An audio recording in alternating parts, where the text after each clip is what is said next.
Welcome to the stream. We are now Wherever in officially this world I roam, I carry starting memories of my home.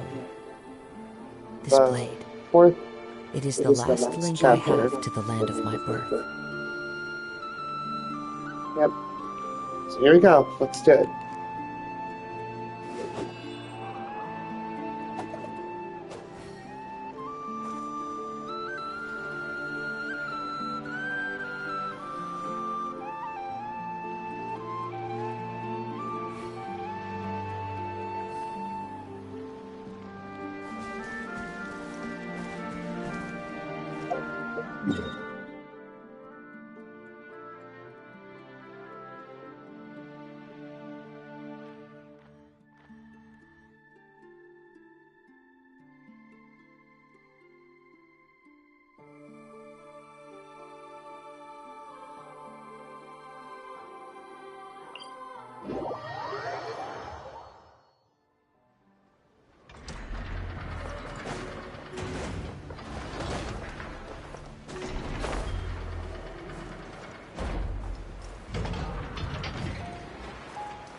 Do you think the others are making good progress?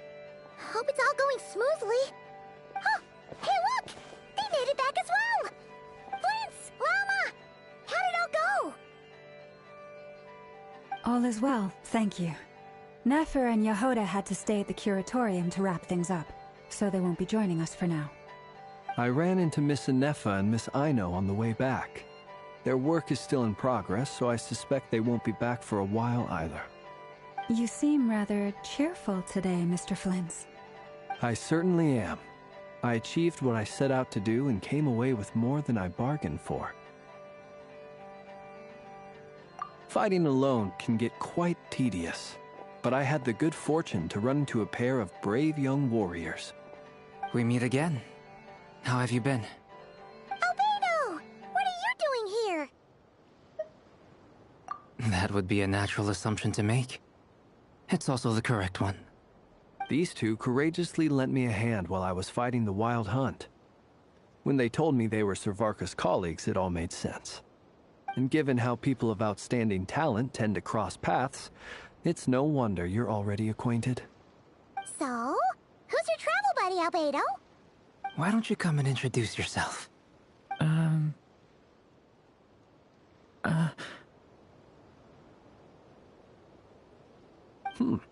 A gentleman of few words, I see. And a rather stern countenance. I presumed you were acquainted with him. Is that not the case? It's nice to meet you. Again. We've technically met before. Wait a sec! You're Minnie Durin! That's right. It's me. I'm glad to see you again. By the way, he says it's okay if you drop the mini.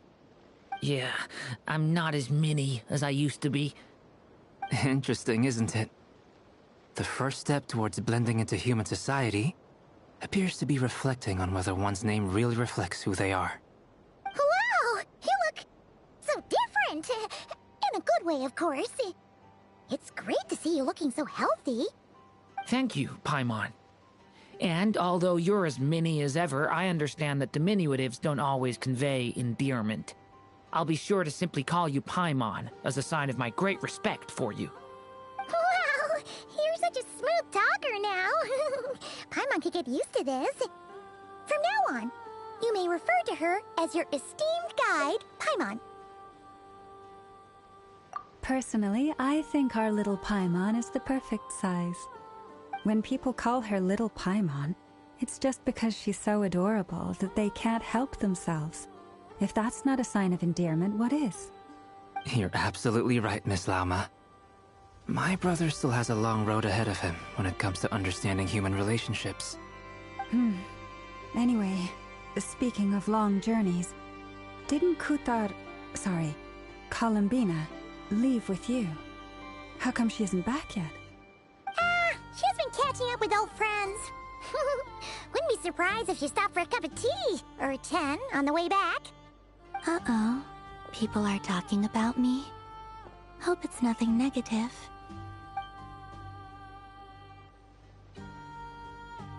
Judging from your expressions, I'm guessing it all went well? It's getting crowded here. I'll go grab some chairs. No need. This is a job for an alchemist. I'll whip some up momentarily.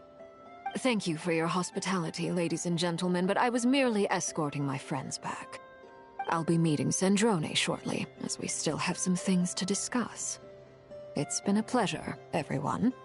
But this is where I'll say goodbye. We really appreciate your help. Oh, come on. Spare the formalities. I'm just glad I could help out some true friends. I understand. Well, bye for now, Harlequino.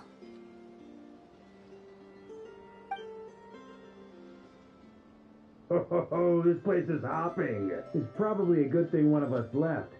Otherwise, we might not fit all these people in. Are you saying we're about to run out of chairs? As a matter of fact, I am. Come on in and see for yourself.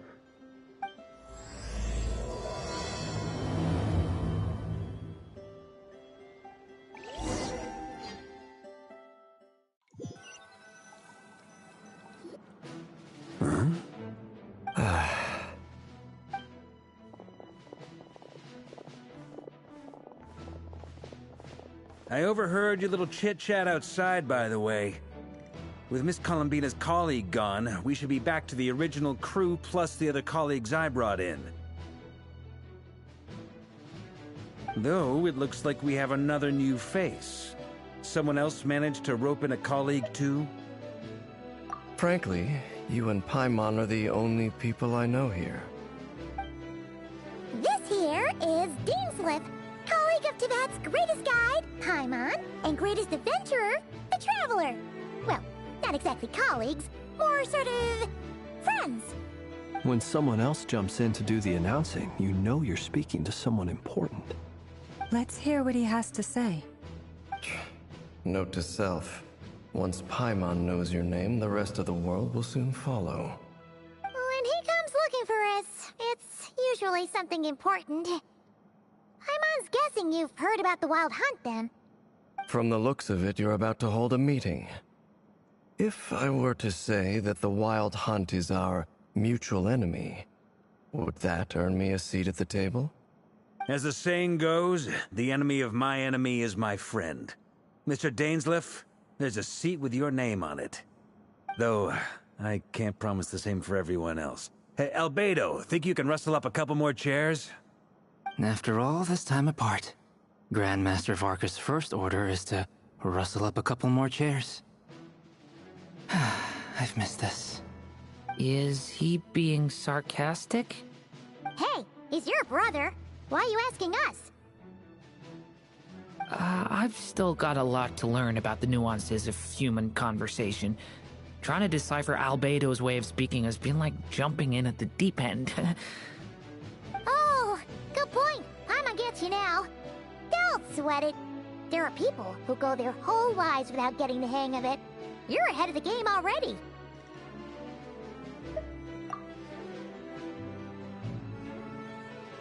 I wonder what's taking Nefer so long. Perhaps you should go and check in with her. If anyone can hurry her along, it's you. I just got back from the curatorium. Besides, aren't you curious to see what's taking her so long? Miss Nefer doesn't strike me as the type to share secrets. And since gathering intel is her specialty, I'm guessing she'd prefer to keep her methods confidential. Under such circumstances, would it not be tactless for me to impose? Oh, but it's fine for me to impose. What can I say? You have an unrivaled ability to garner people's affection, Miss Moonchanter. Besides, you have far more in common with her than I do. All right then. Impressive. She barely fought back at all. I admire your powers of persuasion, my friend. As I'm sure Miss Lauma will realize soon enough, the trick in life is to always pitch in with other people's responsibilities so that you can be selective with your own. Another trick is to simply hide in the background. Spoken like a true sage. Anyway, looks like we've got some time to kill before the meeting. Let's take a little breather, folks. And feel free to chat amongst yourselves. We'll get down to business once the other two arrive.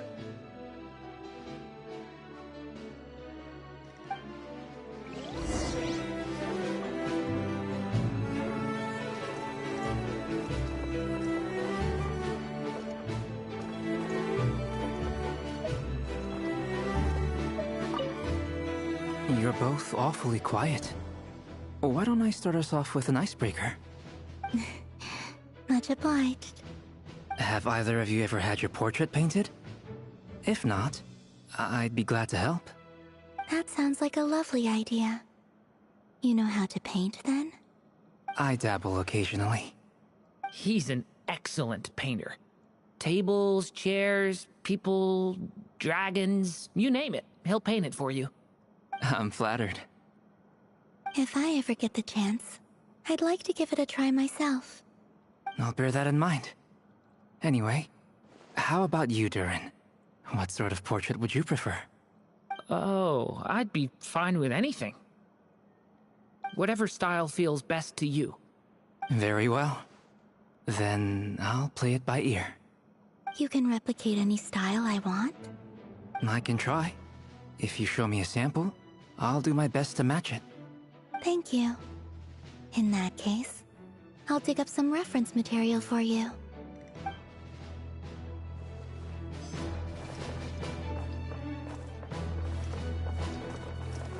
Is there something you'd like to say to me? Yeah! For starters, why'd you just show up here without even giving us a heads up? If you think back to our previous interactions, you may recall that that's hardly out of character for me. You do have a point there. Oh yeah! You'll need to find somewhere to stay the night too, right? Want to tag along with us? You never know. We might get a group discount. Sure, let's do that. Great! Paimon will handle it! And in return, we can get Dainslift to be our very own personal bodyguard. If that's what you had in mind, you should have said so sooner. I'd be happy to help. Oh, okay then.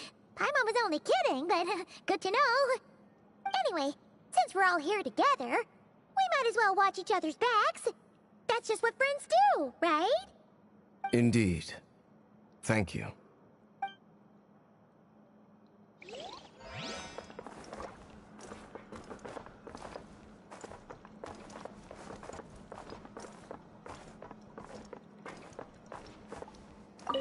Truth be told, I can't remember the last time I was in a meeting with so many people. You're not alone there, my friend.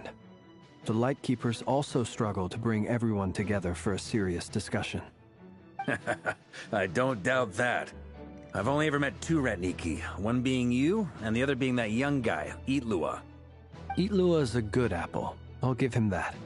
He's kind, honest, and regularly delivers supplies to my lighthouse. A true Ratnik to the core. In that sense, he puts me to shame. So you're what? A fake Ratnik? That's what it sounds like you're saying. But I get the feeling that's not quite what you meant.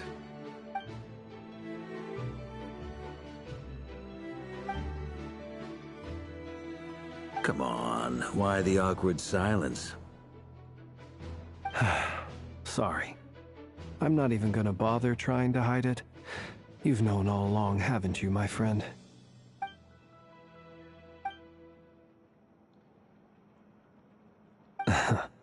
Now that was an awkward silence. Let's just keep this between ourselves. Probably best if Eloa doesn't know, huh? That goes without saying. Gotta be careful what you share with youngsters, after all. Anyone else in the know? Let me guess. The Traveler and Paimon? It's dangerous being too sharp for one's own good, you know. Then, in the name of the Animo Archon Barbados himself, I swear your secret's safe with me. When we went for drinks, you said that you and Barbados were practically best buds. In the light of that claim, do you really expect me to take your oath seriously? Of course. Just as long as you don't go spreading around the fact that I'm close with Barbados, all right? Fair enough, then.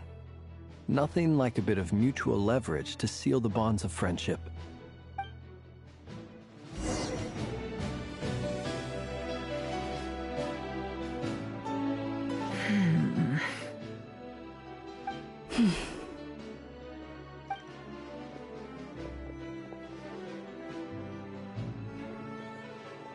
Ah, Miss Nefer. You made it after all. But what about Yehoda? I'm here to give you an update on how things are going on our end. Once this is over, I'll be heading straight back to continue my work. I left Yehoda back at the Curatorium to watch over things while I'm gone. Huh. So much for just this once.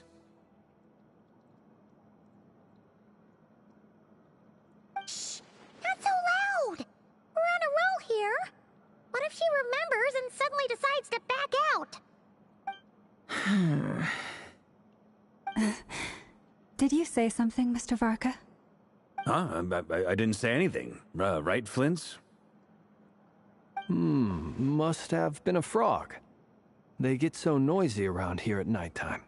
It's like they're putting on a concert in the background. Anyway, before we begin, there's a few introductions to make. Let me start by saying that it's an honor to be speaking before so many distinguished colleagues and collaborators. First up, we have Miss Lauma. As Moon Chanter, she's the leader of the Frost Moon Scions, a local religious community in Nodcry. Then there's Miss Nefer, boss of the Curatorium of Secrets, an intel gatherer extraordinaire. Nefer is leading the investigation into Rerer's background, assisted by Yehoda and Lauma. From the little I've heard, they're making some great progress.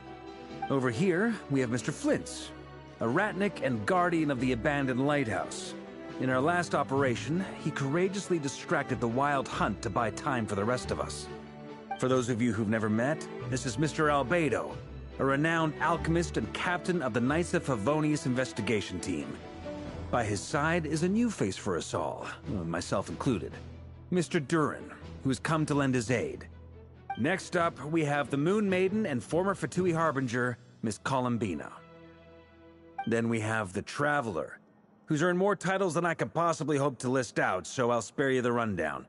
And Paimon, the ultimate travel companion and quite possibly the best guide in all of Tevat. Wow! That's a lot of people! Great turnout! Miss Nefer, it looks like you might have another job coming your way, so, congratulations on the booming business, I guess. You think I haven't got enough on my hands as it is? Who's looking for me now? That would be me, Miss Nefer. I have a commission for you. And you are? Who I am doesn't matter right now. What does matter is that I'd like you to gather more intelligence about the Recher of Solnari. Well, it's not as if we never take on anonymous commissions. But in your case, I'll have to decline. I'm gonna take a wild guess and say your job's probably more hassle than it's worth. Something about you seems like bad news. It's my eyes, isn't it? Conrian, I assume. And what's with the mask? Are you trying to hide your identity? In any case, the fact that you're even still alive raises an awful lot of questions for me. My name is Dainsleif. And yes, I am from Conria. As I'm sure you're aware, the Recher of Solnari's real name is Rerir. He was once an acquaintance of mine. Really? then you must have been quite an influential figure yourself. You flatter me, but none of that matters anymore. My point was simply to clarify why I have asked Miss Nefer to investigate Rerir's background. So you're both from Conria, and it sounds like you used to be friends. What am I missing here? Surely you already know how he became one of the Five Sinners. I'll tell you everything I know. The history of Conria, the names and identities of the Five Sinners. I remember it all like it was yesterday. I have never spoken openly of this before, but the truth was exactly as people say. The Five Sinners were each driven by their own desires, and it was by playing upon these that the Abyss tempted them to their fall, tearing Conria apart in the process. The visionary, Vedifenir, who wished to foretell the future. The wise, Haroptatir, who sought limitless knowledge. Gold, Rheindotter, who desired to create life. The foul, Surtologi, who pursued supreme strength. And last, but not least, Raker of Solnari, Rerir, Ravager of the Moon. Of the five, Rerir is the only one who remains a mystery to me. He never harbored grand ambitions, so what changed in the space of a single night? How did he come to fall like the others?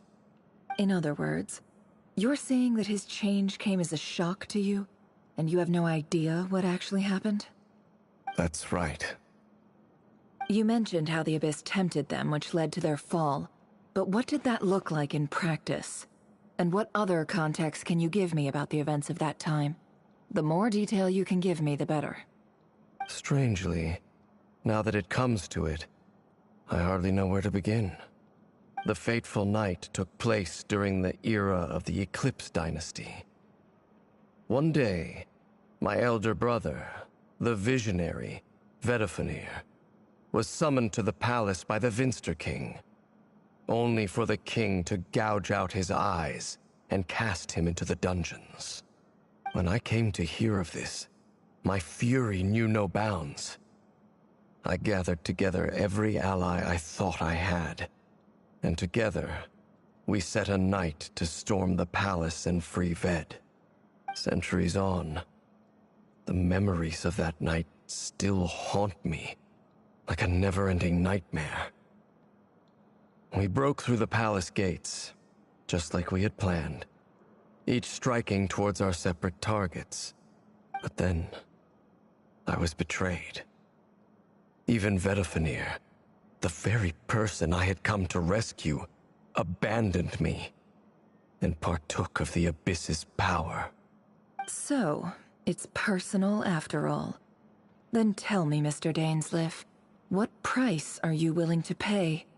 You, of all people, must know that nothing comes for free. I cannot say what price would be worthy of such a commission. But know this. Rerir was not always a madman.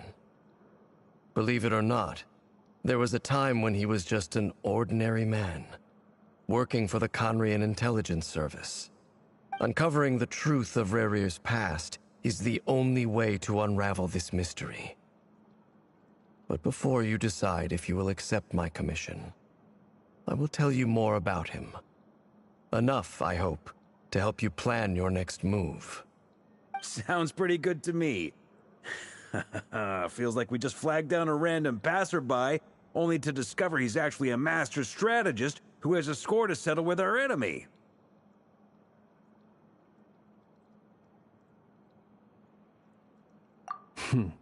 Can I borrow your halo? It could be useful in the lighthouse. Hey, enough with the wisecracks! Besides, isn't that lamp of yours bright enough already? Relax. It was meant to be a compliment. If that was a little over the top for your liking, I'll make sure to tone it down next time. I'll give your proposal some serious thought, Mr. Dainsleif. Let's speak in private once the meeting is over. Before that, there's a few things I'd like to share.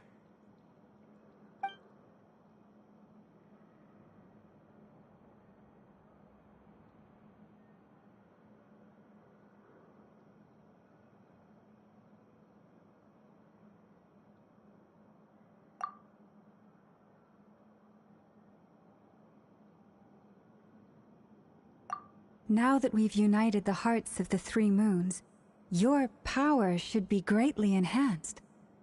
But it seems like that hasn't happened yet? I believe it will take a little longer. You've done so much for me, so I want to be completely honest with you all. Even though I'm doing a lot better now, the truth is, my recovery will likely be an ongoing process. From the moment I was born, my power has been slowly ebbing away. And that is because Tevat has never accepted me. Even with the moons united as one, it seems my rejection cannot be undone. So far, I have yet to find a solution. It may turn out to be a problem that will plague me until the day I finally leave this place behind. Even so, I will do everything in my power to help you drive out the Ray here of Solnari. As Arlecchino put it, this is not about chasing the spoils of victory. It's just a gesture of heartfelt gratitude. Kutar.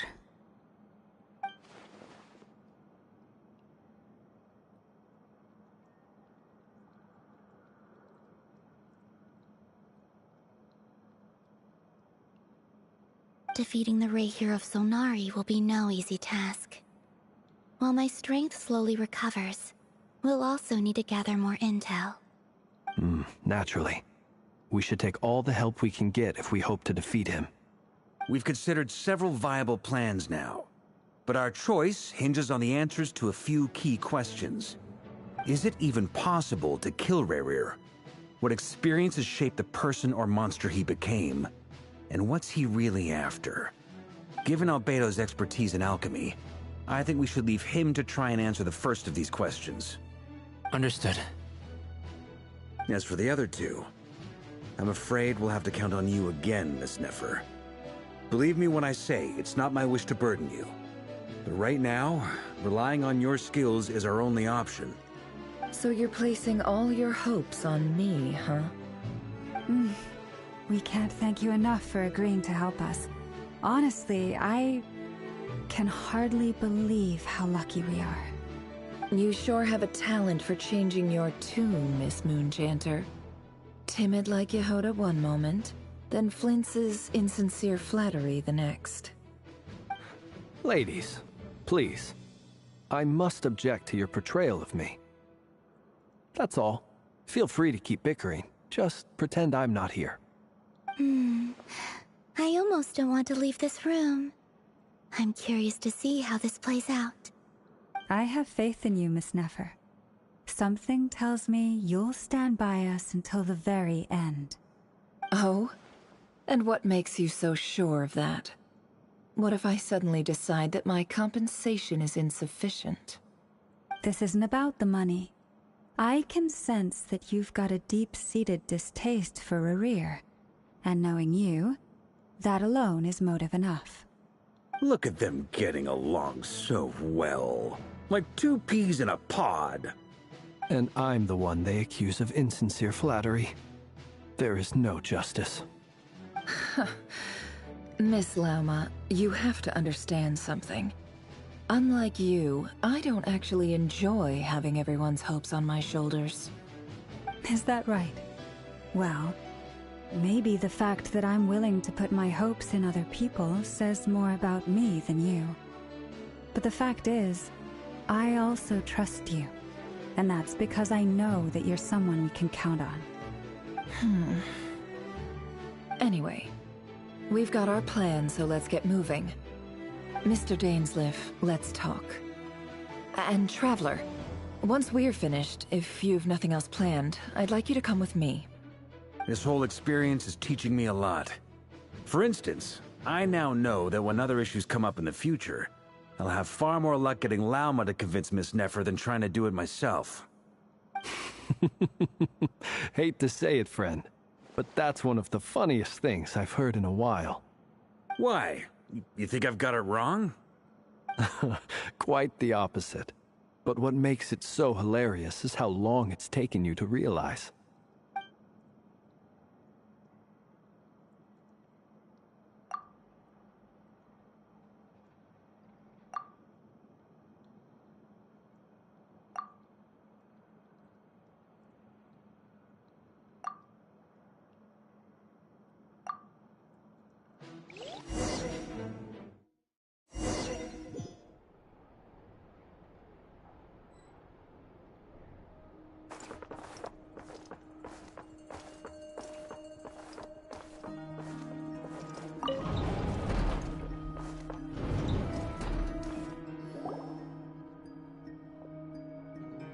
Thank you for waiting.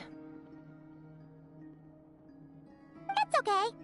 We actually used the time to help Dainsleif get a room at the hotel. That's very considerate of you. Now, I trust you share my curiosity about Rarier's past, and you seem fairly familiar with Mr. Dainsleif already. We spoke at some length after the meeting. He was the one who suggested I should invite you to join this operation. He feels confident that these secrets will be safe with you. Dane has a lot of faith in us, that's for sure.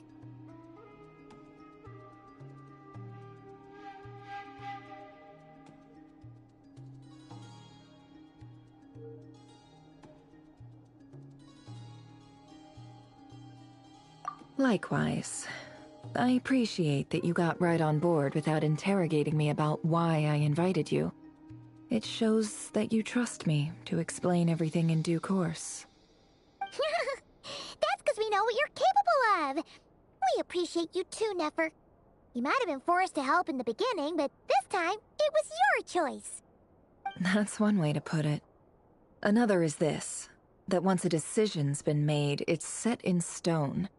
After that, my only goal is to see it through. Alright, so here's how it is. I'm going to access Rarier's thoughts again using my confidential method. Now, I'm sure you've seen things like this before on your travels, so you're surely well aware of how dangerous it can be. The reason I've gathered you all here is to ensure my safety during the proceedings. I plan for us to enter the fragment of his consciousness together, and once inside, I will focus on searching for information. Think of this as a diving expedition into someone's brain. If I'm the diver, you are my safety equipment, tasked with keeping me alive while I'm under the surface. Once the ceremony begins, we will all be spying on privileged information. But in the interests of safety, you must remain absolutely silent at all times. We will discuss our observations after the ceremony has concluded. Lastly, any individuals of a weaker constitution are advised not to partake in the ceremony. In any case, Paimon has her own job to do, which requires staying in the room but not joining the ceremony.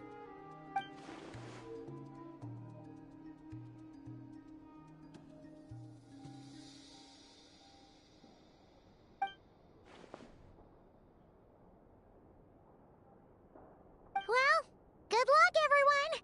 Sounds like all Paimon can do is cross her fingers and root for you guys. There's a little more to it than that. I was being serious when I said you have a job to do. While the rest of us are inside Rarier's mind, it's imperative that we have a team member on the outside. In the event that something goes wrong, you will be our first responder. I don't anticipate any issues, but the extra level of safety will be greatly appreciated. I second that. This is a dangerous operation here, and you're our whole rescue team. That's pretty much the most important job in the crew. So, Paimon's like the lifeguard? Yeah, that makes sense. All right, got it. Good. Please, take a seat. We'll get started momentarily.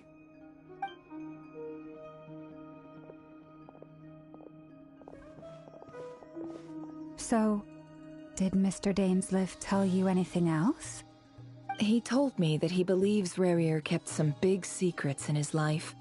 He's not sure that they were the cause of his eventual downfall, but he's asked me to uncover what those secrets were all the same. But surely you're not planning to go through with this, no matter the cost. If you think that, you'd be overestimating me. I'm a businesswoman, not a mercenary. But I do have my own professional reasons for taking this job. You think I'd turn down the opportunity to get a first-hand glimpse into Conrian history? No chance. Well, as long as you don't let morbid curiosity get in the way of safety concerns, we're good. We'll do whatever we can to help you. You're such a killjoy.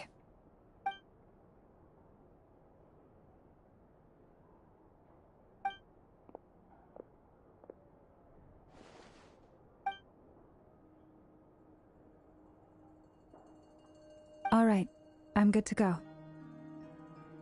All set over here, too. Promise, Paimon, you'll be extra careful. All right. Let your whole body relax. We're about to begin. Close your eyes.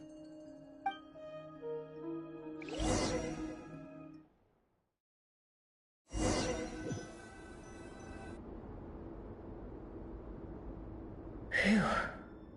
Could this be his office? Pretty standard setup. Bookshelves, paperwork, files. According to Dainsliff, Rarier used to be an intelligence operative. Chances are there's plenty of top-secret intel stashed away in this room. Is this where you keep your secrets, Rarier? Can't say I'm not looking forward to this.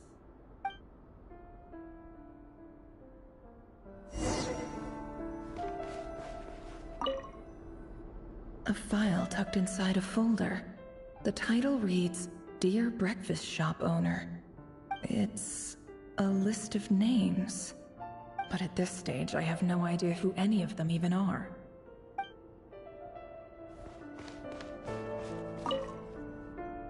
Wonder what kind of encryption technique this is. Seems like it has to be inserted into that camouflage device nearby. Aha!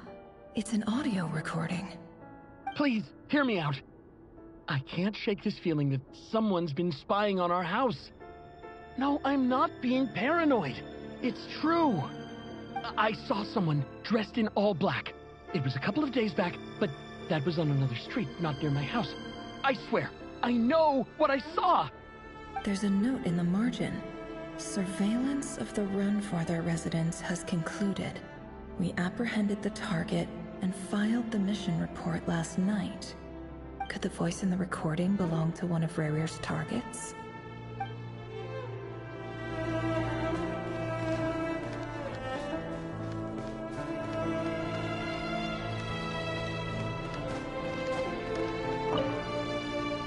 Bookshelves full of documents. Looks like these are all files, packed with the personal details of individual Conrians. The Crimson Moon dynasty preceded the eclipse. Since Rarier worked as a secret agent during the latter, it stands to reason that he was tasked with purging remnants of the old dynasty. Yep, lines up exactly with what Dainsliff told me.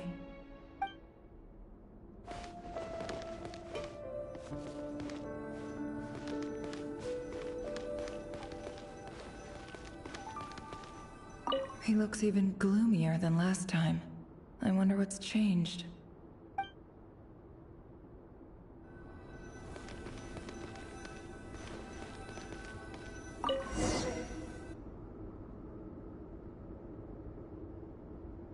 Today's files are in. Time to wade through them, just like usual.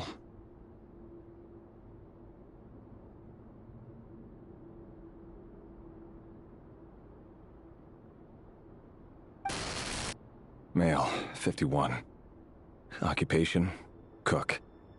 Confirmed Crimson Moon descendant. Has maintained frequent contact with other descendants over the past year. Poses a threat to the dynasty.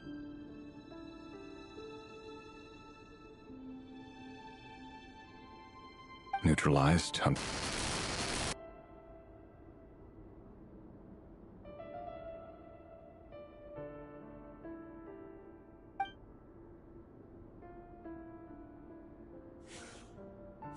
This one should be archived under purged targets.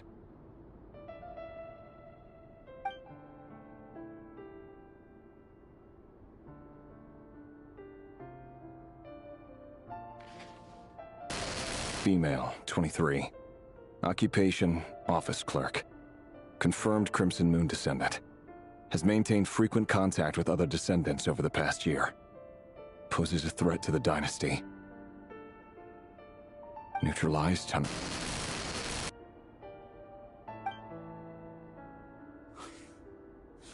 Another one for purged targets. Sounds like she was that other man's daughter. Never mind. What's it got to do with me?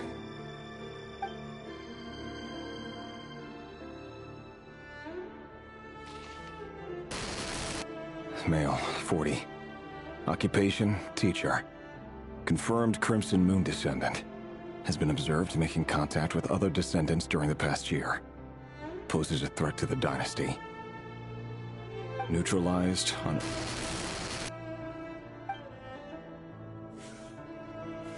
Just another nobody for the archive. Come to think of it, I remember surveilling this man. A case like his never would have been considered a priority in the past. Huh. He barely even interacted with other Crimson Moon descendants.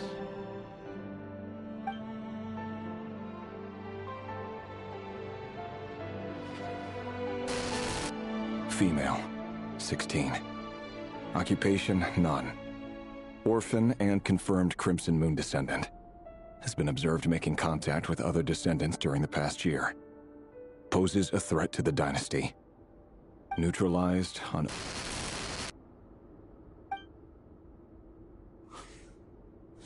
Filed.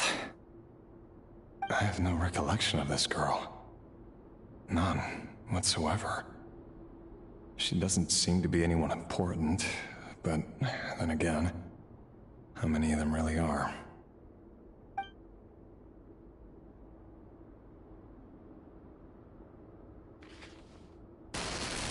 Female, 13. Occupation, none. Orphan and confirmed Crimson Moon descendant.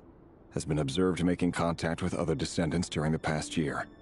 Poses a threat to the dynasty. Neutralized on...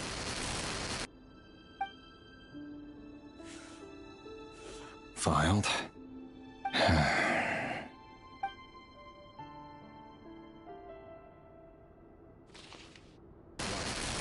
Male, 11. Occupation, none. Orphan and confirmed Crimson Moon descendant. Has not been observed making any contact with other descendants during the past year. Poses a threat to the dynasty. Neutralized and...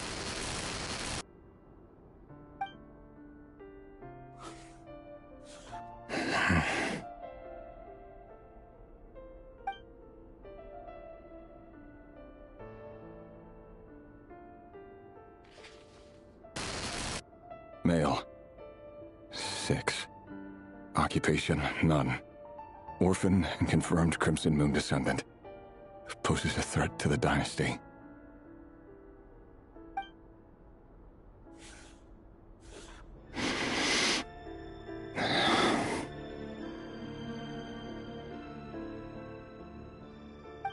It's funny, isn't it? Your job is becoming both harder and easier at the same time, depending on how you look at it. Sooner or later, the Crimson Moon descendants will be completely wiped out. But as their numbers dwindle, they become harder and harder to track down. That's not how it is. Fortunately, however, most of the able-bodied adults have already been taken care of. The remaining weaklings will be increasingly easy to deal with. No! No. My job is to ensure the survival of the Eclipse Dynasty. And the only way to do that is by eliminating any and all potential threats. It's a perfectly legitimate line of work. Every single one of my colleagues can attest to my fairness. And if my friends were aware of the facts, I know they'd back me up too. Assuming, of course, that they were aware of all the facts.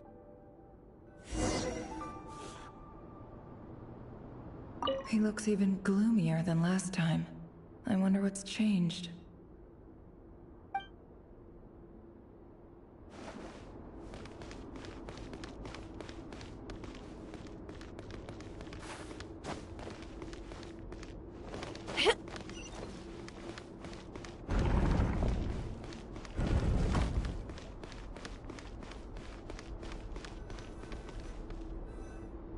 Mr. Vedifalnir?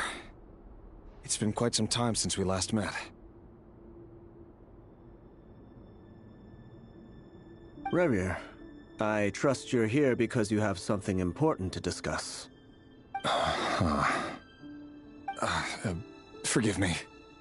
I wasn't tuning out, it's just, I notice you didn't even phrase that as a question. As if you knew I was coming. Tell me, does someone in your position ever feel the need to ask questions at all? It is indeed within my power to foresee certain things. Things like your arrival. I was just thinking. It won't be long before I'll be inviting both you and Dane to my wedding. That isn't a lie, but nor is it a fact as such. It's a wish, isn't it? No fooling a prophet, is there?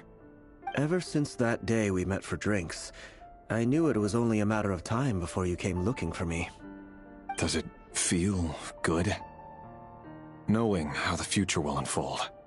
I'm afraid the notions of good and bad fail to capture the complexity of what such a power entails. Once you've seen what will come to pass, it can be all too easy to succumb to fear and melancholy. Unless, of course, you learn to abandon these feelings.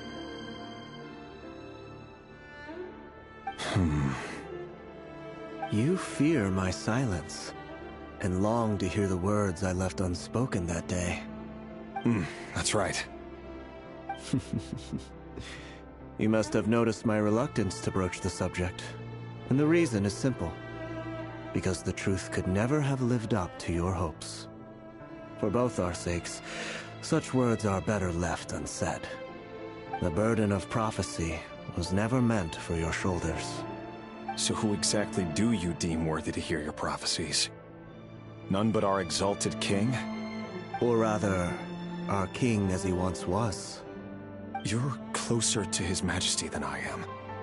You must know better than anyone how much he's changed. You say that as though it is to my benefit. Yet precisely because of that, I dare not speak rashly. A king can turn out to be the most virtuous of rulers, or a tyrant more terrible than the most vicious of dragons. You are so wise and far-sighted, yet still you would have me live in fear of the unknown? You make a fair point. Especially given my silence alone was all it took to send you spiraling downwards. Very well then. Let me offer you some advice. And I say this not as a prophet or a visionary, but simply as the brother of your friend. For many reasons, there is very little chance of your marriage ending in happiness. If happiness is what you seek, you should find another fiancé.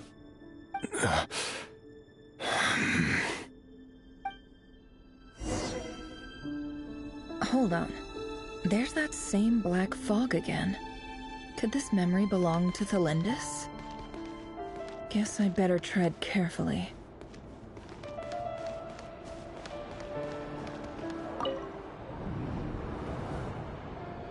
Wait. Hear me out. This time we finally got a clear look at his face and learned his true identity. His name is Rayrir, and he claims to be one of the king's guards. What did you say? A cruel irony, isn't it? The man you're set to marry leads a double life as a brutal executioner. Why are you telling me all of this now? Simple. It's because I want you to kill him. You are the only person he would never suspect. No, absolutely not. I would never dream of doing such a despicable thing. So you'll just stand by and watch him slaughter us to the last? Do not forget that the blood of the Crimson Moon flows in your veins too. The blood of the Crimson Moon? What does that matter now? The dynasty has long been dead and gone. You think that alone is reason enough for me to throw away everything I have? Why wouldn't it be? You two were once a child of the Crimson Moon, just like me. Don't tell me you've never felt so much as a flicker of fury for the way we were trampled into the dust. As long as you promise to abandon this pipe dream of restoring your dynasty, I can try to persuade him. Or have him persuade the Vinster King. Persuade the Vinster King? Do you even know why he's so obsessed with hunting us down? Why he keeps trying to force us to hand over our secrets. Over and over again? Or why we refuse to give up on restoring the dynasty? The Vinster King. A blind fool. His eyes clouded by powers from beyond this world. A petty little man with a miser's heart.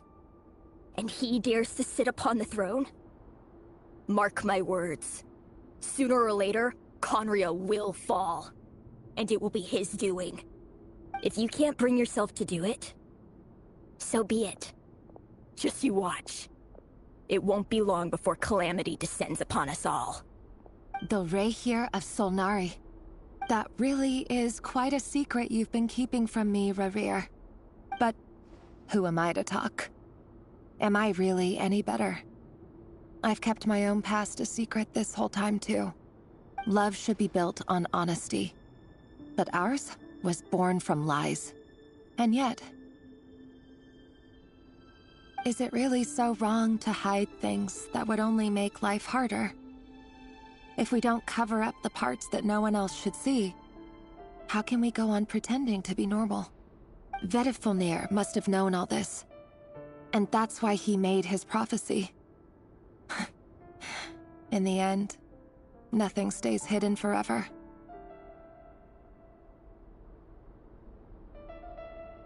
But I won't just sit by and watch this disaster unfold. I'll do everything in my power to protect what I cannot afford to lose, no matter who I have to face.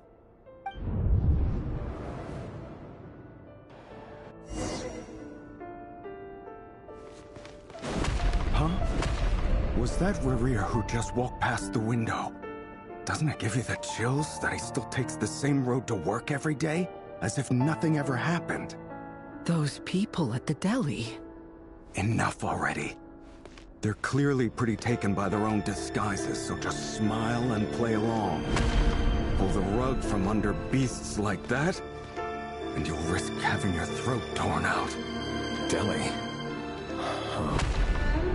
They're talking about those people from the opposition. Right. I'd almost forgotten they used to run a deli.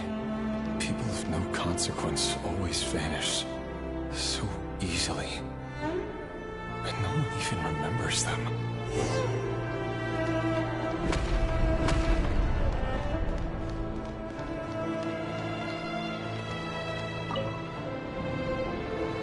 But surely you can see he's not the man he pretends to be. So many have died already, and they say that the king's madness grows with each passing day. We're not going to survive this, are we? But why does it have to be this way? Do we really deserve to die just because of the blood that runs through our veins? Felindis, are you even listening? Sorry, Freether. My mind was off wandering. I heard you, though. You're talking about what Rerir said. He's just following the king's orders. He's a secret agent, and it's his job to hunt down rebels and dissidents. By the time you first met him, he'd already taken lives.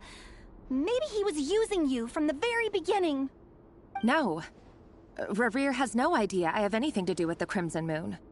My family are only distant relatives of the main lineage, and besides, my eyes are perfectly ordinary. Truth be told, apart from my teacher, pretty much no one knows I have any connection to any of it. It's been a long time since my family severed ties. But as Orlog said, who could possibly talk sense into that raving lunatic of a king? No one. I'll work something out. Trust me, I'm with you all. But for now, you need to keep yourselves hidden. Don't let anyone find you, anyone at all. Don't forget that Rerir is an Eclipse operative. You need to be extra careful when he's around. And when I am too. For now, don't come looking for me. And if anything happens to me, just act like we've never met. If even you can't escape this, what hope do the rest of us have? But after all this time together, surely he wouldn't lay a hand on you. I won't speak in his defense, nor can I give you a clear answer to that question. but I'll do everything I can to put an end to this. Here, hold on to this. If an opportunity to escape presents itself, take it. You'll be glad you took some spare change. You call that change? But what about you? I've got a job, and there's still money coming in. But you can't go anywhere right now. Please think about yourself for once.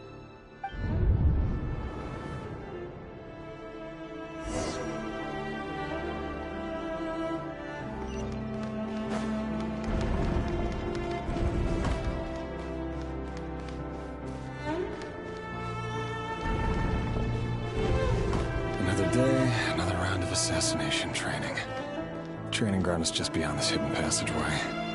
When you kill a person, doesn't it bother you when you end up covered in blood? Why would it? Aren't we all just walking blood bags? But not everyone is accustomed to hunting down others like prey. You've been a hunter for so long now. You seem to have forgotten that most people don't just go around killing one another. Leave me alone.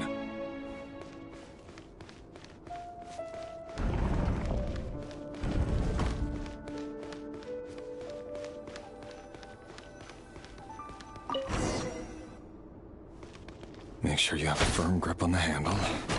Then choose your angle well. Keep your movements light and brisk. And the prey won't sense a thing. I doubt that. I'll bet no one ever died a quiet death at your hands. I work clean. There's no traces.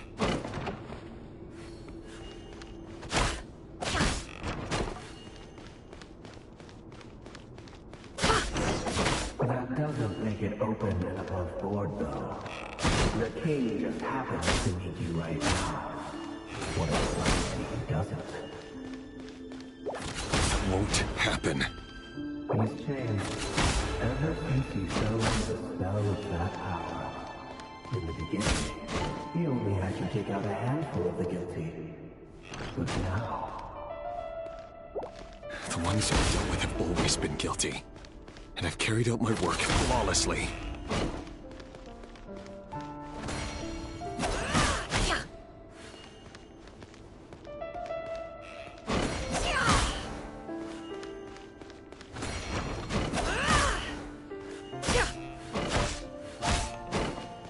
Can't hide the truth. You know why Melinda didn't accept your proposal, don't you? Was it because she didn't trust you?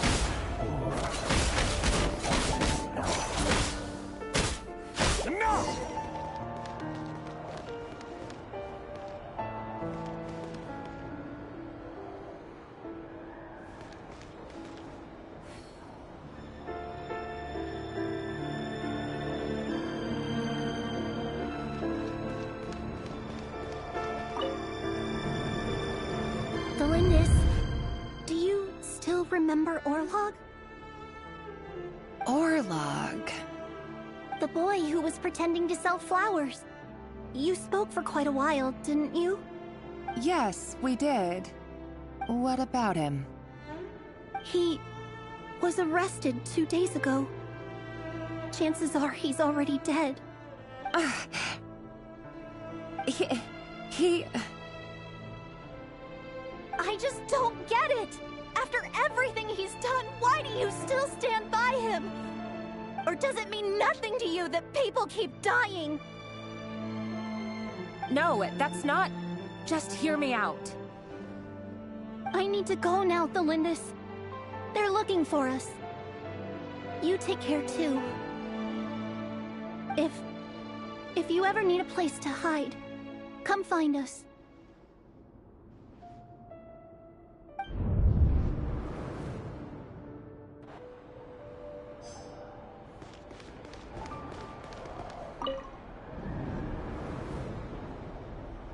Author, Thelindis.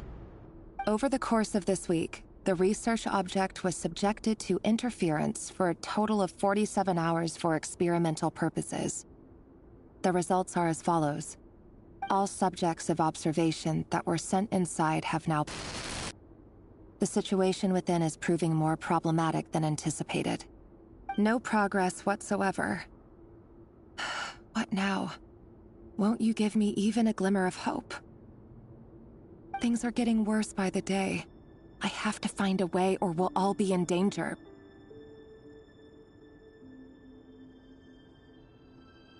But I...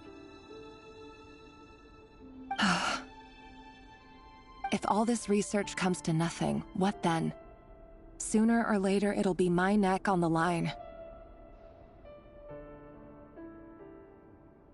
But could he really bring himself to kill me? No. Surely he wouldn't have the heart.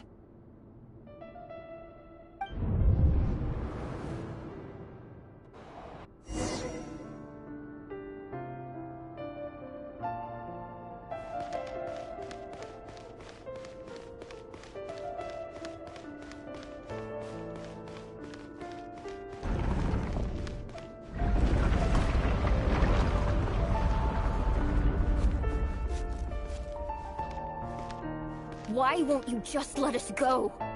We don't even know each other. All we want is to live ordinary, peaceful lives. You want to live?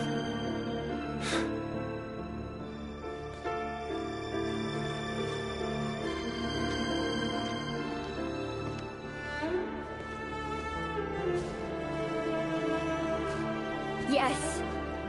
I just want to go on living. Is that really such an unforgivable crime?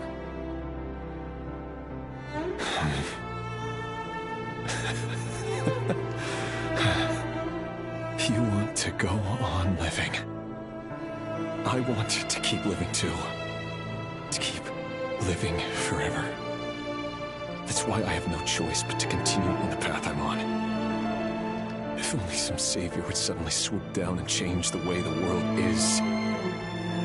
Too bad that's not going to happen.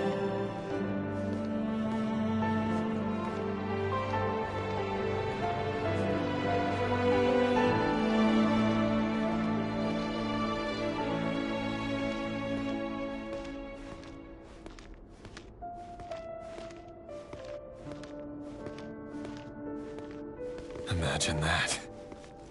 If there really were such a person, you and I wouldn't be standing here like this, would we?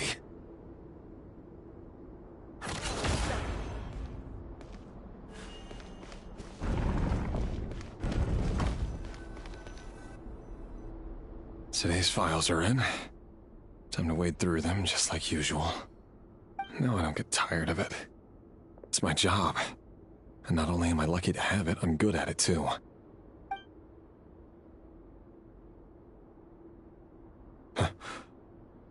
Wait. That's... Flindus? No. No. No! Why? But you bear no mark of the Crimson Moon. How could you possibly have anything to do with them? It cannot be! A diluted bloodline. Carefully concealed. I see it now. You've been living in the shadows just like me. What a fool I've been. Numbing myself with talk of justice. Even imagining my friends would back me up. But in the end, Irminsul. Finster King! How far are you going to take this? From the direct bloodline to secondary offshoots? And then what? Today it's the descendants of the Crimson Moon. Who will it be tomorrow? Will you not rest until everyone down here is dead? No. This cannot go on. This is where it ends.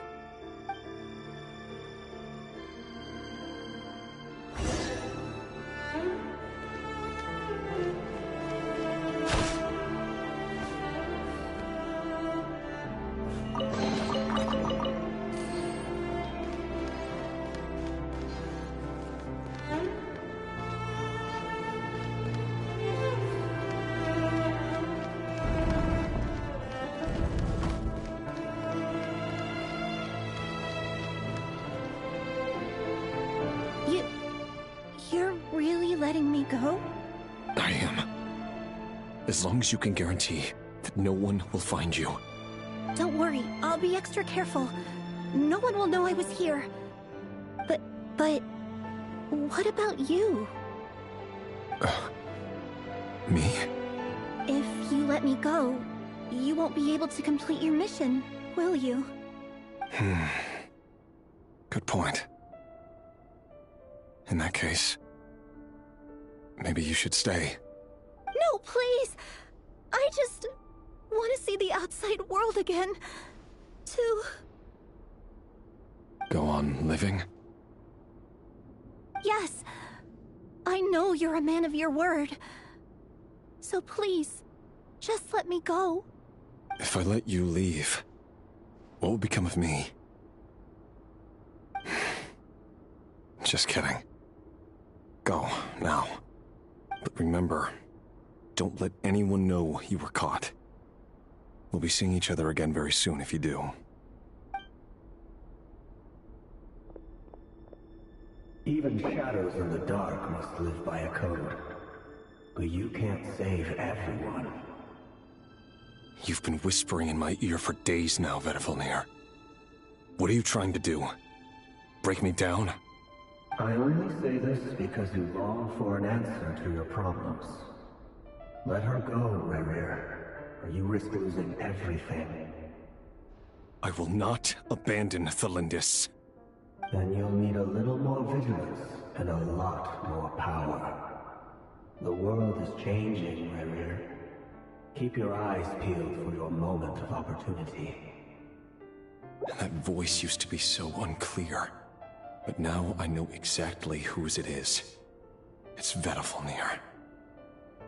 He won't tell me how to actually resolve any of this, but he keeps trying to manipulate me like a puppet. What's his game here? Tell me then. What will this moment of opportunity look like? And no answer. He's like a ghost. Always disturbing me when I'm on edge, but never answering when I need him most. So, the Eclipse Dynasty was purging, well, massacring the descendants of the Crimson Moon.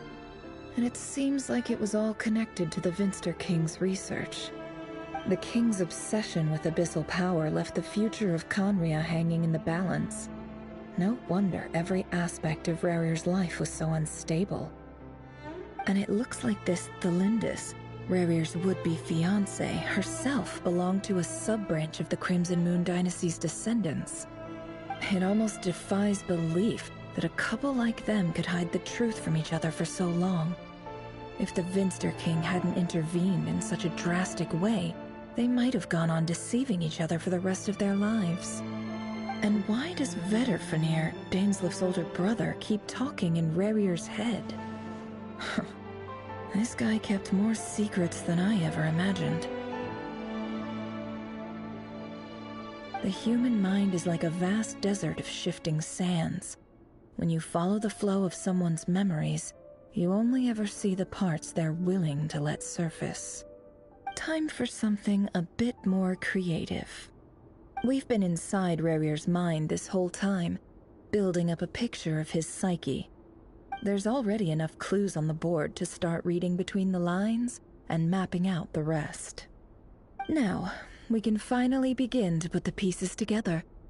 Sure, it'll only be a reconstruction, part simulation, part reasoning, but it's usually pretty accurate. Once we've built up a cognitive profile, we just need to cross-check the logic behind his actions. And then we'll be able to take a sneak peek at whatever it is that Rerir has really been hiding.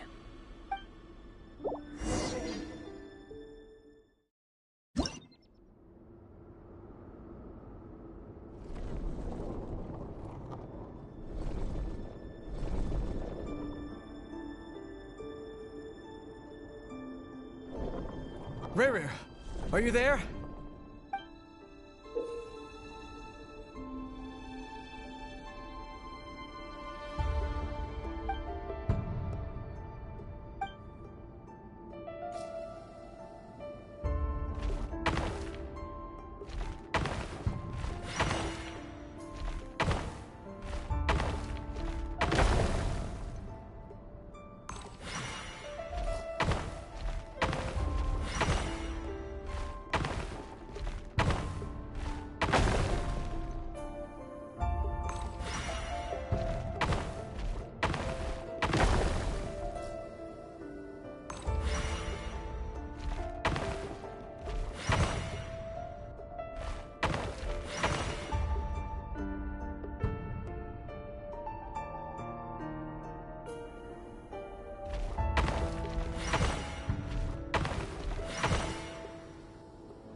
Come out, it's urgent! Dane? What's wrong? Quick, come with me. I'll explain everything once we've met up with the others. Okay. I'll come. But the Lindis is still over at the Universitas. I'll need to leave her a note. All right then, but make it quick. I've never seen Dane so worked up before. Whatever this is, it must be big trouble.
Well, this is a nice change, meeting you all at this hour.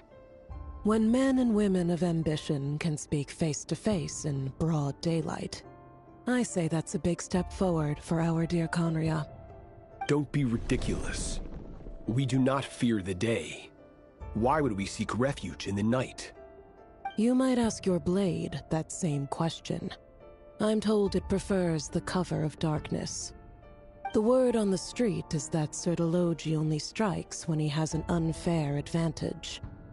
But that is patently false. I see you're missing an arm and a leg. Surely only a fair fight could explain that. If this is your way of offering me replacement limbs, believe me, I'll take them. Oh, we can certainly discuss that. With bioalchemy, anything is possible. Assuming I have your full support in my research. Lunatic. Robtatir. What brings you here? Why, Dainsleif, of course. He invited me. Please, cast aside your apprehensions, Miss Rhindaughter. Whatever the rumors may say, I am but a humble servant of the king, and I can assure you he affords me no greater convenience than he does you. Well, the Universitas Magistrorum won't stop fawning over you, so at least some of the rumors must be true. You're clearly doing well for yourself, so drop the humble servant act. It endears you to no one. You're president of the Universitas Magistrorum, the chief royal mage known as the Wise by royal appointment, and by far the most favored among the 4 pillars of Conria. Vice President Veet doesn't even try to hide his envy when he sees you. My success is the product of hard work and good luck. It's as simple as that. Were the king not such an extremist, I hardly think I would have received a senior post at my age. Of course, no job is without its gripes. Serving a king like ours can be a challenging task, as I'm sure you can imagine. And as for Efterveet, in missing out on the presidency, he's dodged a mountain of stress. Like everything else in life, it comes with pros and cons. You're all here. I apologize for the short notice, but it was an emergency.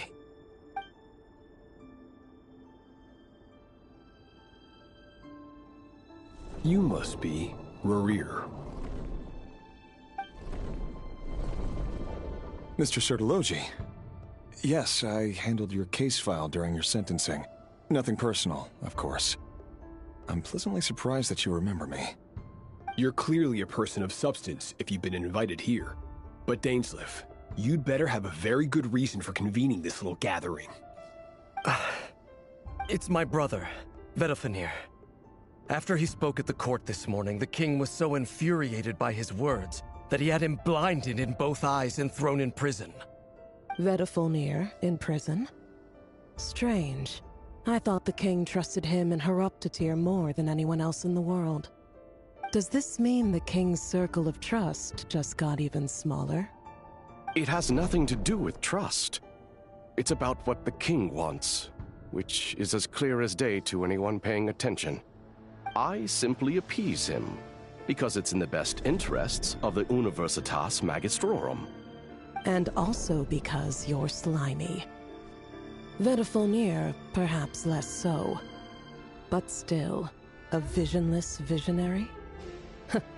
It rather inclines me to think that qualifications are not what get you ahead in Conria. Do you honestly think this is an important discussion to be having right now? Dane, what are you planning to do? Rescue Vedofenir, I assume.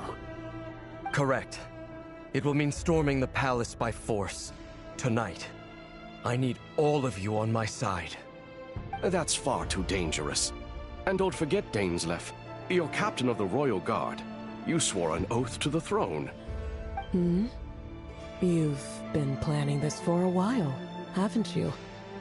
I have no desire to commit treason.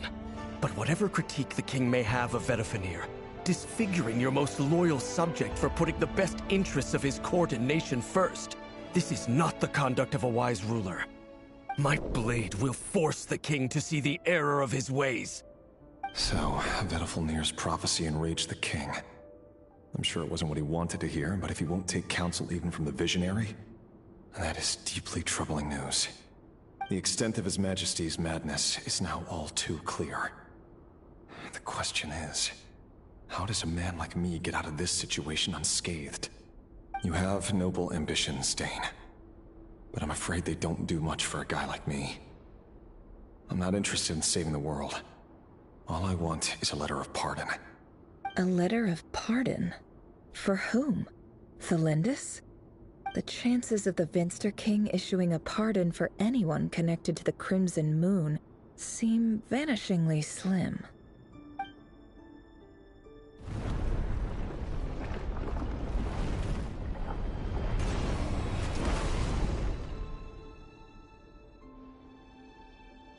This black fog over the board must have some connection to Thelindis.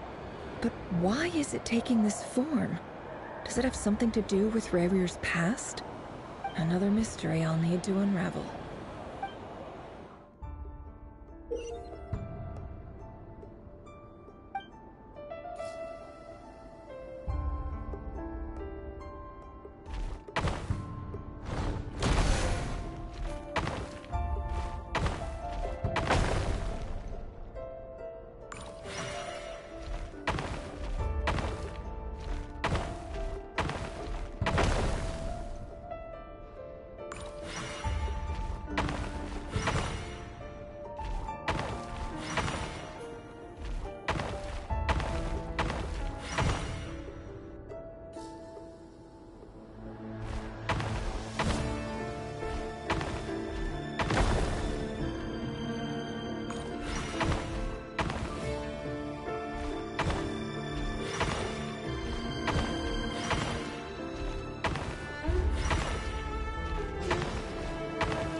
Author Thelindis.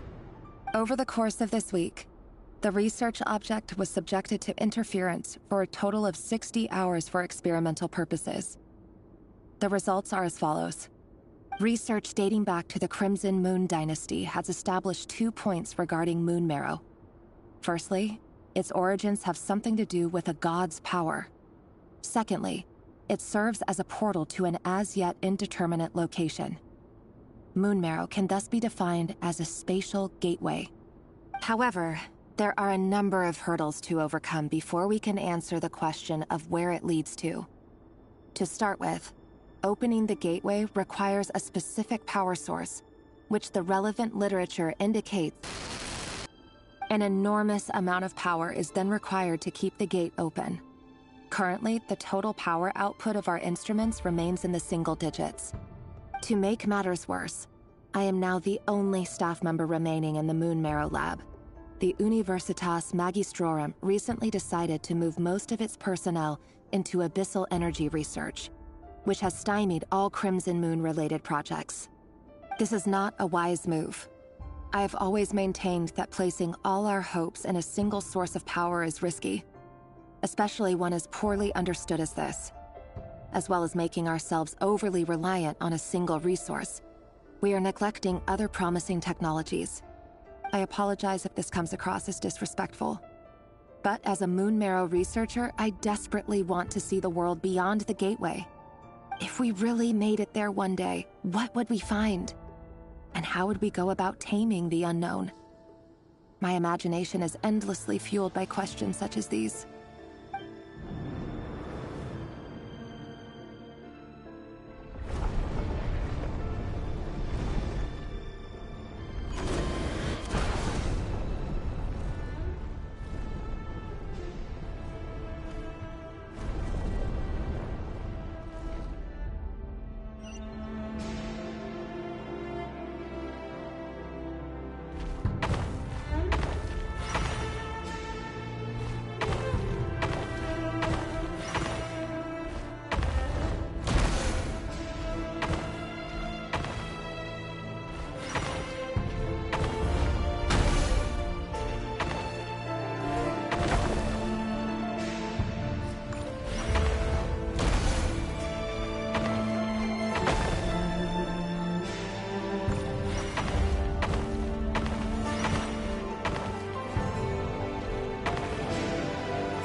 This is for you.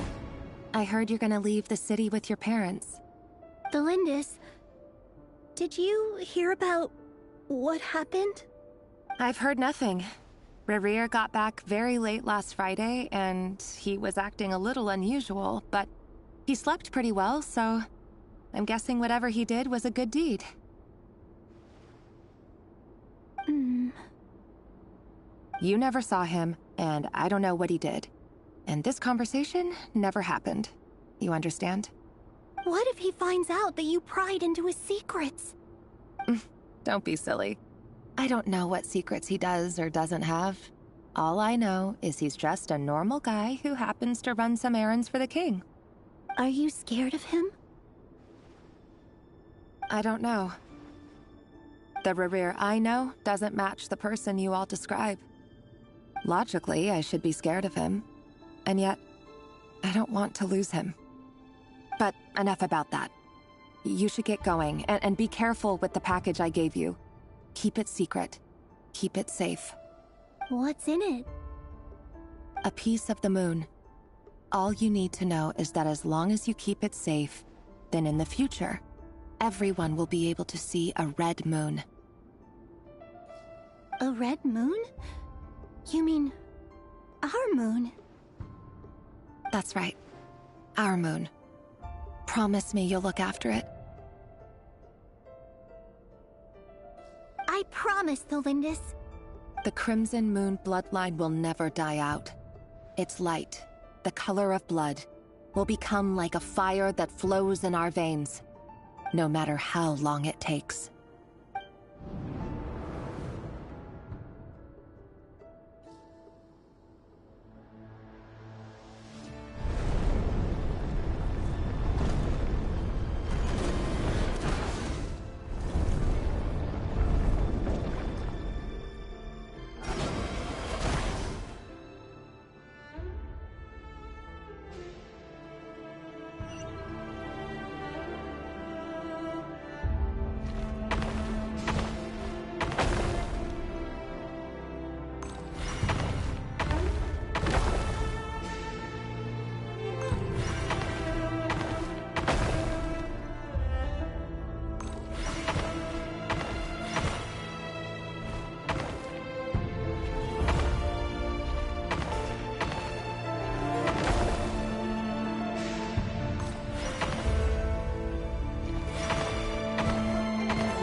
Hurry, everyone, and stick to the plan.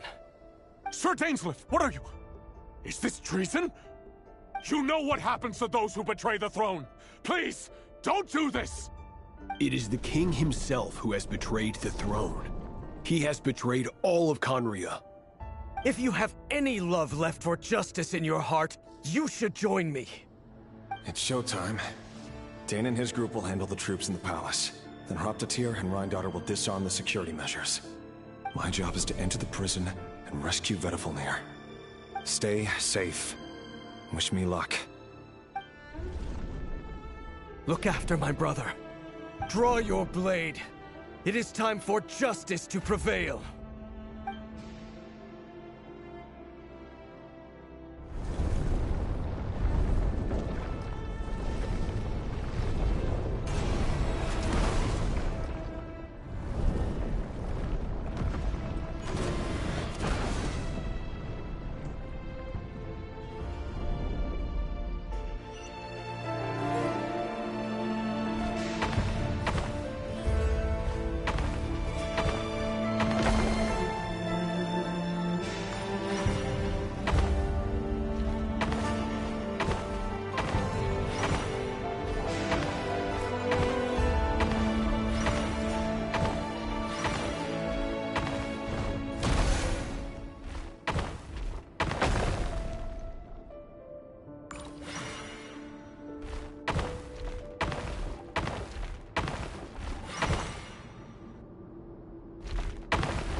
And the smell is abominable. Clearly, the king doesn't allow his prisoners a single shred of dignity. This is dire. Found you. Hello, Mr. Vedafilnir. It's you. Surprised? Oh, wait. I guess surprise isn't an emotion that prophets feel very often. I certainly felt some surprise in the moment when I was blinded. Surprise at the king's sheer ignorance. Surprise at just how unfairly this world responds to words of earnest remonstration. I'm curious. What did you prophesize this time? It wasn't a prophecy. It was a word of warning. Someone had to say it. The king has forsaken all reason in pursuit of his obsessions. I simply told him that if he continues on this path, Conria will surely fall. But he didn't listen. Worse still, he stabbed you in both eyes and locked you away. Dane asked for my help. The court is in complete chaos now, but I'm sure you predicted that. Everything is transpiring as I foresaw. Yet I am powerless to change it. Fate is an immutable force. I can but lament as the inevitable unfolds. I do wonder whether giving a man the power to see the future is nothing more for him than slowly crush his spirit. Forgive my curtness, Vedafilnir, but the king did not suddenly turn on you today. His suspicions have been brewing for a long time. You can't have wisdom beyond the reach of your fellow man without attracting his fear and suspicion. There are things the king does not want to see. So, he doesn't want you having visions of them either. He blinded you because he thought this would make the visions stop. He wasn't entirely wrong. I did indeed lose my power to see the future. Right up until... Until what? Just now. I believe I saw something new.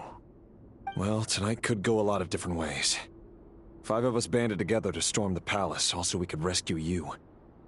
This will go down as the most tumultuous day in Conrian history. I sense hatred in you. But also hope. A desperate hope that with the tyrant deposed, that will be the end of the story. But this is not the end. It is the beginning of a new chapter, in a whole new story. There are many men of honor and courage in this world, Rerir. But you are not one of them. You're not here for justice, are you? You're here for yourself. Is that a dagger? Interesting. Why not the polearm? It was always your weapon of choice. With your abilities, I don't doubt that you were able to recover some of your sight. But I also doubt that you want to make an enemy of me right now. Of course not. We're on the same side, aren't we? We could be. But I need you to be honest with me, Vedafilnir. At this point, you're my only hope for the future. You mean your future? With your beloved, Thalindis? Yes. And I know there are bigger things at stake here. A dynasty, a nation, maybe the entire world. But forgive me, I care first and foremost about myself. I can't abandon the one I love to save myself. I just can't do it. But you see a broader picture of the future than I. You see the solutions to the biggest problems of our age. So tell me, what is my solution? What's the answer? In matters of fate, answers are either right or wrong. What will be and what will not. Maybe you are willing to pay a certain price in the pursuit of happiness, but unfortunately, fate does not negotiate. That is the cruelest thing about fate. It is unmoved by your sacrifices. That can't be true. I know it's your voice that I keep hearing in my head, urging me to see how the world is changing, to seek more power, so I can protect the things I love. You show me disaster, but you won't show me how to avoid it? Why? Why are you doing all this? My voice. In your head.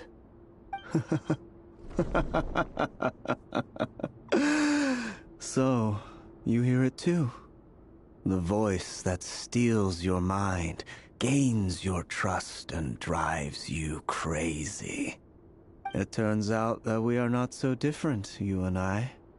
Vedafilnir just broke into the strangest smile I've ever seen in my life, as if he'd discovered some monumental secret. But then he suddenly switched to looking extremely weary. Very well then. My advice to you is as follows. You must persevere. Whatever trials and tribulations you may face, be steadfast in the belief that they are your path to the future. For as long as you live, your story with Thalindis shall not come to an end. That is the only chance you have of fighting back against fate. It is up to you whether you believe my words. Regardless, that is all I will say on the matter. I have no right to intervene any further. I will hold you to your word. Thank you for setting me free. In return, I will tell you one more thing that you cannot afford to ignore. Just then, a strange wave of energy rippled through the city. We had no idea what it could mean. If I were you, I would head to the Universitas Magistrorum. The Universitas? Oh no! I'm sure we'll be seeing each other again very soon, Rerir. Whatever Vedafilnir said, I didn't catch it. I didn't even help him out of the prison. There was no time to lose.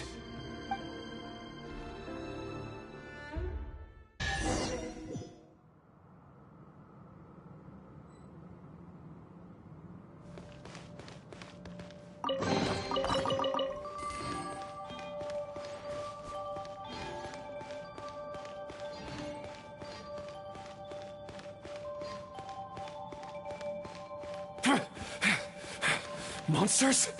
Is this Rheindarter's doing? Or the Universitas Magistrorum? Out of my way!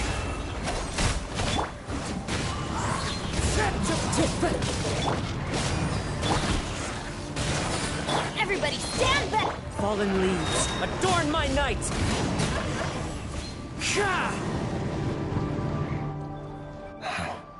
The Universitas.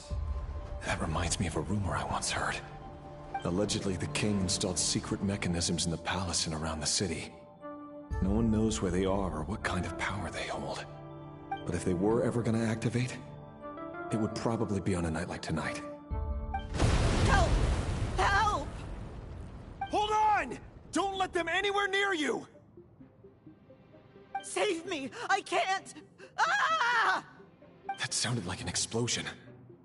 So, the rumor is true? The king really went through with it? What other means does the king have at his disposal?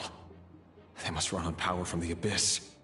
And given it's a major center of Abyss research, anyone over at the Universitas will be in grave danger. I have to hurry!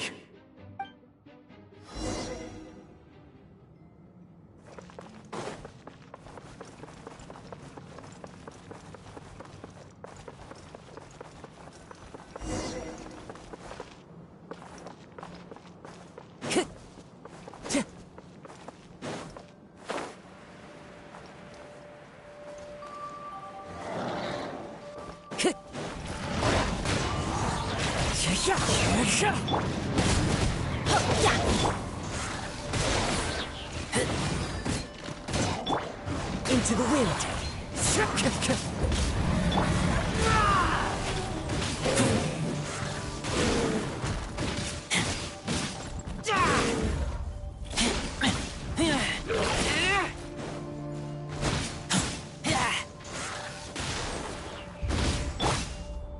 You can run, but you can't hide! Ha! One with nature. Clouds high. The birds call!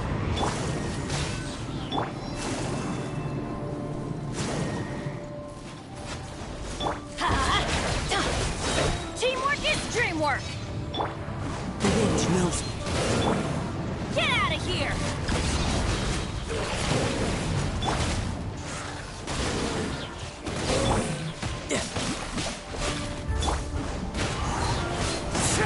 Seek within. No more lies. Fallen leaves, adorn my night! Let's light it!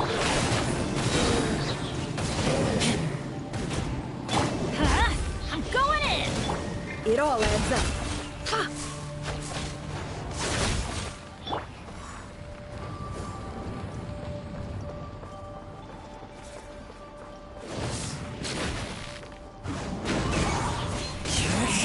Riptide! You're mine! Can't hide the truth!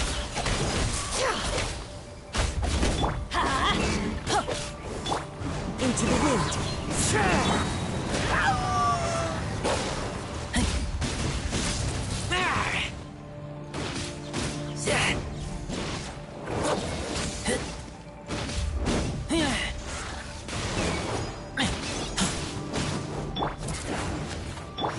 The wind knows me. Clouds high. The birds call. Let's light it up! I'm quite impressed.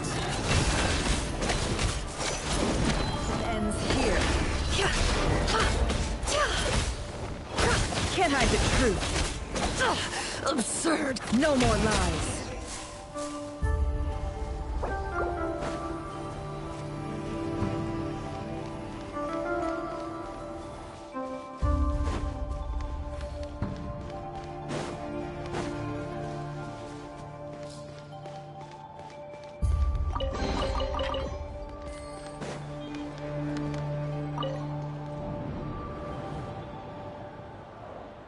Monsters!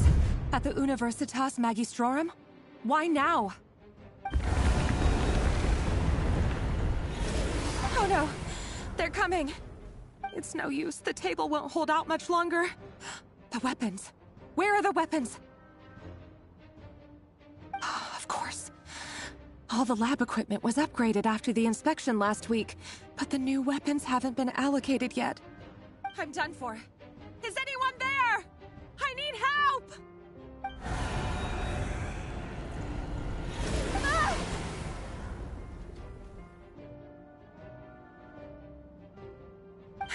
Stay back! Please stay back! Please!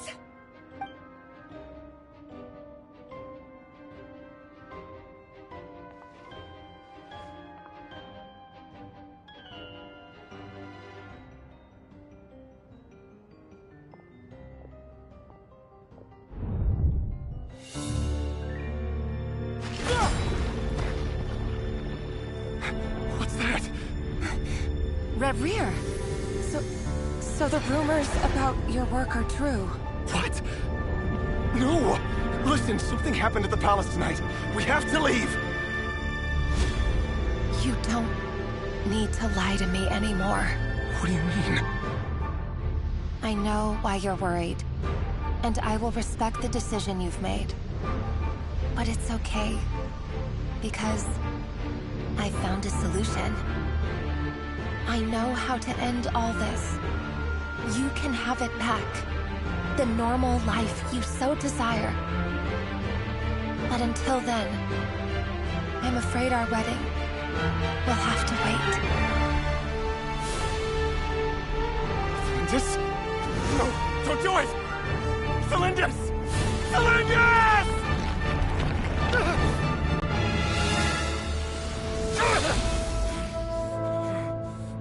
I told you, Rerir. Let her go. You will find someone better. No! No, I won't do it! I have to save her! By what means exactly? A lonely pawn. You lack the power and the strength of will. Do you know a way? Tell me! Come to the palace. Join us.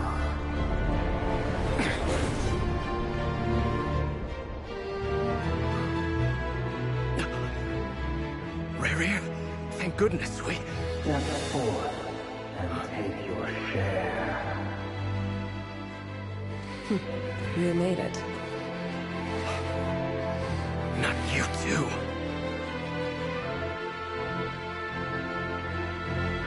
Hatred or grief, despair, desire.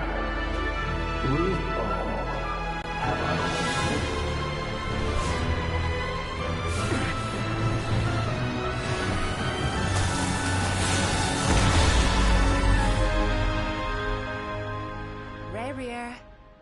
Rerir. Flinders? Were you daydreaming?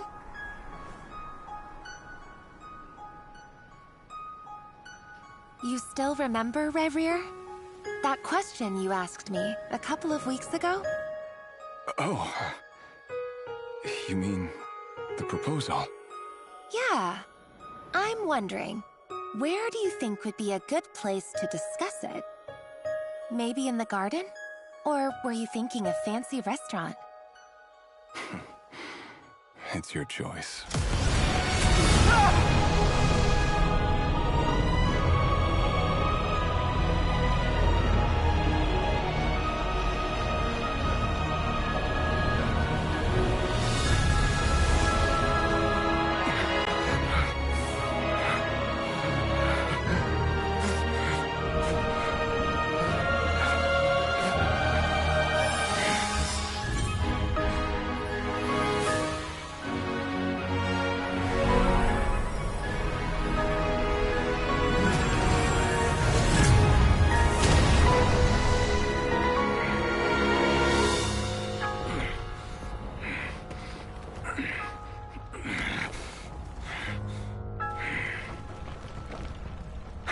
Find you. And then... you can give me your answer.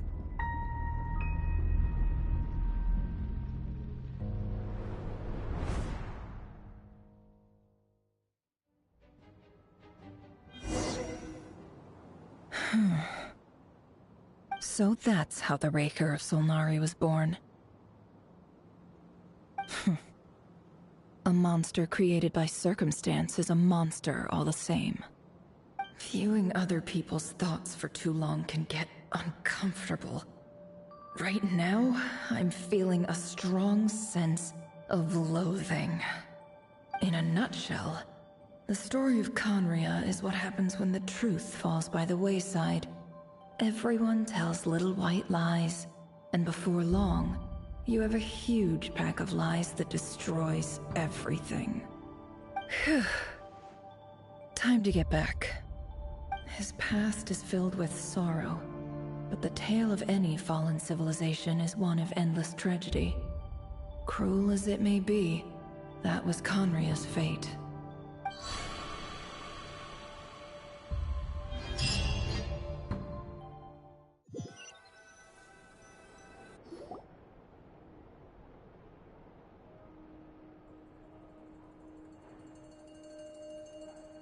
Everyone, I'm back. Can I get a standing ovation? Never! How are you holding up? Feeling okay? She's fine. Boss is a pro. Yes, I'm fine. You will have seen the events of Rarir's life through my thoughts. It's now clear that he is just a regular nobody, driven by personal tragedy, as he said himself. I mostly agree. There's only so much we can know about him from his memories alone, but they did give us a clear glimpse into his life in Conria. However, I would not consider Rarir to be a nobody. He was deeply involved in the events of that era. Yet, when the catastrophe of a generation strikes, nobody is safe. Sounds to me like you're speaking in riddles again. Is this you urging me not to abandon the people of Nodcry in their hour of need? That's not what I meant.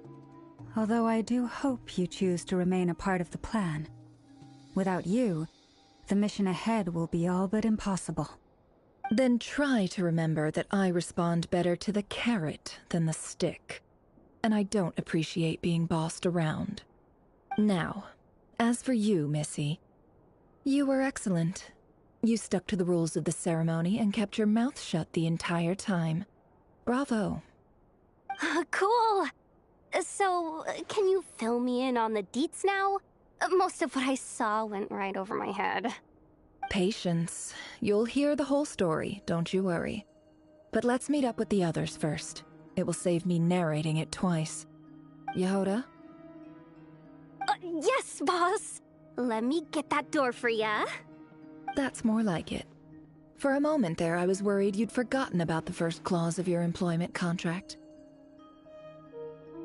Forgive my curiosity, but what does the first clause say? It says I gotta do the annoying stuff that boss is too lazy to do for herself. Like opening the door, pouring the tea, yada yada. Is that right? If something is in the contract, it's because she willingly agreed to it. Rest assured that the Curatorium abides by the very strictest of labor policies. You don't seriously think I'm cruel enough to treat her like my slave?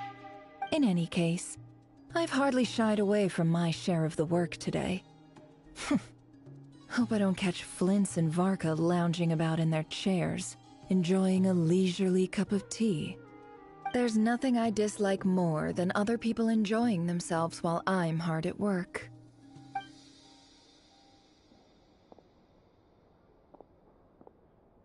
Oh no.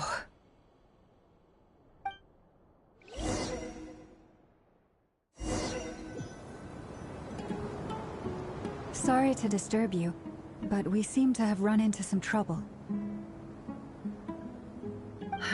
Evidently so. Don't worry, I'm not about to leave you to fend for yourselves. I'm not that kind of boss. And it would go against the Curatorium's labor policy. I'm sorry? What did you hear me say? I wasn't talking about labor policy. Wait. How long have I been standing here? Not long. You just appeared by the door a moment ago.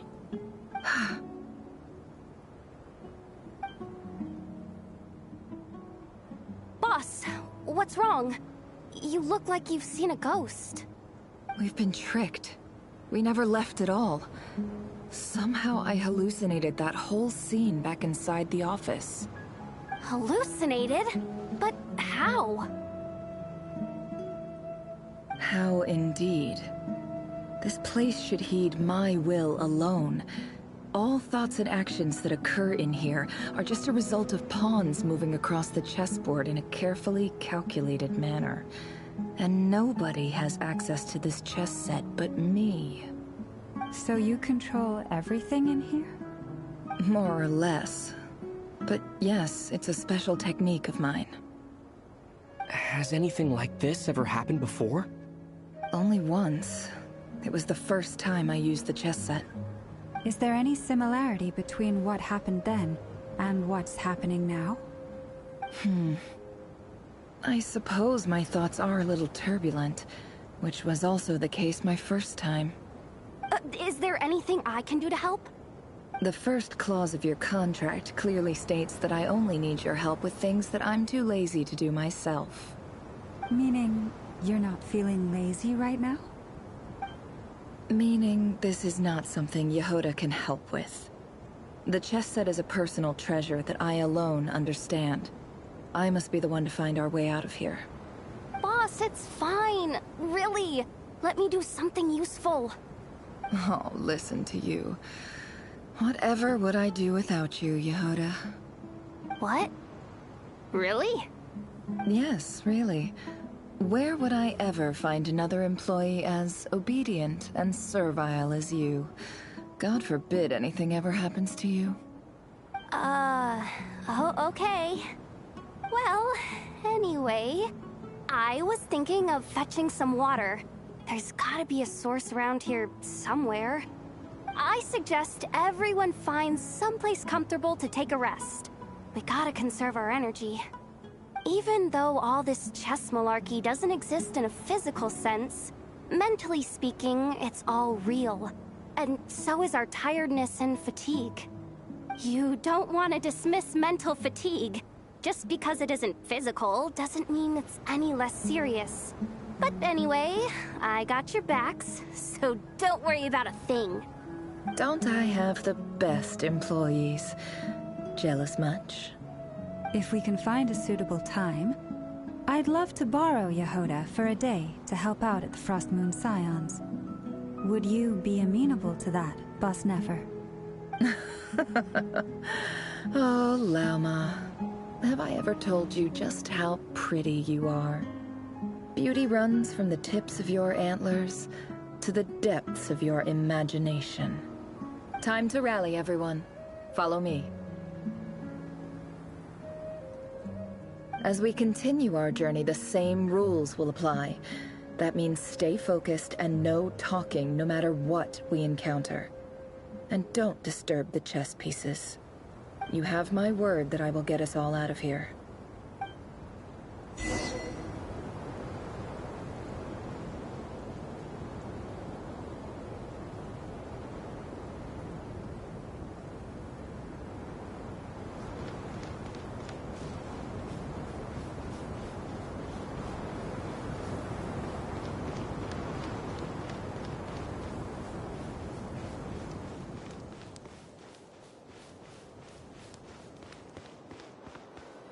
This place looks familiar. That's not a good sign. There's someone up ahead. Time for a little chat.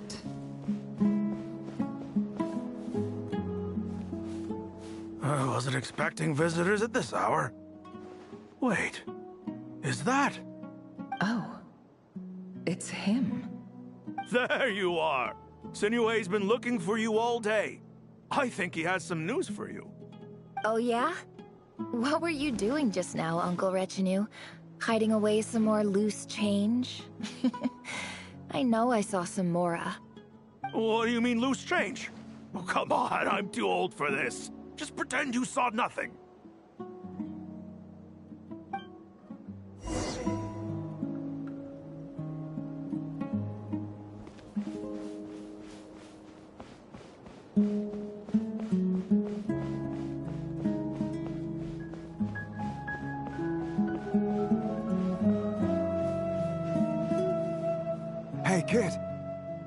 mind telling me what Sinuhe's been up to recently?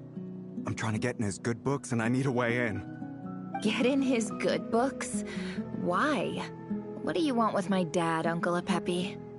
I've written a new song. I was hoping to showcase it at the next festival, but I'll need his approval. A new song, huh? I'd love to stay and listen, but unfortunately, Uncle Retinue says my dad's looking for me. Well, there's plenty of time and I'm not going anywhere. See that pile of stones? I'll be sitting there warming up my vocal cords. Come find me when you're done. Pile of stones. Got it.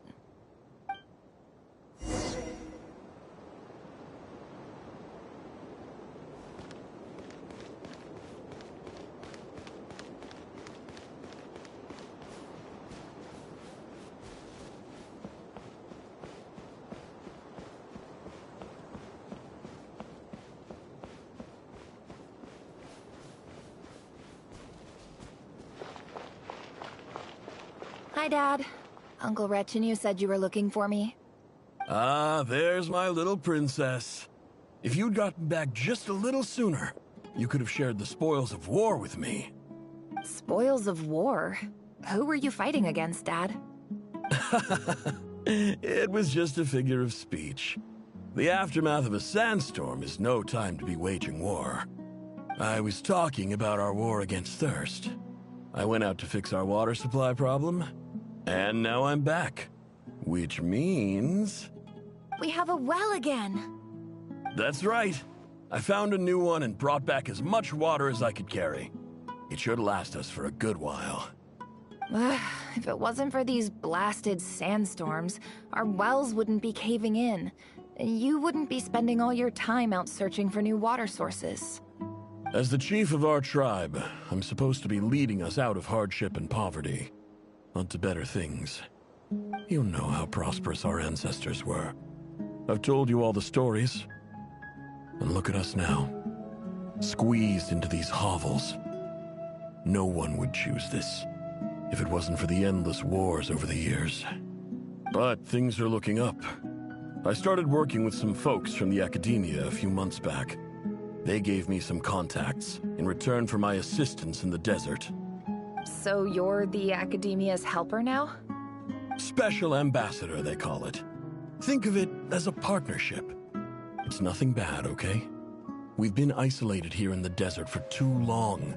Seeking opportunities elsewhere is the best thing for us, and the fastest way to progress. So, do you get anything good out of being a special ambassador? Of course. My luck's improving all the time. One day, I swear I'm gonna lead us out of this place. We'll find somewhere new. Somewhere better.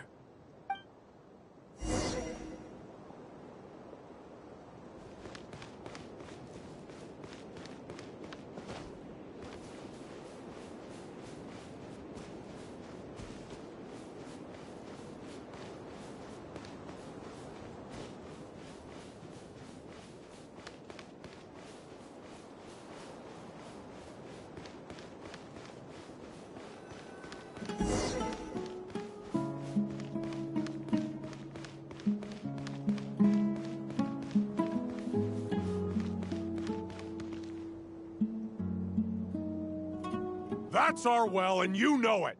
You stole from us. Well, you've gone from chief to thief, and now you have to face the consequences. Did you really think you could take our water without permission and get away with it? You're either brave, stupid, or both. And that special ambassador act? Yeah, nice try. We spoke to the academia. They said it was all news to them. You're a liar and a cheat!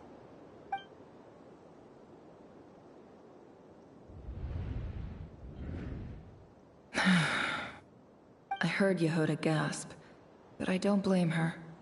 Most people are terrified by the sight of blood. Corpses strewn across the ground. The wounds are clearly from scimitars and daggers. The desert dwellers' weapons of choice. There's a handwritten note on the ground. Let's see what it says. Halil, this is Sinuhe. chief of the Shimti tribe. Surely you remember me. I was the one who helped you and your colleagues avoid the quicksand in the desert. This is my second time writing to you. I assume my last letter must have gotten lost in the mail, as I didn't receive a reply. I hope this one makes it to you safely. I'm writing to you because I need some help. That sandstorm the other day completely blocked up our well, forcing me to look for another water source in Iab and Unut territory. It was a matter of survival. Praise the gods. The well of the Iab tribe was intact. It was my last resort. I drew what water I could and left, but not without being spotted. I fear they will retaliate. You told me to write to you if I ever needed help. You said you'd be my ally in the academia. I urgently need you to formally recognize my title of Special Ambassador and send some of your people to assist me for a few days. It's the only way I can convince them that this was the academia's decision and prevent them from retaliating. This is an emergency. Please send help as soon as possible. Looks like this letter never got sent. The writer died a grisly death, and the letter was trampled into the ground. It's badly defaced. Some parts are barely legible. What a ridiculous lie the surviving Shimti tell. Their whole village was butchered over a sip of water.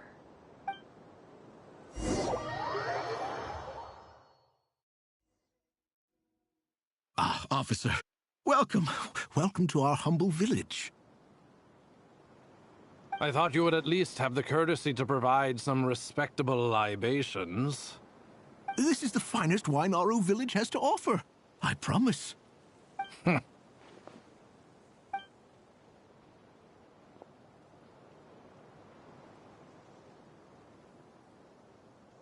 The Academia has agreed to reserve a single space for a candidate from your village. But I remain skeptical of this entire endeavor. I highly doubt anyone in this desert possesses serious academic potential. Please, have faith. If not in us, then in our god. The child we found shows great promise. I beg you, take her away from this place. Give her a chance. Don't let her talent go to waste. I don't recognize her. New arrival? She showed up here a few days ago and we took her in. She's a really bright kid. Please help. I'm begging you. So, where are you from? Nowhere special. Just a sand dune. What about the rest of your family? How many of you are there? Just the one. It's only you? Correct. So, no brothers, no sisters, no mother or father? Any who have slept on a bed of sand, I call my brothers and my sisters. Apart from that, I have no family. All right. Get over here. Sign your name on the form.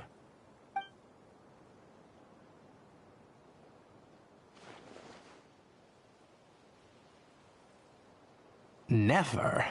You're rather fair-skinned for a desert dweller.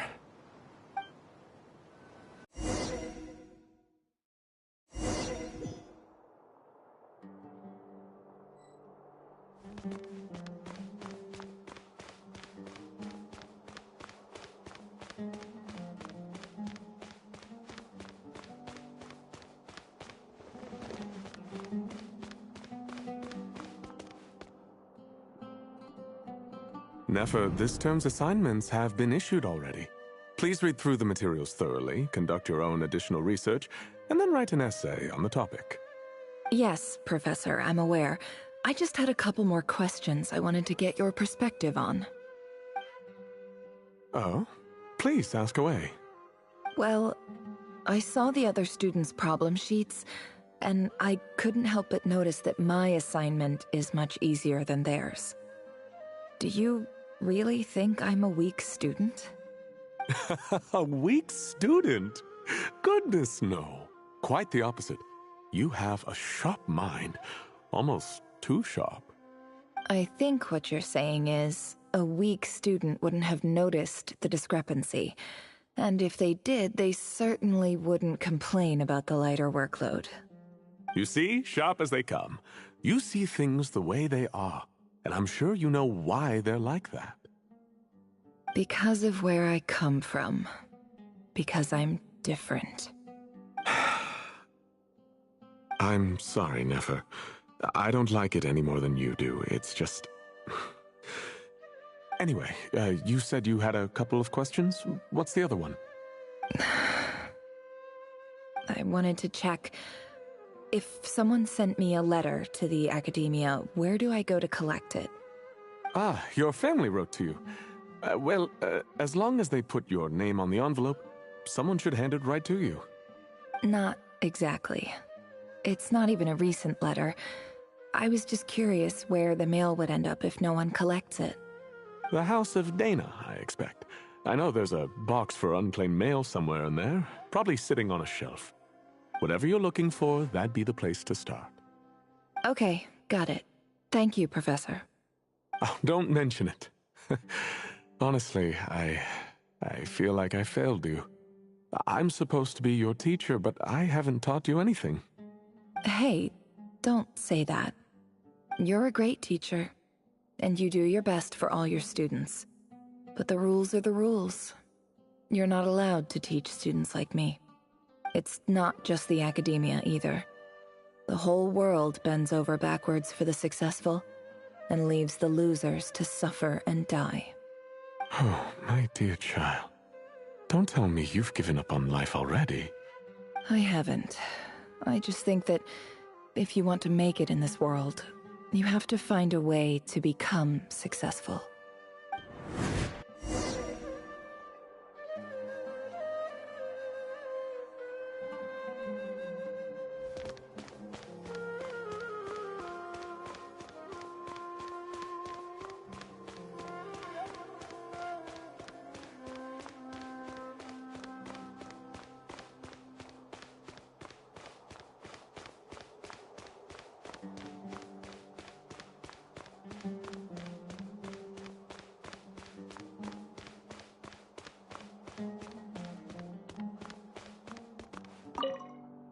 This must be it. A big cardboard box full of unclaimed mail. And probably some letters that ended up here by mistake, too. Let's take a look.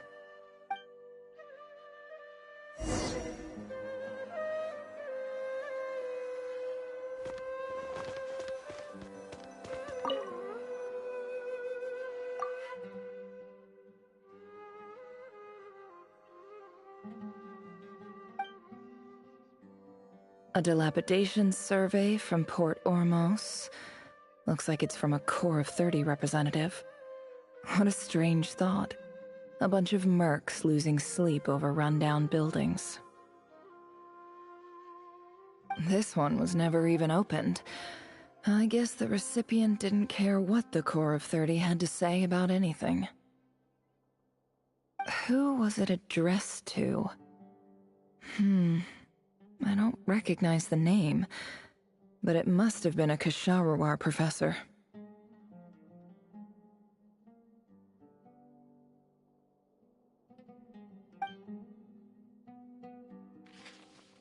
This one is addressed to the Immorta Sage.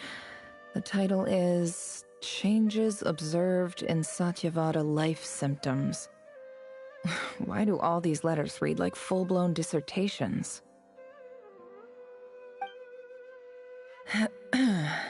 Guided by the incense, we became lost somewhere in the forest.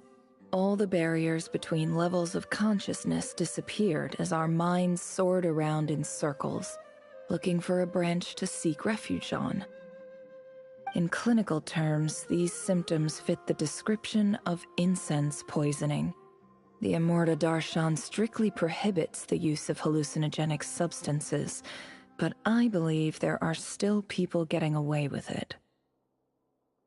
For example, my neighbor who always breaks out into song and dance after using incense. This seems like something the academia would want to know about. Why wasn't it collected? Wait, what's this written on the back? It's so small.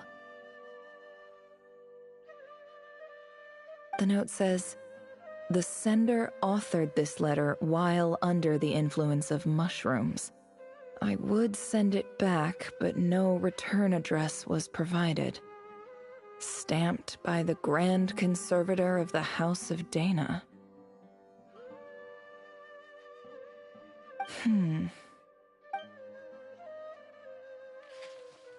This next one is addressed to Grand Sage Azar.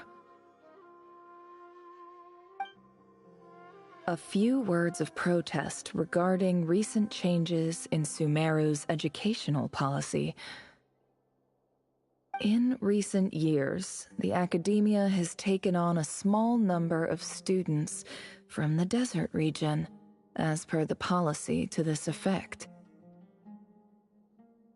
However, it appears to me that these students have not, in fact, been provided with educational opportunities that are, in any meaningful sense, equal to those enjoyed by their peers. As well as receiving dumbed-down assignments and perfunctory tutoring, they do not even have full access to the Akasha system. Education is the fundamental purpose of this institution, which should go without saying in a nation whose founding virtues are knowledge and wisdom.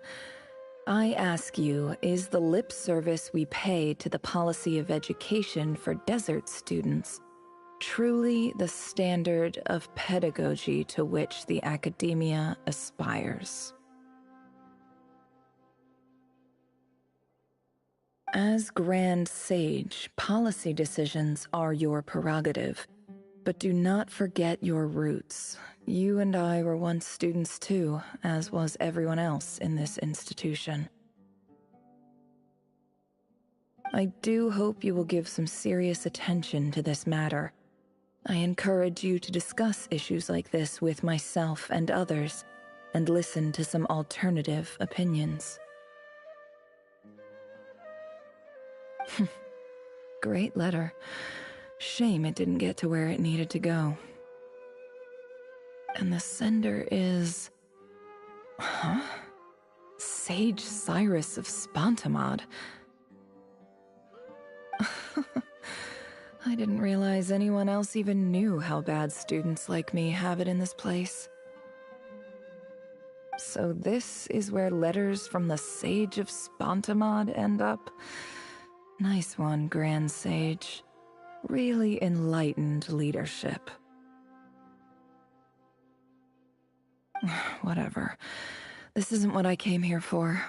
Moving on. I'm not exactly holding out hope that a letter sent from the desert would even make it here. But if it did, where else would it end up if not in this box?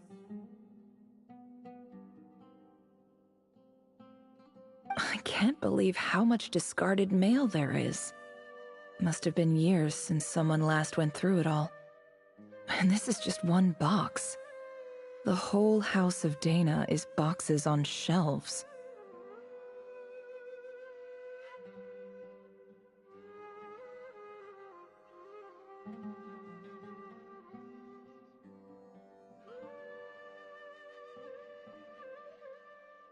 I don't believe for one second that any human being has sat down and read through all the documents in this place. Who has that much free time on their hands? Wait, could this be it?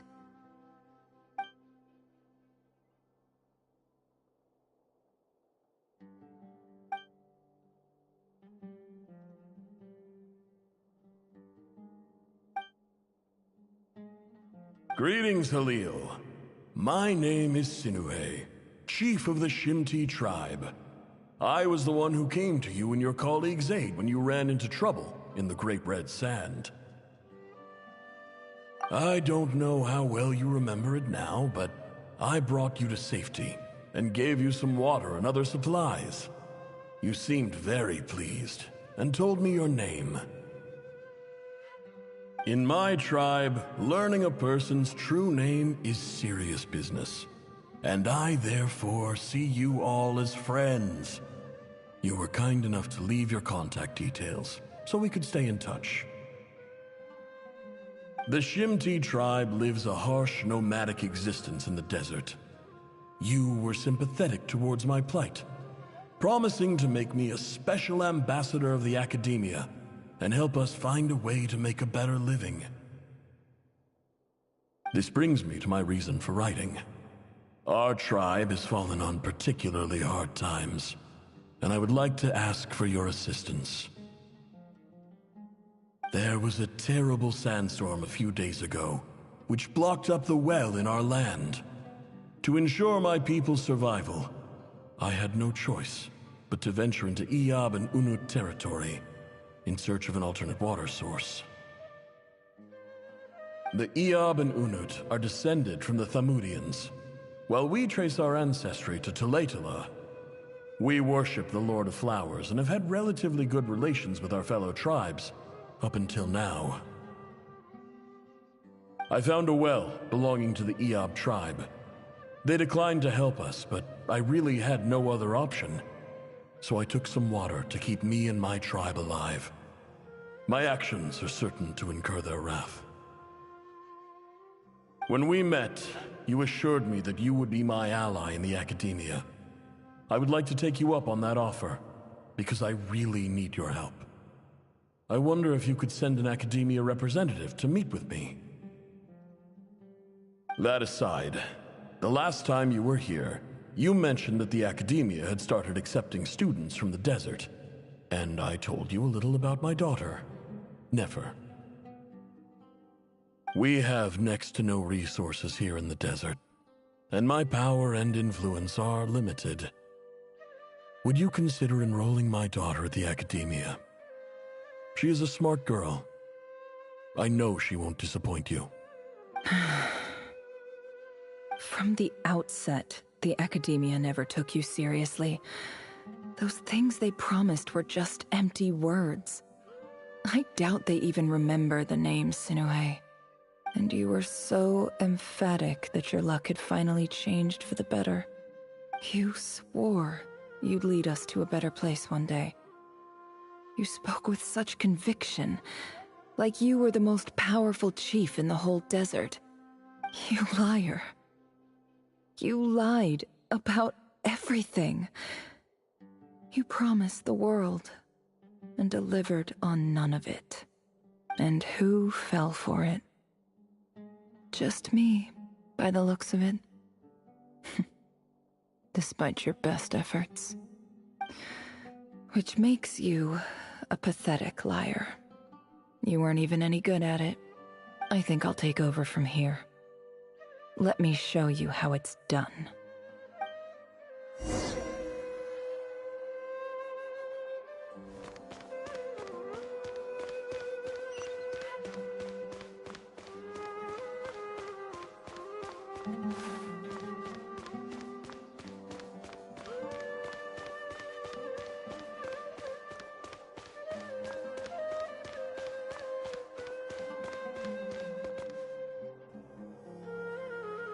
I just came to say goodbye. Thanks for everything you've done for me in my time here. Nefer? You packed your bags. Where are you going? I'm quitting. Something's come up in my hometown. Gonna head back and deal with it. Huh? But this was a hard-won opportunity for you. You know that better than I do. It was, but it doesn't matter. I have more important things to deal with, and they can't wait. Oh, and I didn't want to overfill my bags, so I left some incense on your desk.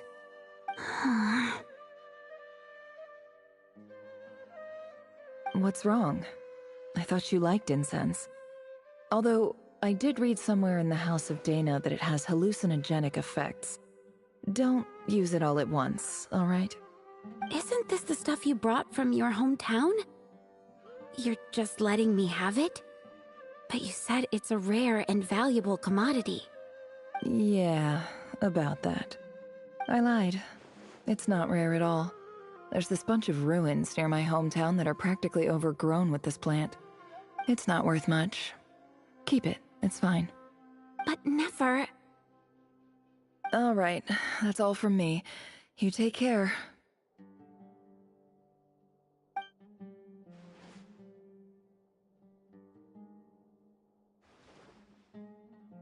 Don't forget me, okay? I mean, we're more than just classmates, right? We're friends. Yeah, I'll remember you. I lied again. That incense is worth a fortune, and it's a rare find even in those ruins. And as for remembering her, I have far too much to do when I get back. No time to reminisce. I'll be lucky if I even make it through this alive. But either way, I expect I'll forget you pretty quickly.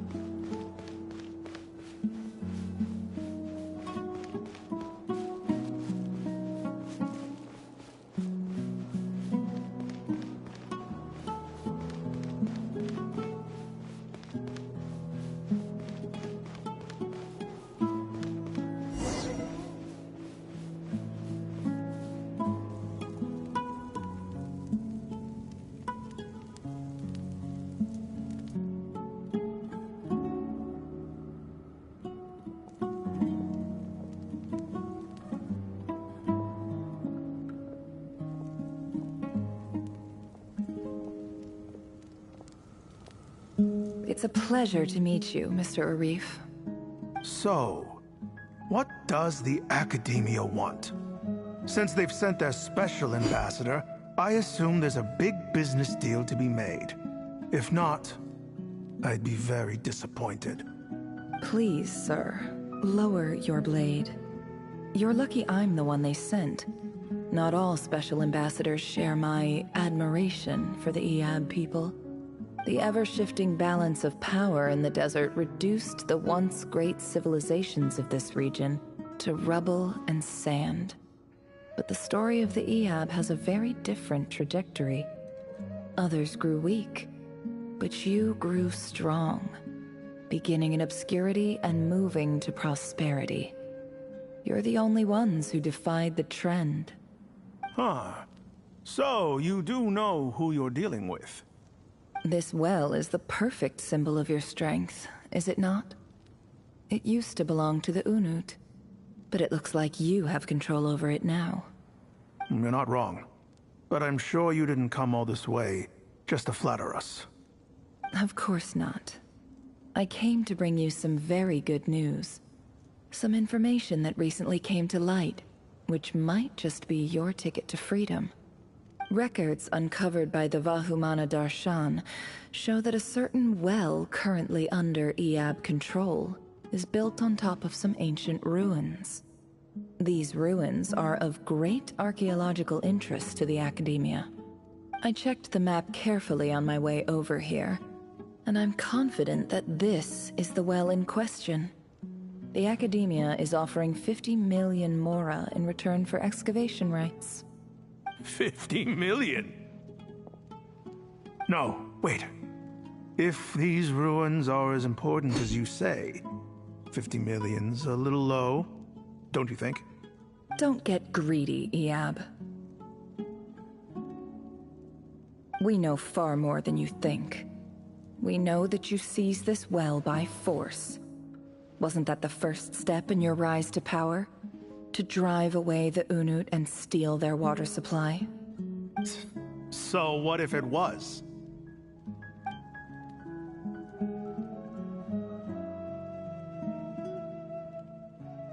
Don't worry. As unscrupulous as it was, it's something we're willing to overlook. The Academia is only interested in dealing with the de facto power holders in the region. I hope I am making myself clear. And I hope your words are the truth. If I find out the Academia is trying to play me, I'll hunt down every one of your people and make you watch as I cut their heads off one by one. I assure you, Chief, that would not be in your long-term interests. You don't want to make an enemy of the Academia. You see how I'm dressed, don't you? I appreciate that you've never been to the rainforest, but surely even you recognize an ambassador's attire when you see it. And what does a barbarian like you have to lose anyway? You really think the Sumeru Academia would bother to come all this way just to lie to you? We have more important things to worry about. All right, I take your point. The Academia is the highest authority in the land. I'm sure you're trustworthy people. In that case, we have a deal. We will sell you the excavation rights. I'd like to thank you, Ambassador. This is good news indeed. Excellent news. In fact, it calls for a celebration. Would you do us the honor of staying a while and enjoying some Eab hospitality? Gladly. I am partial to wine myself, and I trust you are as well. So let's indulge in a few drinks together, in celebration of this momentous occasion.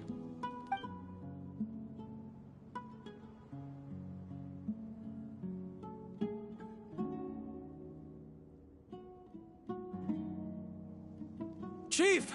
Chief, it's an emergency! It's the Unut. They've taken the well. What?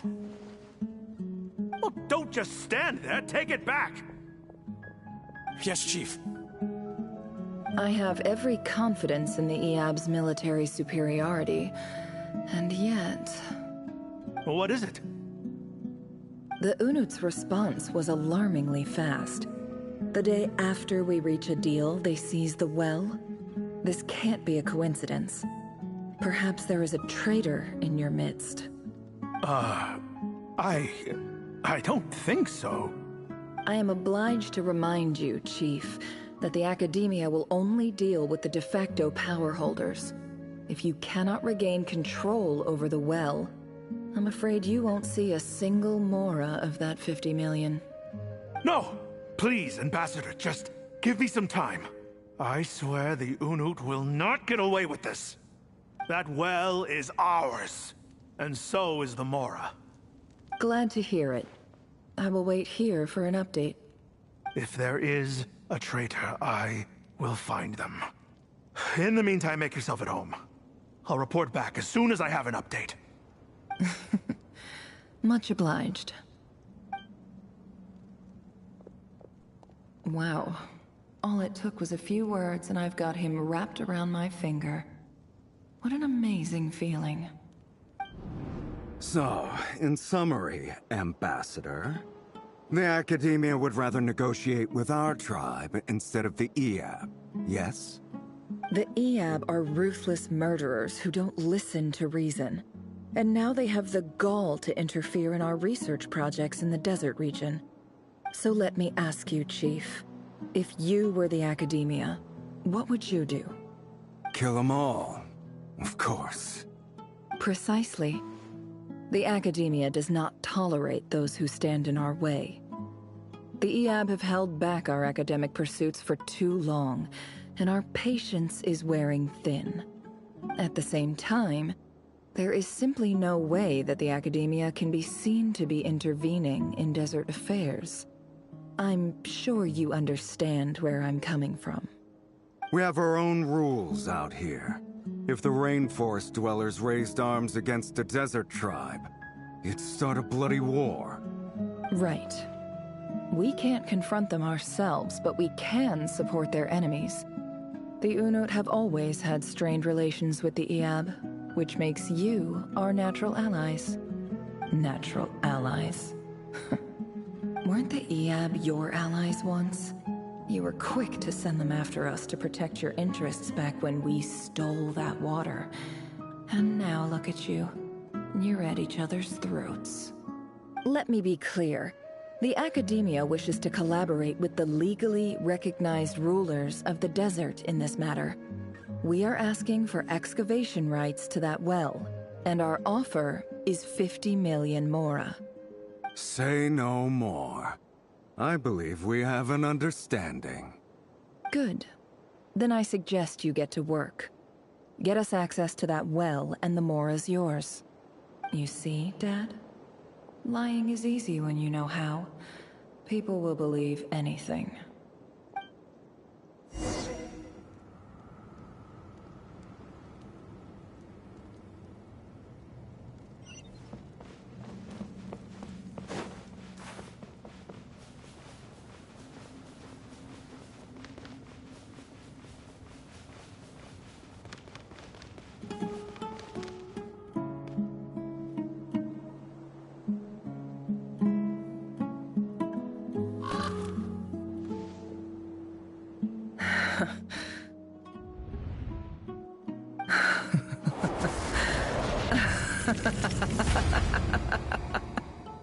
Look at yourselves. You may be vile, savage monsters, but your butchered bodies bleed like any others. You're no different. You're nothing special at all. The monsters who destroyed my home, they're just ordinary, petty human beings. What a joke. I think we're even now. Maybe I've even done the desert a favor. It's a better place without all these people around. Oh, Sinuhe, my gullible fool of a father. Perhaps if you'd been as ruthless as I was today, our tribespeople would still be alive.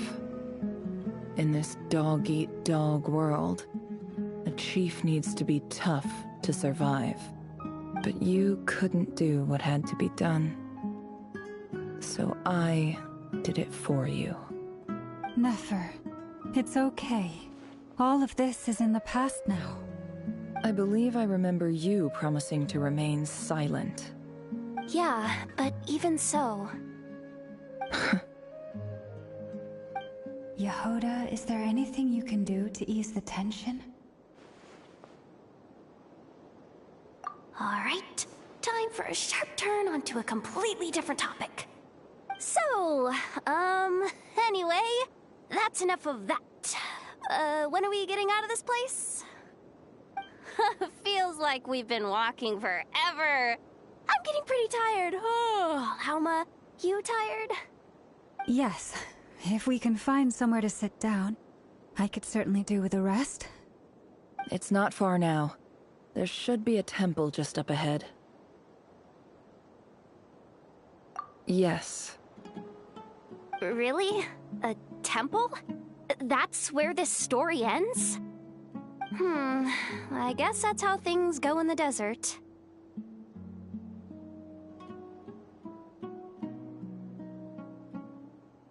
Desert dwellers can never escape their destiny. Or so everyone says. I never wanted to believe it, but looking back now, I'm as desert as they come. You mentioned a temple. What's waiting for us there? My biggest trade secret of all. Ah. Then I'm guessing it's where you got your power from. The power to peer into other people's minds. I didn't know you were clued up on any other religions. I'm no expert in the history of Sumeru, but since you come from the desert, I would imagine it has something to do with King Deshret.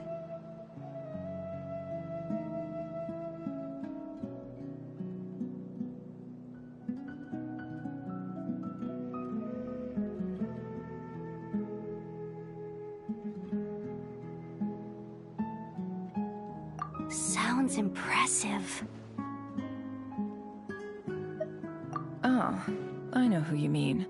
General Mahamatra Sino. The spirit of Hermanubis dwells within him. That's Boss Neff for ya. She knows everything. Sino's hardly a figure of obscurity, but I know about Sethos too. What about him? Is he a big deal or something? Well, he's not a small deal, let's put it that way. Please, This is the bare-bone basics. Save the flattery. Thanks for your patience, everyone. I'm sure it's been a lot to take in. With any luck, that's our exit just up ahead.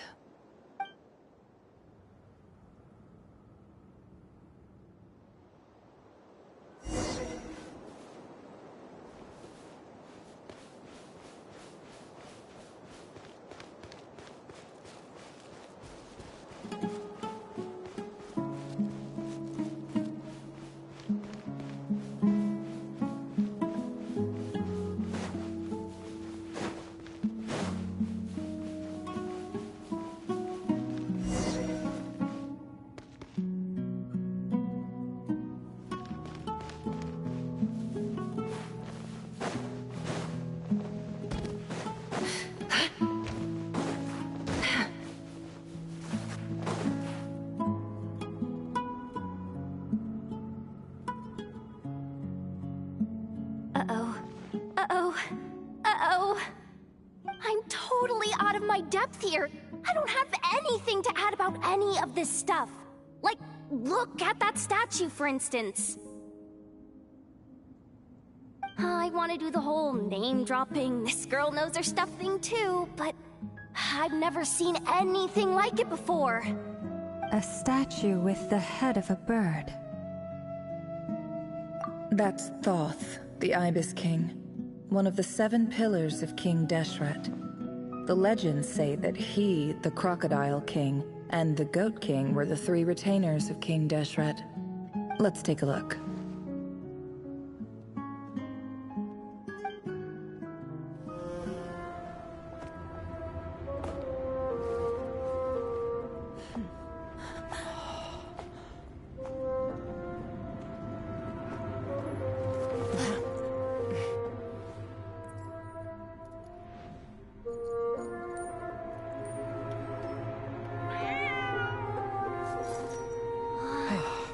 It's just Ashru.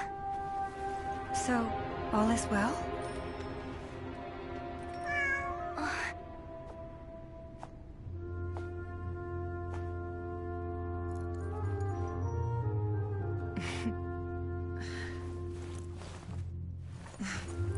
Typically speaking, at this point, the world disintegrates. Then we find ourselves back in the outside world. Besides, these are my memories. There's nothing to fear. You're sure? Of course. It's almost over.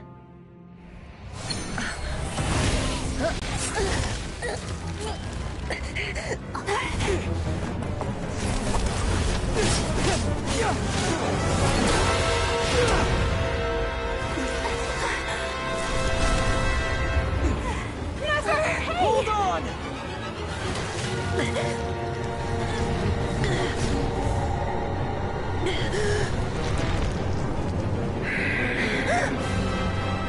Knowing too much is always a death sentence. Speak for yourself.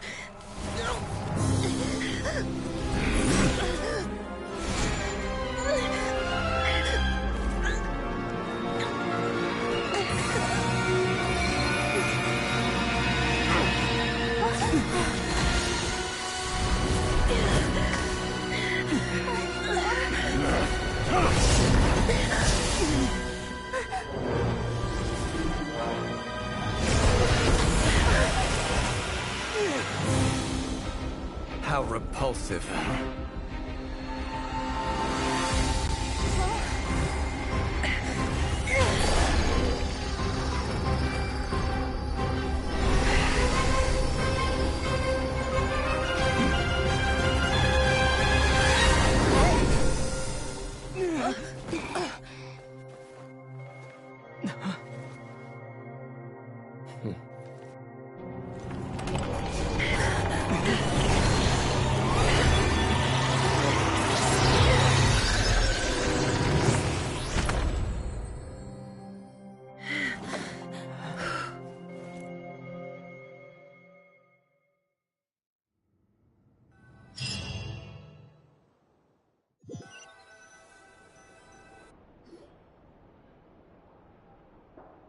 timed that pretty well, didn't I?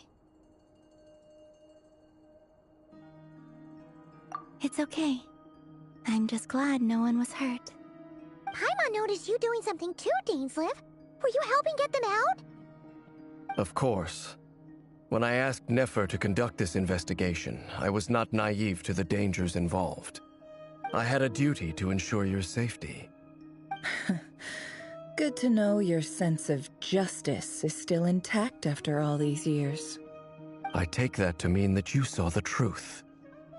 That comes as a great relief. I certainly did. And thanks to your help, I also managed to trap Rerir inside the chess set. Whoa, really? How'd you manage that? Well, to be honest, I sensed that something was wrong long before we made it to the temple. By using this fragment to probe into Rerir's past, well, the monster formerly known as Rerir, it seems I alerted him. I was tracking him, then he caught on and started tracking me too. Can't say I'm surprised. But how did he track you through your thoughts alone? That shouldn't be possible. Rerir was a secret agent who reported directly to the Vinster King. He is an expert at finding a trail and hunting down his pursuers. No wonder. He infiltrated the chess set, read my thoughts, and built a new virtual chess set inside of it. That's why we weren't able to leave at first. Speaking of your chess set, it's quite a remarkable item. Would I be right in thinking you have some connection to King Deshret? You overestimate me. I only have a connection with one of his underlings, the Ibis King. You all saw how this came to be. A long time ago, the Eab massacred my tribe, the Shimti, in our home village. A few years later, I enrolled in the academia, where some new information came to light. The Unut and the Eab fought a bitter battle over the rights to a well, all for the sake of a non-existent 50 million Mora. The Eab ultimately won that confrontation, but their victory came at the cost of almost every warrior in the tribe. The final blow to the Eab came at the victory feast, when an Unut assassin beheaded their chief right before my eyes. The remaining Eab fled and have been scattered to the winds ever since. Having gotten my revenge, I returned to my hometown, where to my surprise, the nearby temple was still standing. There it was, seemingly immune to the relentless hostility of the desert, while my tribal home lay in ruins. As I stood there gazing at the temple, I noticed a cat just outside. This cat, as it turned out, was home to the spirit of the Ibis King. He led me to a gate deep inside the temple, and there he made a deal with me. This chess set is my gift from the Ibis King. The chessboard within is made to the same specifications as the one in the mausoleum of King Deshret, and represents his power of piercing analysis. With this chessboard in its container, I gained a certain ability to perceive hidden secrets. Now, you could conclude that the Ibis King simply wanted to give the people of this world the power to seek the truth, but I don't believe that's the full story. Every god plays favorites. Their hearts are as fickle as any human's, full of secrets, perversions, egotistical tendencies. But precious few gods are willing to admit this. It is the same with all powerful forces, including fate itself. Their gaze falls preferentially upon a select few. As you rightly point out, this is an act of favoritism. If you're alluding to the Abyss, then yes, I agree. Gather the others. It's time to share everything I've learned.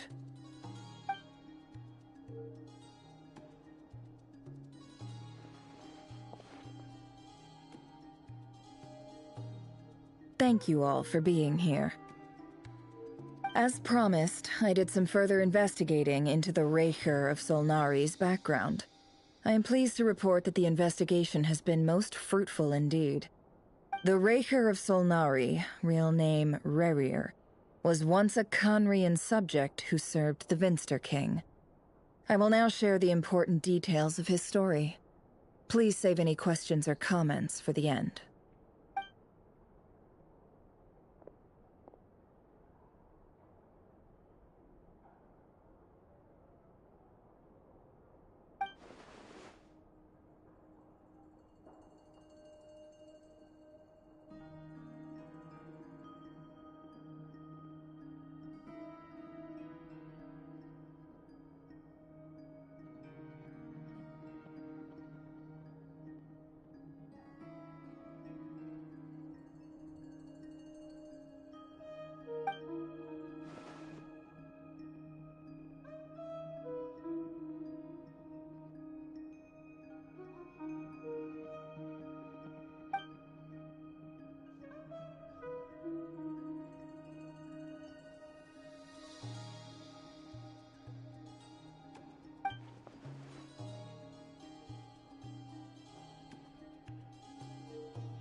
So that's why he's so obsessed with the moon.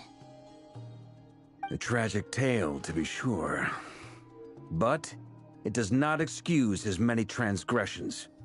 No matter how much Rerir suffered in the past, the fact remains that he is what we know today as the Wild Hunt, wreaking havoc upon innocent lives in Notcry. He becomes more dangerous with each passing day. If left unchecked, it is simply a matter of time before all of Teyvat suffers the consequences. This is a threat that the Knights of Favonius cannot ignore. A question for Miss Columbina. Forgive me if this is presumptuous, but have you ever seen the spatial gateway that appeared in Rerir's memory? Never. But I have heard stories of something called the Moon Gate, and this seems to fit the description. Miss Lauma, any thoughts on this? In the lore of the Frost Moon Scions, the moon is believed to hold many secrets. Some sources speak of ancient knowledge, others of a gateway to the unknown. The term Moon Gate is one I have heard before, but as is the case with all of our legends, there are no records of any first-hand witnesses. We cannot know whether it truly exists. Then back to Miss Columbina. As a moon goddess yourself, do you have some idea of where the Moon Gate leads to? Not at this stage, sorry. I do hold the power of the Frost Moon, and my strength is recovering well. I can sense that the gate would open at my command, but... But there's more to the power of the Frost Moon than that? Yes. A moon goddess has the right to open the Moon Gate, since it is a path to the moon. But as never mentioned, holding open a spatial gateway takes a huge amount of power. And right now, I need to conserve my energy to fight the Reihir of Solnari. I'm afraid this is one mystery we may have to leave unsolved for now. I agree. Better to save your strength. But if you'll humor me for a moment, I have a bold conjecture of my own regarding the world beyond the gateway. I highly suspect that neither Tholindis nor Rerir made it through unscathed. The evidence pointing to this is the fact that the Reihir of Solnari exists in the form of countless fragments. With the abyssal power he wields, no ordinary foe can touch him, let alone tear him to shreds. And yet, the Wild Hunt proliferates wherever his scattered fragments lie, drawing hordes of monsters to many different locations across the land. So your theory is that Rerir was physically torn to shreds by some powerful force? Hence, why the Wild Hunt is a distributed phenomenon, rather than a unified one?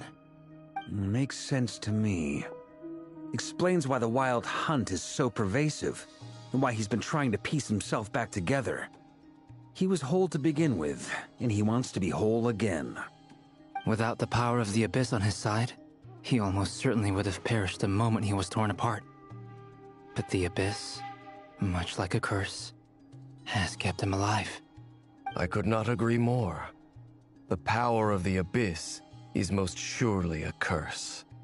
It is a compelling explanation, and one that accords with my present understanding of abyss creatures. Whether the life form in question is primitive or advanced, if a curse has extended its lifespan unnaturally, it will continue to survive in spite of everything. This raises some interesting questions.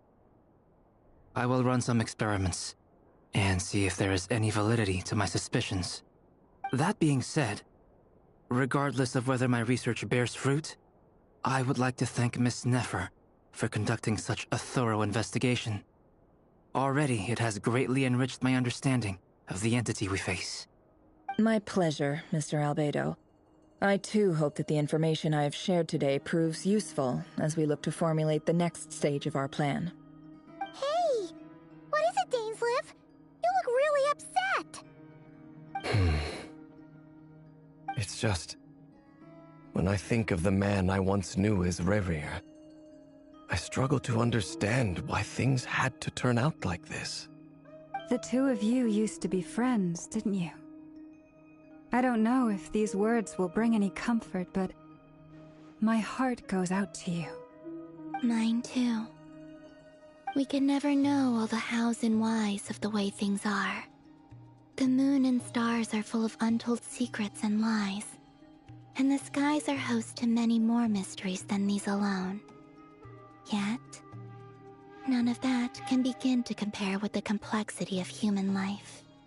Those are the first comforting words I've heard in a long time. Thank you, both. Well, I think this is a good place to end today's meeting. I'm sure Nefer needs some time to recover. She's been through an awful lot today. That's very thoughtful of you, Llama. Of course. Sounds good to me. Take some time to rest and digest before we reconvene to nail down a plan.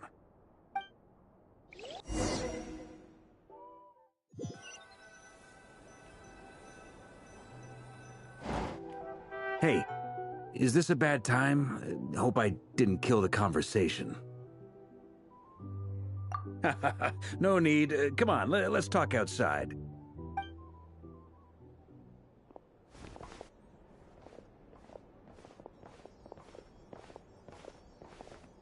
Anyway, Nefer went back to the curatorium to get some rest. But before she left, she shared some things with me that I thought you should be aware of. Firstly, although she managed to trap the Raker of Solnari inside her chest set, there's no guarantee that the power of the Ibis King is any match for one of the 5 sinners. Their powers are beyond our comprehension. It's only a matter of time before he finds a way to break out. We have to come up with a plan and take care of him before that happens. Honestly, my mom figured that might be the case. So, how long have we got? Well, I asked her that same question. She talked for a long time, but for the most part, it seemed like she was trying to convince me how precious her chess set is. What a long and storied history it has. It felt like some kind of sales pitch, you know? The kind where you end up handing over Mora against your will? Anyway, after all that, she finally answered the question. 2 days, at most. 2 days? Holy moly! Can we even recruit enough help in that time? That remains to be seen. Which brings me to the second issue. Dainsleif is obviously conflicted about this whole thing. But given how little time we have, there's no way we can pull this off without his help. You have some history with him, right? Do you think maybe you could talk to him for us? Great. I appreciate it. All right, on to item 3. So, Albedo, Duran, and I put our heads together and came up with a plan. Can't promise it's gonna work yet, but at least it's a start. We figured we'd bounce the idea off you first. We'll explore it further once everyone's recovered. Oh, Paimon's dying to hear this. All right, so here's what we're thinking.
we felt a little uneasy about roping you into this. I mean, firstly, you're not locals, and secondly, none of us are your boss.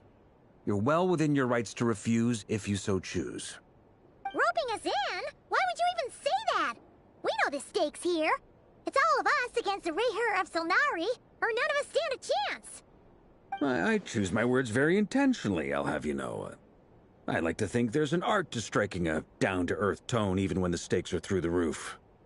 Sir Varka, I have a few thoughts about this plan.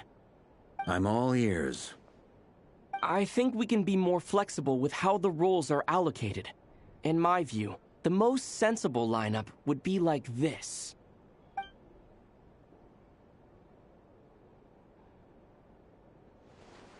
I see your point, yeah. But if that's how we're going to approach this, you'd better make sure you're ready. To be clear, I don't doubt your abilities. Far from it. I just want to make sure. Are you really willing to take all this on? I want to do everything within my power. The Rayher of Solnari is a truly fearsome opponent, and if I do my part, it'll greatly reduce the risk for everyone else involved. Well, that tracks with what I've heard. Jean's mentioned in her letters that you're so diligent it's almost abnormal. As in, most people weigh up the risks and rewards in situations like this. But you seem to just march towards danger without a moment's hesitation. Of course, everyone appreciates a fearless pioneer. But all that aside, I'm the Grand Master of the Knights of Favonius, and you're our honorary knight. I want to make sure your courage doesn't come at the expense of your safety. Thank you, Sir Varka. Well, I should be the one thanking you. It means a lot to have you on board.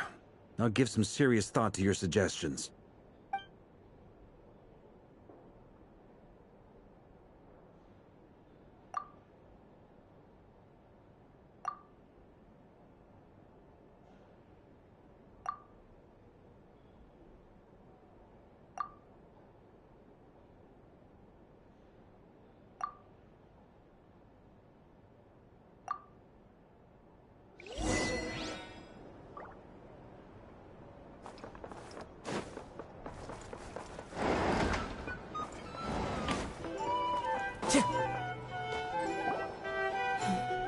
This is a thorough plan, but I do have one last question before we take action.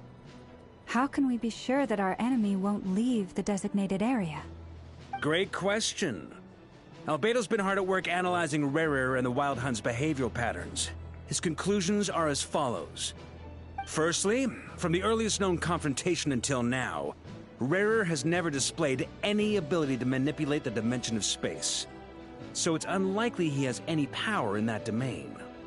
Secondly, he seems to have a particularly strong vendetta against our group. If we put him in a fight-or-flight situation, he'll choose to fight every time.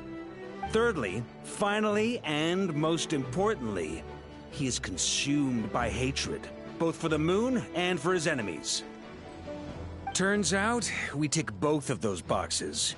We have a reincarnated moon in our ranks, and a spy who accessed his private memories without permission. He'll be baying for blood, not looking to escape. As someone who's had their fair share of interactions with the Wild Hunt, those all seem like valid observations to me. Understood. Then I will defer to the verdict of the group. Well, everyone, that's the plan in full detail. Albedo and Durin are carrying out their part as we speak. Plan approved. Scheduling. Okay, any firepower you need, I got you covered. Let's light this baby up. The Frostmoon Scions are behind you as well. And the rest of you?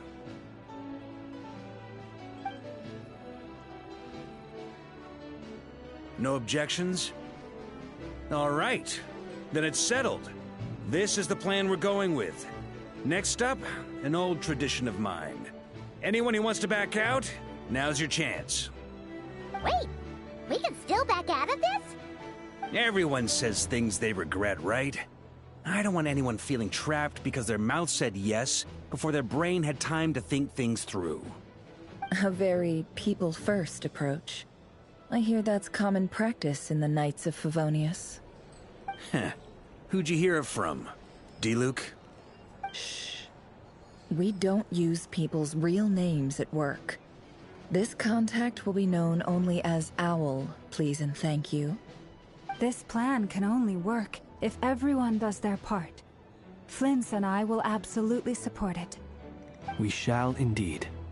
You'll be glad you accepted our help. Also, you are the last person I expected to see here, Miss Dory. It's not often I get called Dory in a work context.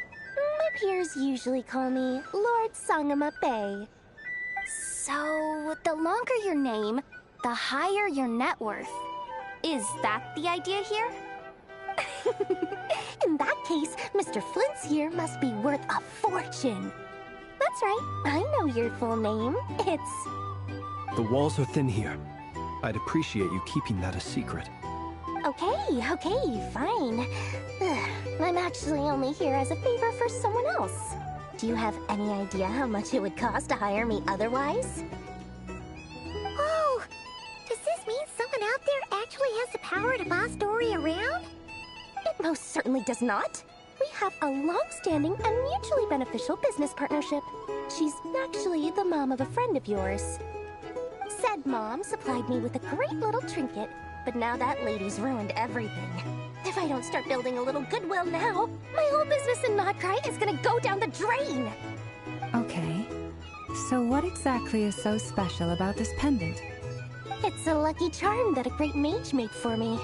We have a business relationship, and she was worried that something bad might happen to me. So, she wanted me to have something that can store power to protect myself with. I finally got it all fully charged up with Kovaki, and then never went and used it all up at once! Never lost so big in my life! You're right. It was all my fault. I didn't mean to drain all the Kuvaki in the pendant, but I'll make it up to you. You will? Well, in that case, how about you give me your chess set? And we call it even. I knew you'd say that. Well, it's yours if you want it. In fact, take it now, and I'll even throw in a free Raker of Solnari. Deal? You're putting me in a difficult position here. It's a very useful thing to have around, but I have a funny feeling it won't be around much longer. I guess we'll see in a couple of days. Looks like bankruptcy for me. Hey, don't be so pessimistic. See this through and you never know. You might find a new business opportunity on the other side.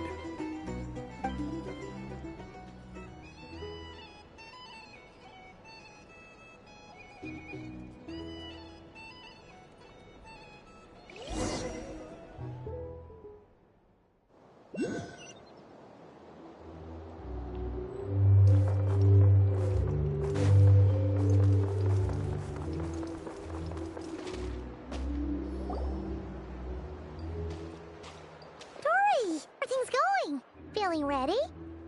Oh, I was born ready. We only have 2 days. You think Lord Sangama Bay would let an opportunity like this slip by? Don't forget, when something's in high demand, the people with the goods on hand get to charge the highest price of all. Even higher than the sellers taking advance orders.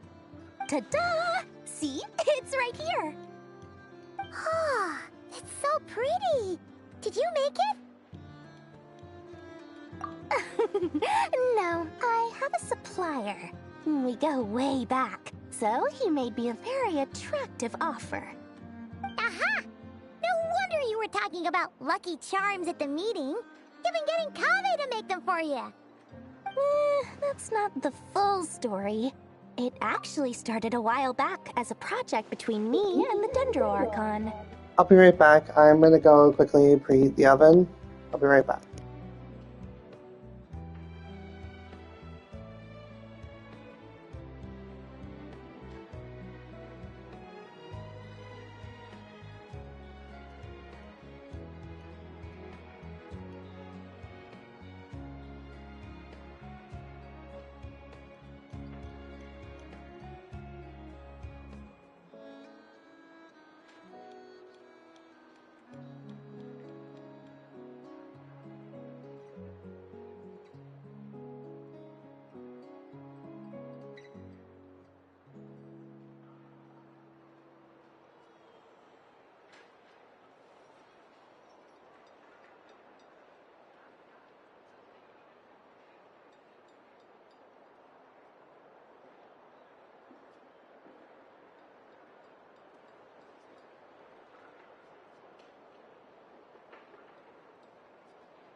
Mage Alice once warned me that this world won't stay safe forever. There may come a day when everyone faces a great crisis. I passed this on to the Dendro Archon, and she secretly brought together a research team made up of Sumeru's top scholars to invent a technology that could keep people safe. I won't go into the details because it's all very complicated, but if you want to know more, you can ask the Dendro Archon about it sometime. Anyway, point being, it was the Dendro Archon who asked Kaveh to build this little contraption. As one of the top Kashara War talents, he was the obvious choice. Took him long enough. He stressed over it for ages. Must have gone through at least a dozen designs before producing a final product. But that's Kaveh for you. Marak delivered it to me a couple of days ago, along with a letter from Kaveh. Could I ask why I'm sending this technology to you? And what's your proposed use case? Has it been approved by the relevant authorities? So nosy. My fault for sending him the research permit to begin with.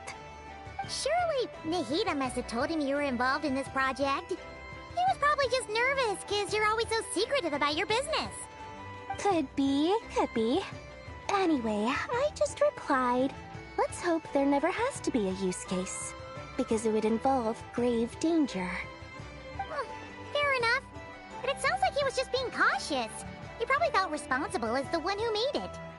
Or maybe he was asking as a favor for his housemate. He's done that before. Not sure why, though. His housemate doesn't seem to really care that much about this kind of stuff. Either way, all's well that ends well. I'm just glad to finally have my hands on the product. I wouldn't want to be without it, given the potential dangers that lie ahead. Huh? What does that look mean?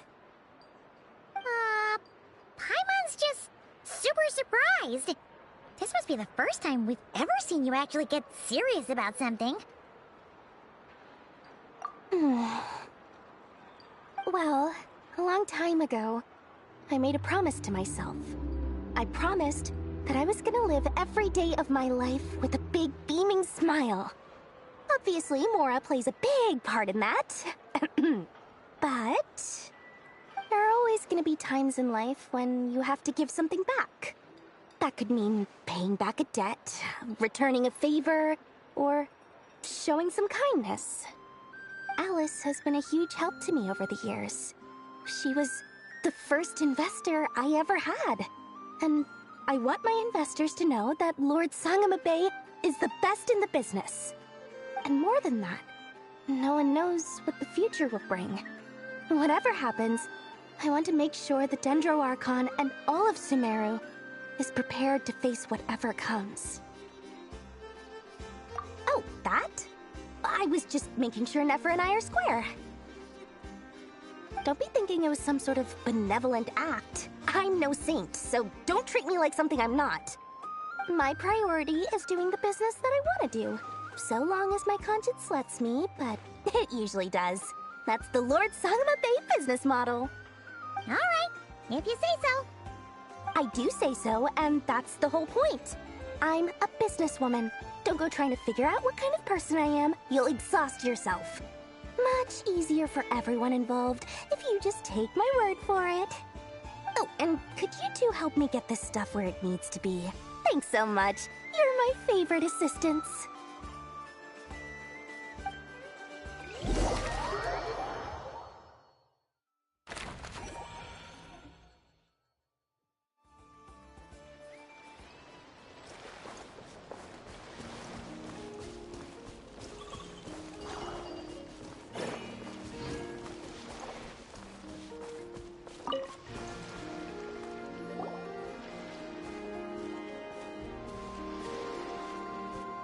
Traveler, Paimon, it's good to see you.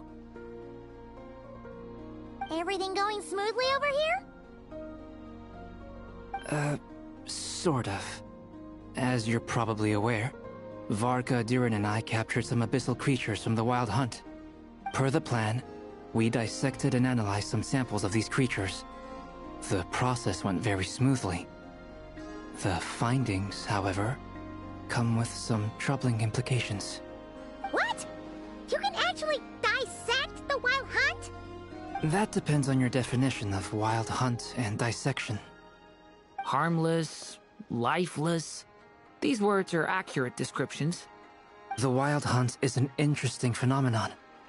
In and of itself, it doesn't seem to possess anything akin to a human personality. But taken as a collective, the medium through which the wild hunt is summoned does appear to have a soul. Master griped a lot about the wise Horoptotire, and seemed somewhat fascinated with the foul Certology. But she barely mentioned Rerir at all. I don't think that was because of his lower social standing, though. Anyway, it's a pity. I should like to hear her thoughts on the nature of the life form he has become today. It's a strange mix. The furious energy of an abyssal being channeled through a fractured physical existence. A consequence of being torn apart by an unknown power. Perhaps the only explanation for his survival in this state is that he sacrificed a degree of individuality in exchange for a continued existence. Oh, sorry. Once I get talking about interesting research, I have a tendency to go on indefinitely. Back to our research findings. Essentially, they confirm my hypothesis. Rerir's corpse is completely contaminated by the Abyss, and the effects are irreversible. You could think of this as Rerir in mutated form. But in my view, even that would be inaccurate. In reality, his whole being has been consumed by the Abyss. In other words, he is now nothing more than a manifestation of abyssal power. Unfortunately, at present, we have no means of completely eradicating abyssal power. Hence, we cannot fundamentally destroy the Rayhir of Solnari either. Oh, that's terrible news! So, that's it? We can't defeat him? Not even if we get the power of the Three Moons? Miss Columbina's situation is a difficult one. She can never achieve wholeness when the world does not accept her presence. It's as if her creator banished her to a place she can never be accepted. It means she spends most of her energy just on her own survival. Given the circumstances, it's only natural to despair. But we must see this plan through to the end. Time to kick off the backup plan. Oh, Paimon almost forgot! This is for you. Dory asked us to bring it. Ah, how wonderful. Well, thank you for making the trip. Durin and I will be heading off shortly. I'm sorry I won't be there to protect you in person this time. Please be careful. All right then. Stay safe.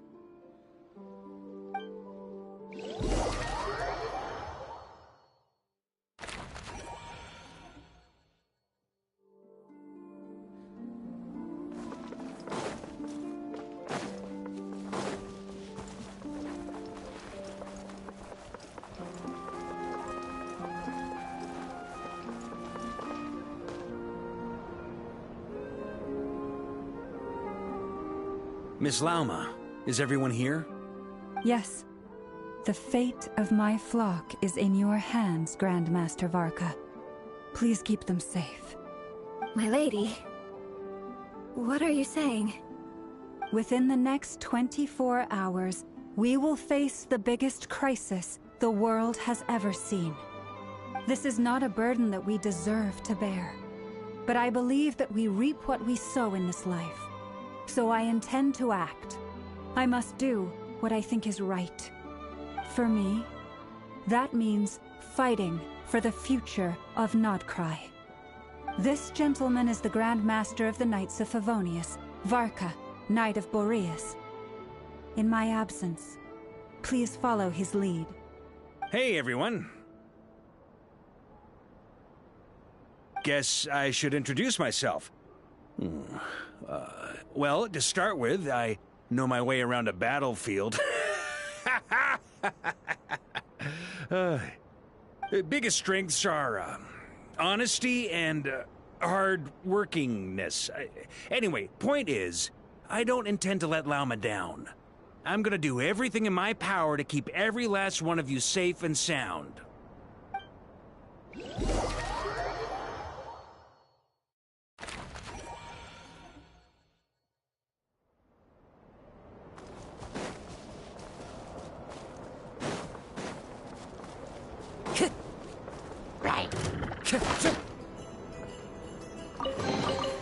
brings a smile to my face.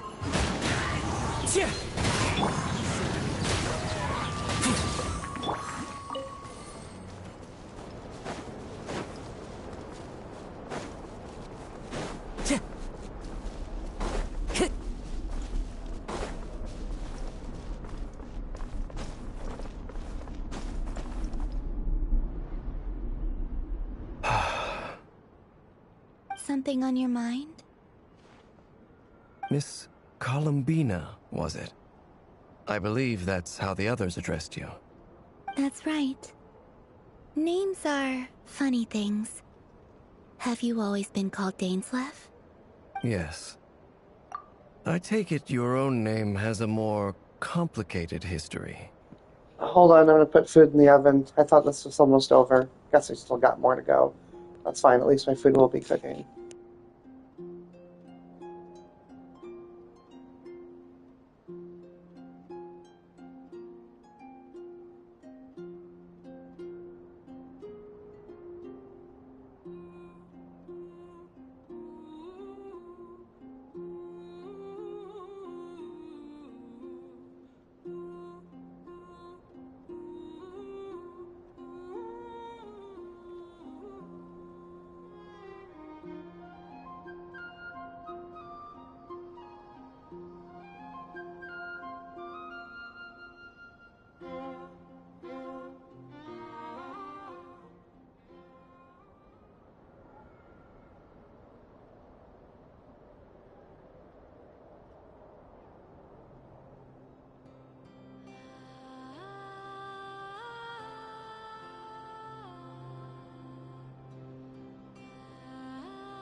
I have a different relationship with names than other people.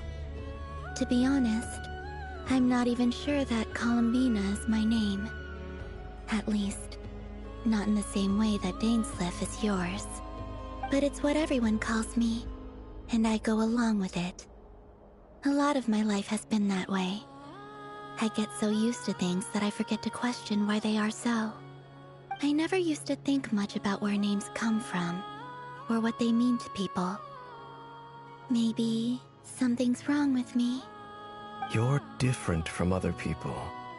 I sensed it the first time we met. You're more perceptive than most.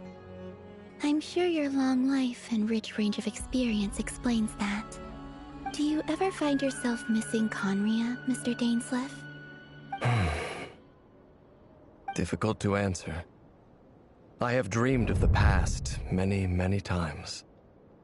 Sometimes I'm fighting tooth and nail. Other times I'm lying on the ground, defeated. I don't recall any happy moments from that time. It has been too long. Is that because hatred survives longer than love and affection? That would not be for me to say. I make no excuses for the grudges I bear. But whatever the reason, I remember little that was beautiful or sentimental. Thank you for your help with the Rerir situation.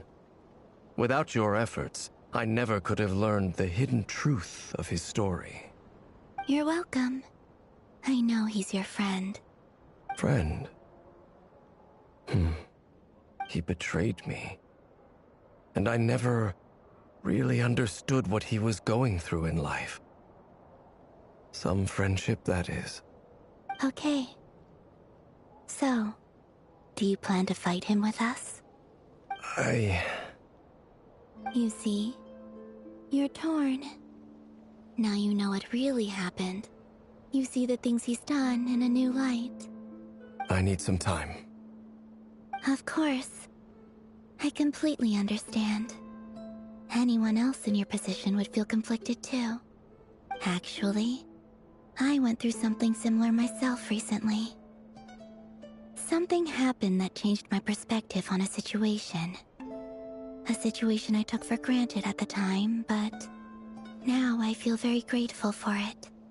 You mean the Harbingers who still support you, even though you've left the Fatui?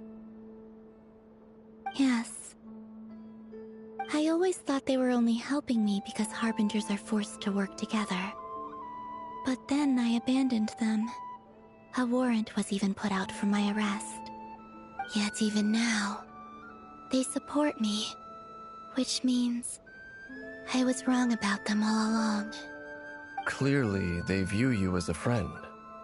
I feel a little guilty now. I regret not seeing their help for what it was, and not treasuring it. I see the guilt that you're feeling now, because I feel it too. Hopefully, talking about it will do us both some good. Have you noticed that the Traveler and Paimon are over there? I think they've been listening. Huh. Shall we say hello? Sure. Hello. Ah! They caught us!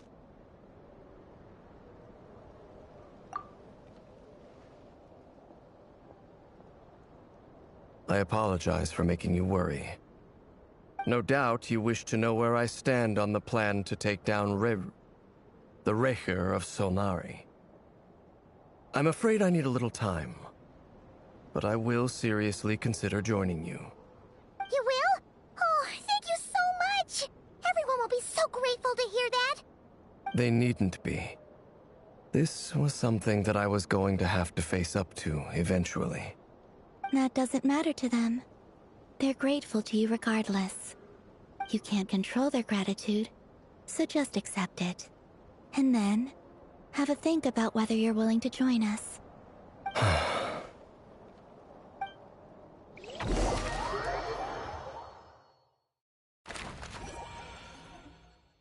It's nearly showtime! Let's go rendezvous with the others. You know the place.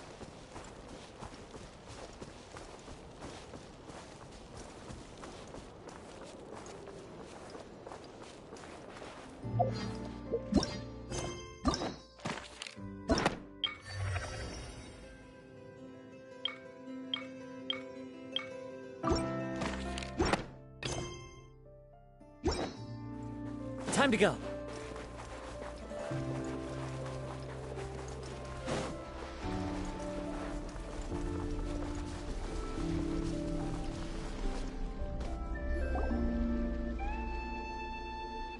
Ah, you're earlier than I expected. Hey, Flint's! Been waiting here long? Not too long. I came a little early so I'd have some time to think. Are you nervous about the battle? Quite the opposite. I'm reminiscing on my past battles. When I was awakened by the rat Nikki, I had not touched a weapon in many years. I felt like the battlefield was not where I belonged. But after waging war against the Wild Hunt for so long, I came to realize something. A life of absolute peace is simply not a possibility for me. My restless flame indicates that somewhere inside of me, there is a deep yearning to root out the evil in this world. Oh, that doesn't sound like such a bad thing. Well, in the past, when I was a Fae whose primary concern was hibernation, it was hardly ideal. But it certainly serves me well here in the present. And I am delighted to be able to join forces with you in this endeavor. Looks like I'm not the first to arrive. Ah, Miss Lauma. Did you sleep okay last night? I struggled to settle down at first, because of the nerves. But don't worry. I got enough sleep in the end. I'll be just fine. Please, I'm just doing my part. Never!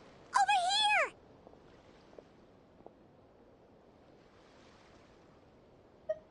here! Ino asked me to relay a message. She said Anefa will be on high alert and keep a close watch over all secondary districts where defense is required, providing support as necessary. Meanwhile, Ino herself will provide range support to us directly, using her latest invention. Excellent. My thanks to all involved. The chess set's looking a little unstable. It won't hold him much longer. We should be prepared to engage at a moment's notice. No sense sitting around waiting. Let's make the first move while we still have the option. I agree. Paimon, find a safe hiding place. Got it! Be careful, Traveler! I will.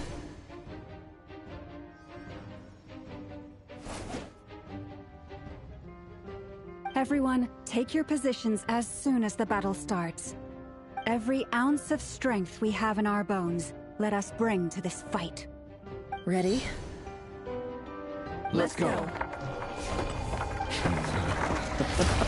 I've seen all your futile ploys before. You have become the authors of your own demise. I wouldn't be so sure about that. You are merely a moment of sport before I tear down the moon.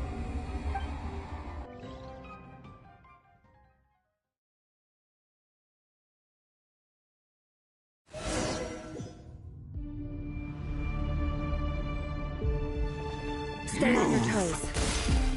Yep, you too.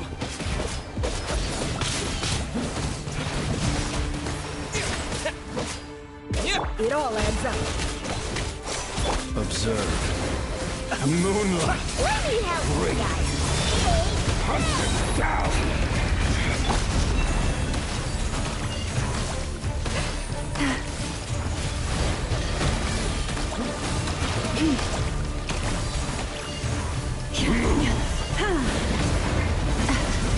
No more lies.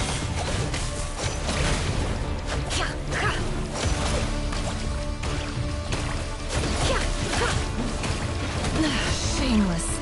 Can't hide the truth. Moonlight. It all adds up. Leave this place.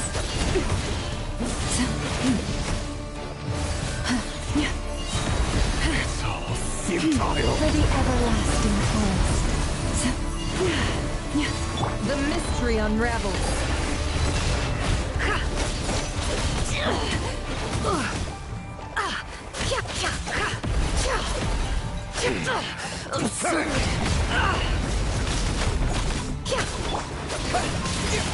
Close your eyes. Steady now. Be silent. The moon Are you quite finished? futile. Night falls. Observe.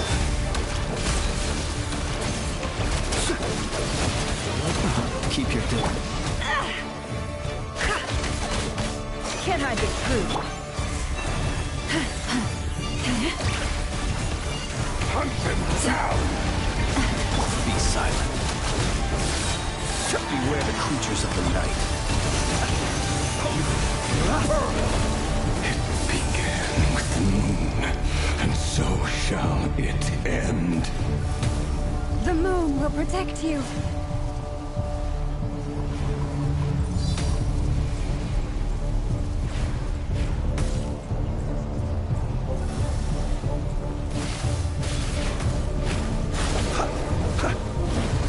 Close your eyes. Steady now. Do you see?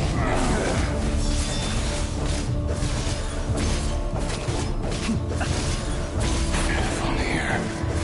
When will it be as you foretold?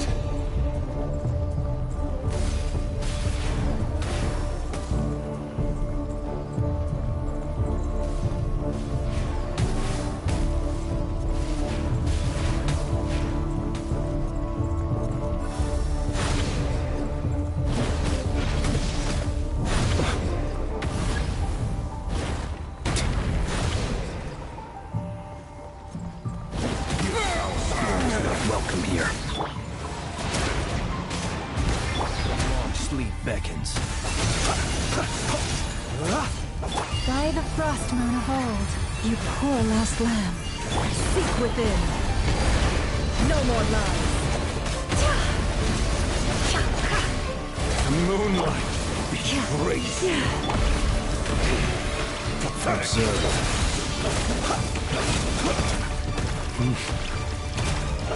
Be silent. Are you quite finished? It's all futile. The moonlight. Pathetic. Be silent. Can't hide the truth. It's all futile.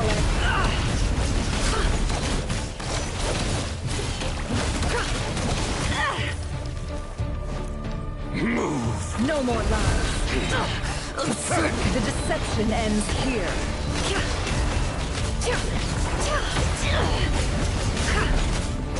The moonlight Forest, protect us. betrays you.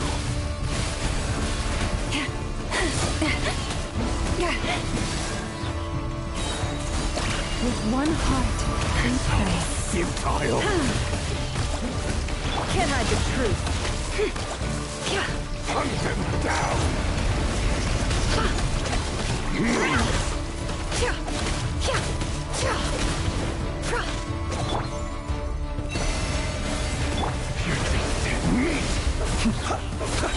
Beware the creatures of the night.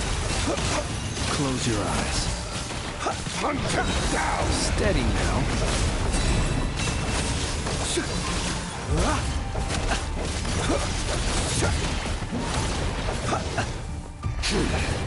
Your little game of heroics is over. Moonlight, betray you. Who wants to go first?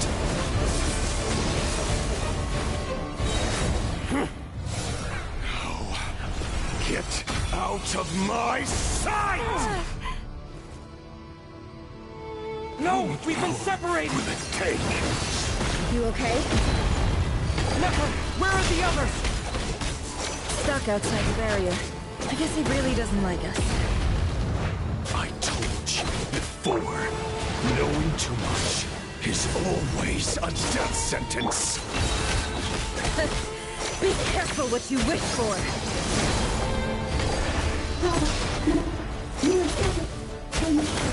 Mama! Can you hear me? Hold on, please. Silence. Voices are gone. Destroyed. Reborn. Stick to the plan. Remember my most important task. Keep stalling him. If I can stall him for long enough, the moment will come.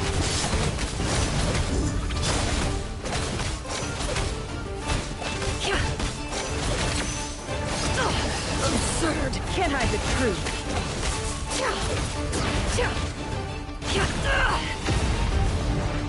No more lies. The mystery unravels.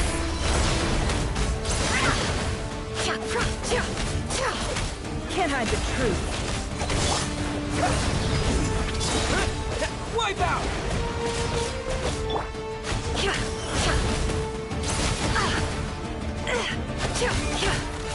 Time to conclude.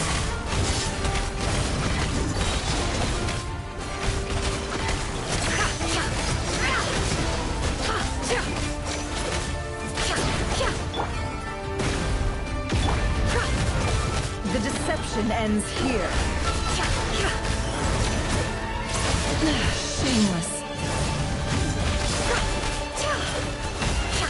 No more lies.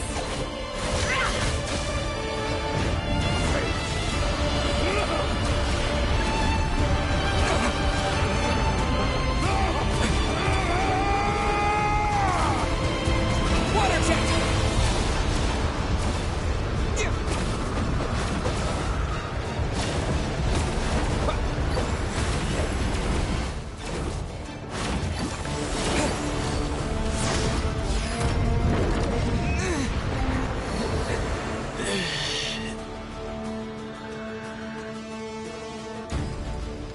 Death is within my grasp!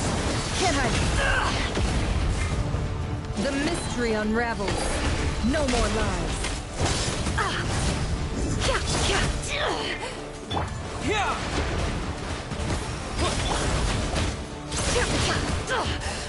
It all adds up. The deception ends here.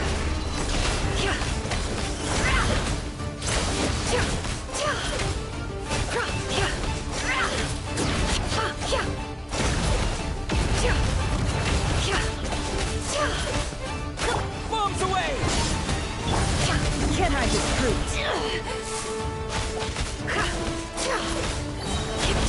Seek within.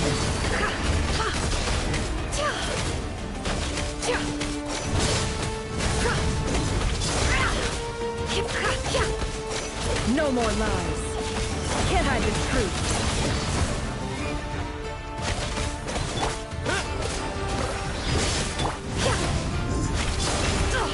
Absurd.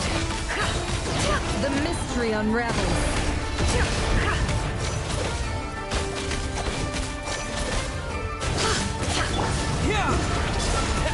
Go! No more lies.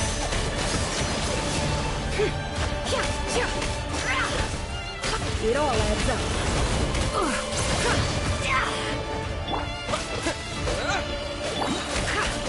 Seek within. Can't hide the truth.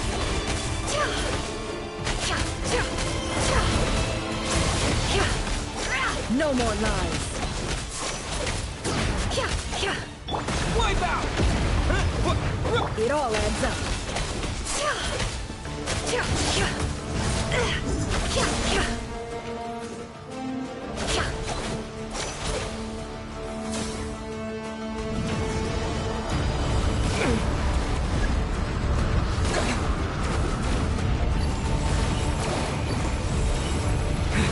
I've got this!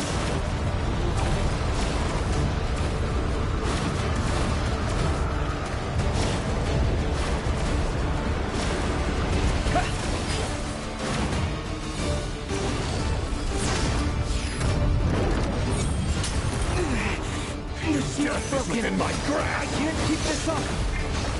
Don't push your luck.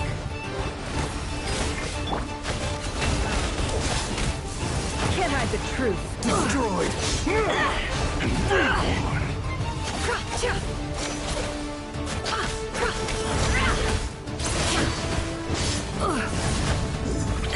No more lies. The deception ends here.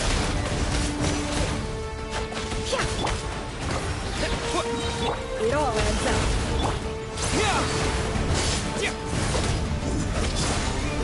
Can't hide the truth.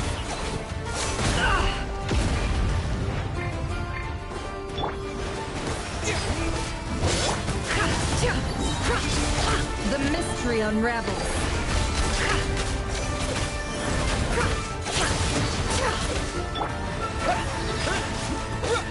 Bombs away! It all adds up.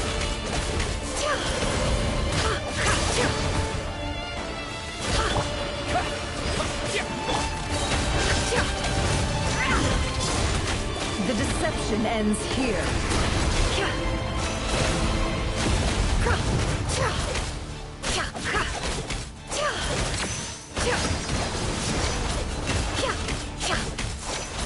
Can't hide the truth. Wipe out! Water jet! The mystery unravels.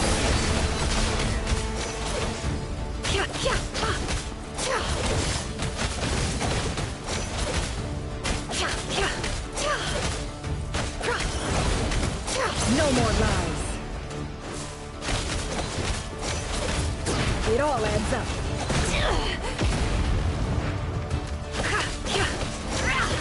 Can't hide the truth.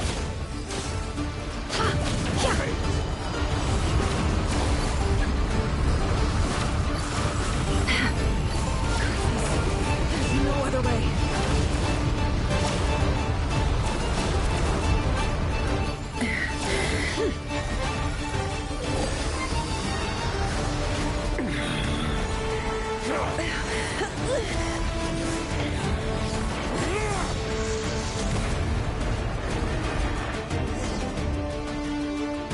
The only way to defeat Rarer is to borrow his own power.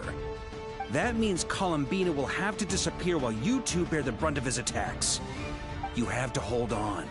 Find a way to keep him focused on killing the two of you.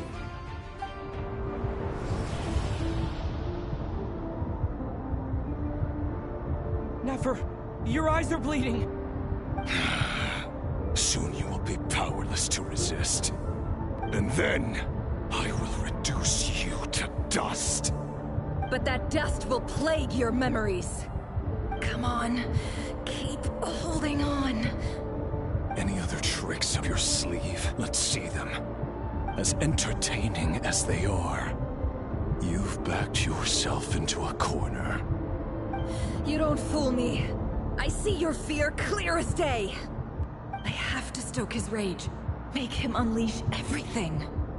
You fear what you could never defeat. You fear the thought of never being able to save your beloved. You cannot win the fight against fate, Rarir. Is that what you think? Well, now it's your turn to feel afraid!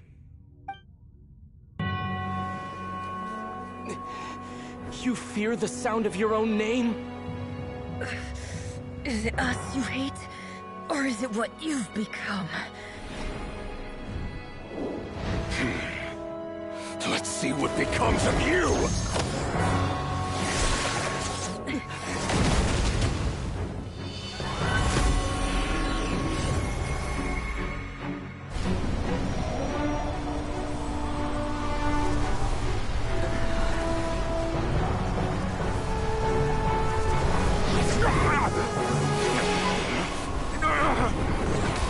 What's happening? That power... I've seen it before!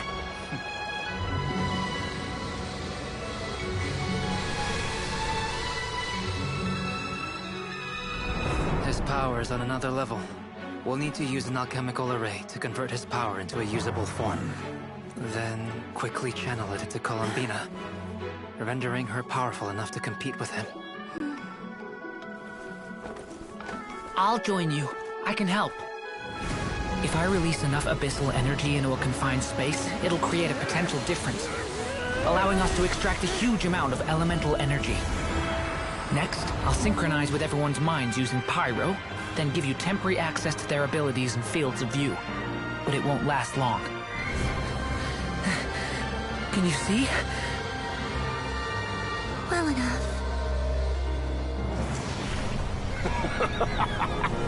So, we have a student of Gold Rhine-Daughter in our midst. How about that?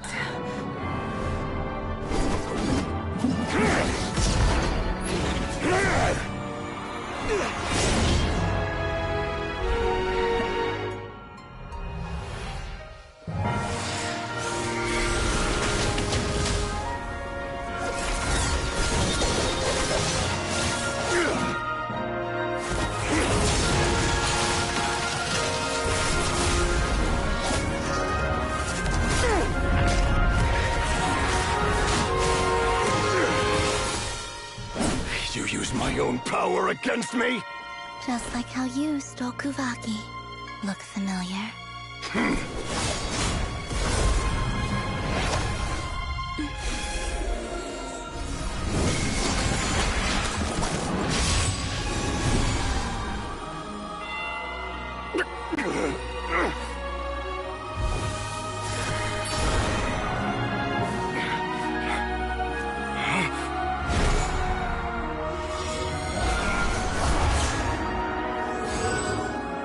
Don't you realize? You don't have the power to hold that gate open! I don't, but someone else does.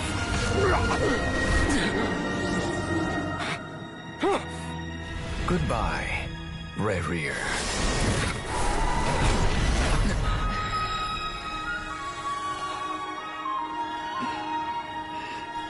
We won.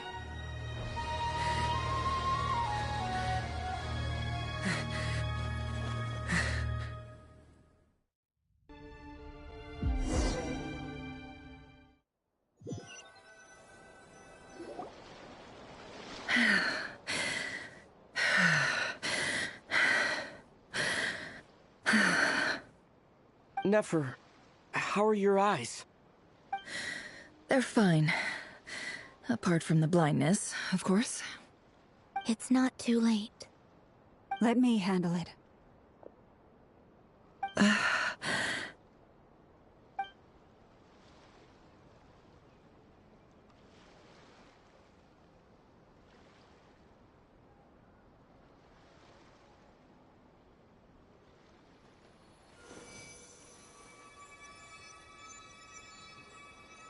Miss Nefer, it's not like you to lose your composure. That was the most reckless thing I've ever seen you do. Reckless how?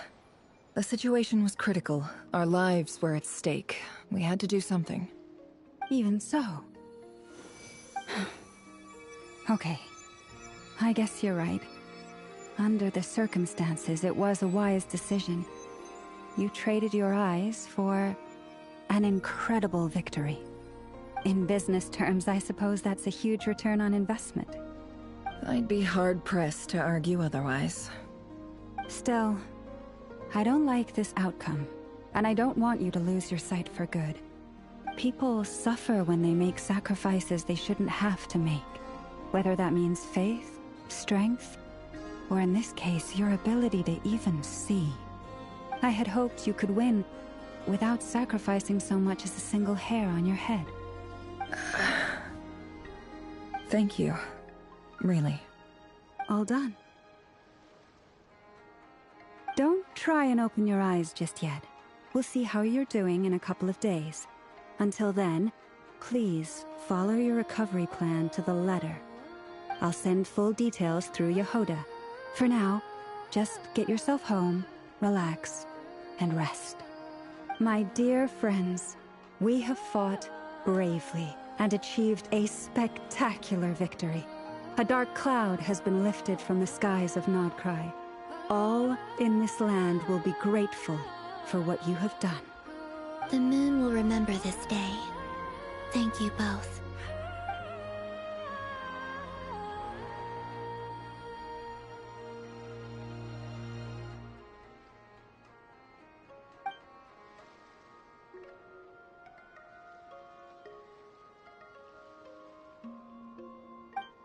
There's something I want to let you know. What is it? When Durin connected everyone's minds so I could access their powers, I also felt everything they felt. And since Nefer's eyes were injured, my eyes are hurting now too.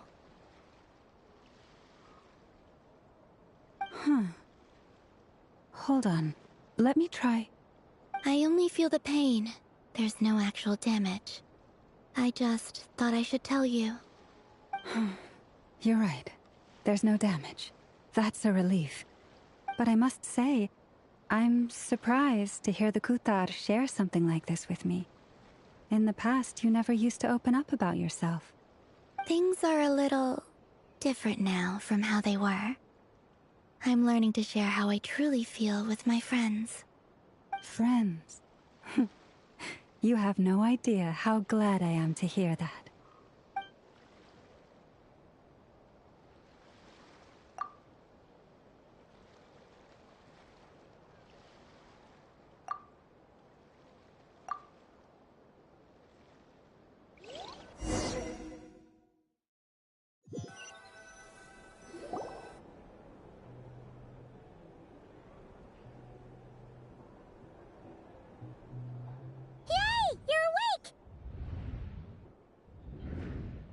How are you feeling? Any aches and pains? Did you sleep well? I'll be right back. My food just got done, so give me a second.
I'm doing all right, Paimon.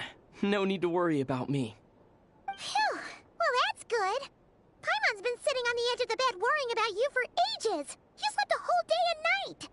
Poor Paimon had to eat all by her lonesome. Glad to hear you didn't starve. How was the food? Well, it wasn't the same without you there to share it. Honestly, Paimon just can't relax when you're not your usual self. She couldn't enjoy the food and settle down to sleep. Well, I'm back to normal now. Oh yeah, and Albedo swung by earlier. He said to tell you to head to the tavern when you woke up. Varker and the others are organizing a victory feast and they want to celebrate with you. He also dropped off some medical supplies, but you seem fit as a fiddle, so guess you won't be needing those. If you're feeling up to it, let's head over now. Wouldn't want to keep them waiting.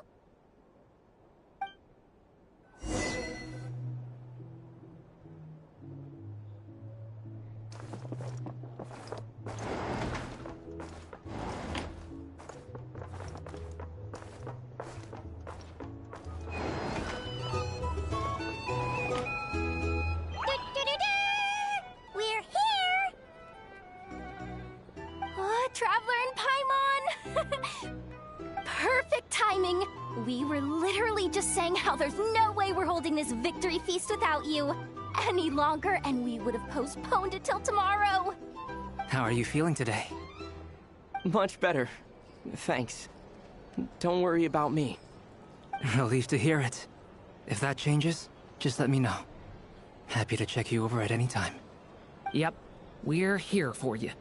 Anything you need, just let us know. Oh wait, where's Nefer? How are her eyes doing? Nefer's right over there. I'm sure she'd love to catch up with you.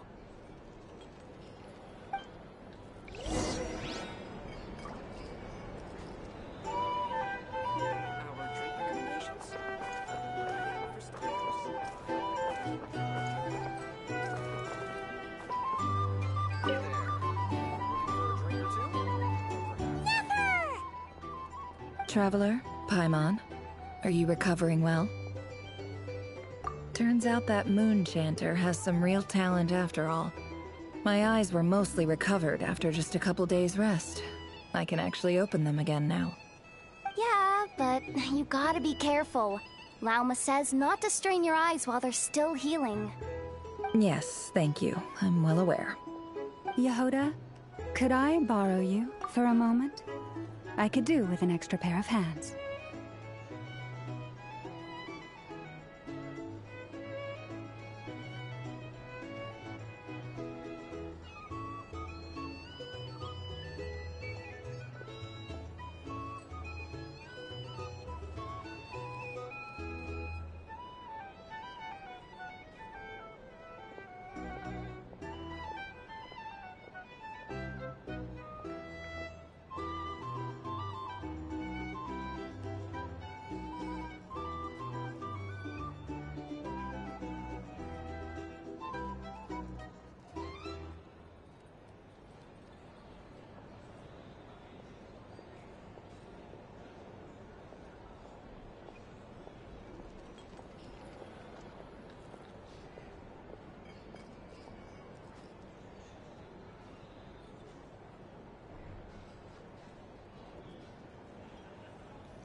Oh, sure. Coming. Did you hear that? I gotta go help Lauma for a second. You guys chat among yourselves. I'll grab us some drinks on the way back. Paimon, you still like 'em sweet? You bet. Make it extra sweet, because Paimon's earned it. Sure thing.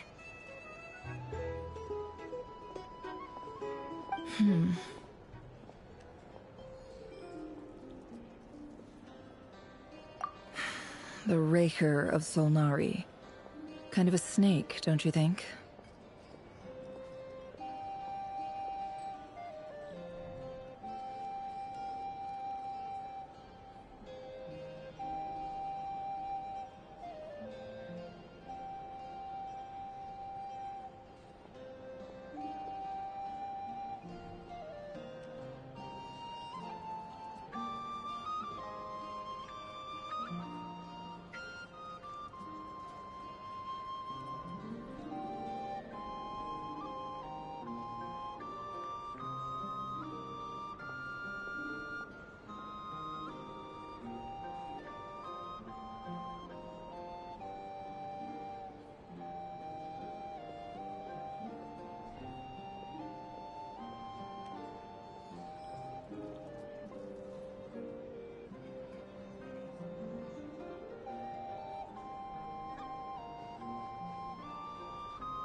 No, definitely a snake. A poisonous one who spewed his venomous hatred everywhere. Anyone who seeks revenge out of hatred for other people has become a snake. That's something my dad used to say.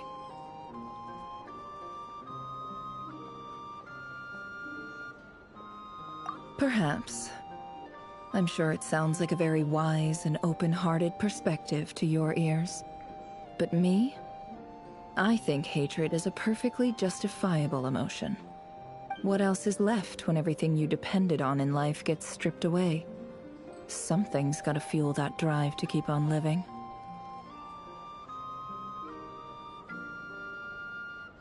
If you're worried about me, you can nip that in the bud. I'm not someone who gets stuck in the past. It's just... I suddenly feel like I was wrong to call my father a liar. He was just a fool. That's why the Academia turned their back on him, and why the other tribes ganged up on him. Oh, Father. How much better things could have been if you were a skilled liar. Look at the Ibis King. Thoth is a fiendishly cunning liar. And yet, strangely, he feels more like a father to me than my real dad ever was. He's never brought it up, but I'd bet he feels the same way. Why else would he give me the power to perceive the truth, while at the same time training me in the art of deception?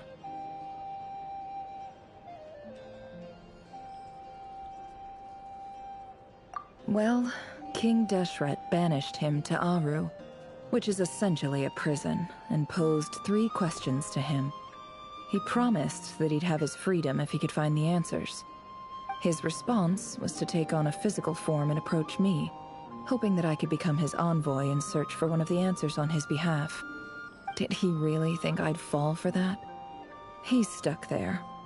He can't make me return what he gave to me.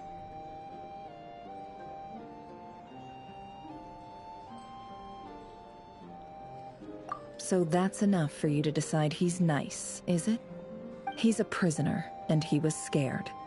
So he decided to perform some good deeds to win people's approval. He lives in fear because he's a deceiver. How is Rerir any different? You can't work as a spy your whole life and expect a happy ending. It's preposterous. Yet I can't say I don't understand it. Liars live in the darkness of their own making, but it's still human nature to want to go on living. They say that a liar's soul is the most worthless thing in the world. What do you think?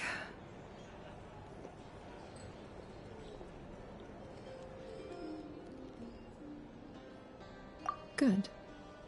If you understand that, it means you're smart, and you see things objectively. If you ask me, the soul of a liar really is worth nothing, because all they care about is themselves. For example, when something good falls into my lap, I don't go sharing the news around. Stops other people trying to steal it from me.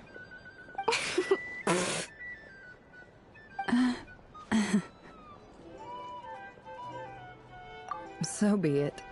They have sharp ears. I can't keep anything from them. Wow, is that what it looks like?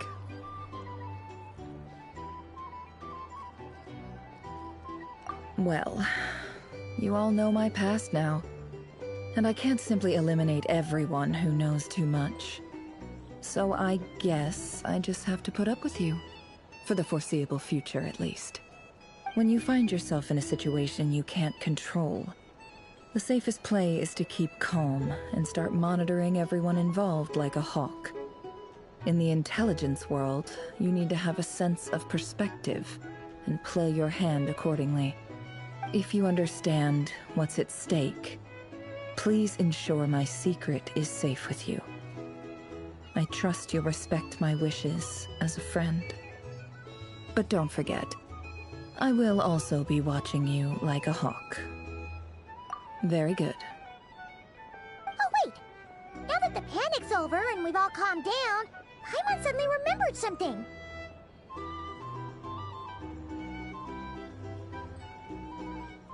After all that build-up, our Our mystery ally never showed up even once!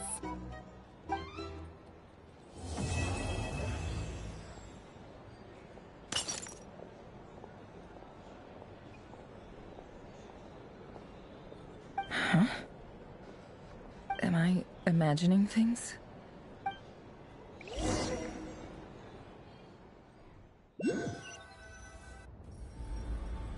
So, that close colleague who stayed behind with you? What's he been up to recently? Don't know, don't care. I get more normal human interaction from hanging out with Bosco 2 than him. Although, now you mention it, he hasn't bothered me in a while. I wonder if... If he's disappeared without a trace, it's the biggest gift he ever gave to the world. But I somehow doubt that's what's going on. He won't lie low forever. So we'd better stay on guard.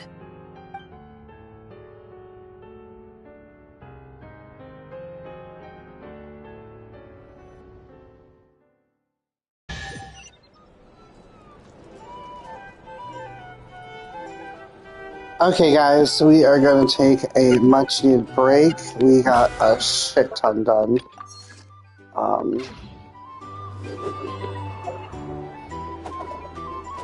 I think we're about to hit a reset.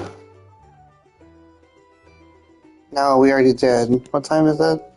Oh, reset was a 4. Okay, that's fine. There are leaves around. And I know Okay, we are going to quickly look again and see how much we have left to do. That's not what I want. This. There we go. Alright, so we now got 3. Oh, wait. Wait, 4 is not done yet? I guess not.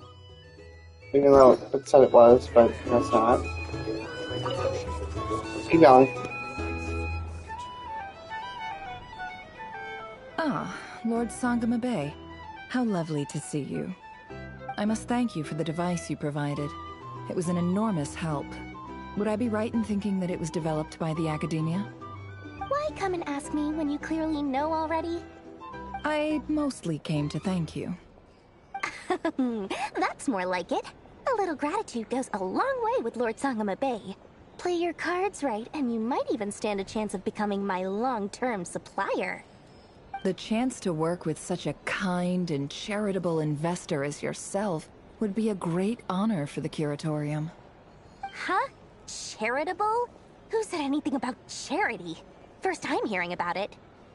Let's see. The first plot of land you purchased in Nodcry, your desert interests, and... Stop! What do you think you're doing? Exposing my investment history! It's nothing to hide from. They're all perfectly legitimate investments. And some of the land you purchased was with the intent of building a sanctuary? Yes, I heard about that too. How did you... You're a curious case, Lord Sangama Bay. You don't like people finding out about your good deeds, do you? But I'm afraid no matter how hard you try to keep things under wraps, where there's a will, there's a way. You did it for Sumeru, didn't you? It was empty land that was gonna go to waste otherwise. I figured if I built something there, it might at least get some use in an emergency. Disasters are capricious things. They strike without any warning. I've lost family to a disaster before, and I don't want to lose any friends or business partners if I can help it.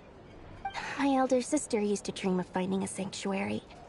Somewhere with plenty of food, water, and medicine. Where everyone could live happy lives. It was something I looked into, but after discussing things with the Dendro Archon, I decided on a more effective strategy. The tech people handled the tech, and Moneybags provided the Mora. It just made the most sense. It's a pity that so few people know the truth about you. Everyone says that you view everything in terms of Mora, and all you care about is growing your own wealth. So, what's the problem with that? Everyone wants to be rich. It's human nature. So yes, I love Mora, and it's nothing to be ashamed of. But surely you have dreams of your own beyond just making Mora. You don't get it, do you? My dream is to invest in other people's dreams. And, you know, make a nice little slice for myself along the way. Just thinking about it makes me happy. That sweet, sweet sound of Mora. Thank you. For the device? And the pendant. Oh, that. I was just returning a favor. Don't worry about it. Seems like we've both been away from home for a very long time. Yeah. So long that I barely remember what my family even looked like. That would be your mother, father, and sister? Yeah, though it's been years since my sister passed away. It's not like I want to forget them, obviously, but memory can be even more ruthless than the most calculating business person. Beyond a certain point, if something isn't helping you, it just gets rid of it. My sister can't help me now. Slowly but surely, her face is fading from my mind's eye. It's become a vague impression. Not everything will fade. When loved ones pass away, the beautiful memories are the ones that last the longest. Yeah, that's true. If you ask me, that's the one silver lining in all of it. Well, that, plus, I'm sure that life is much better now than it was back then. Oh, absolutely. I have tons of Mora, a big beautiful house, business is booming, and I'm as happy as can be. You've got a lot going for you too. Boss of the Curatorium of Secrets? I'm sure there's plenty of Mora to be made in that line of work. I appreciate the vote of confidence.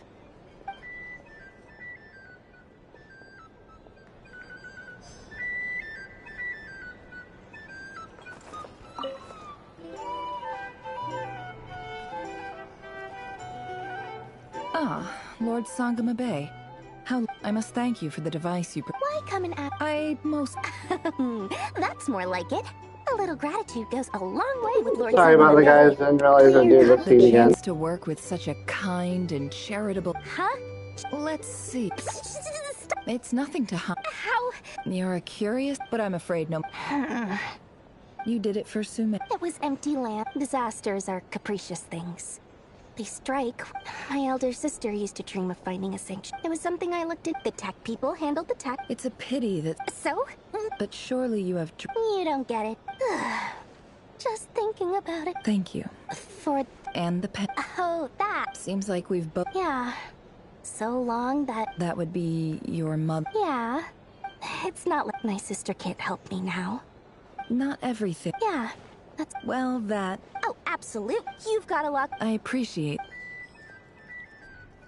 Sorry about that. Let's go to the next person.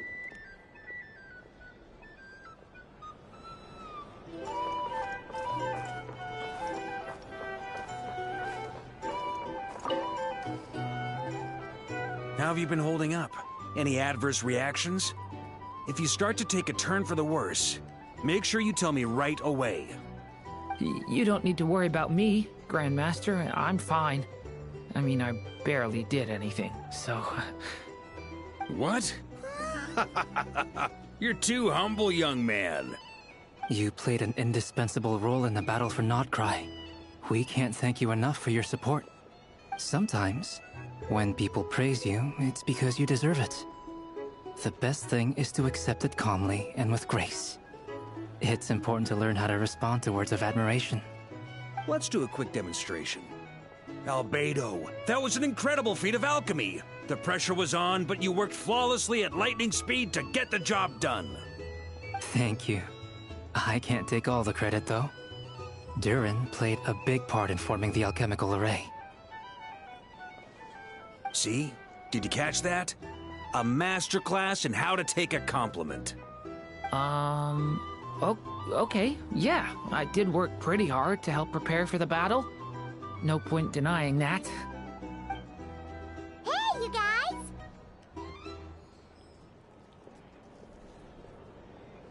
Hey, look who's bounced back. Looking good, Traveler. Seems like you've recovered. He won't need to take any more medication. Can I get you a drink?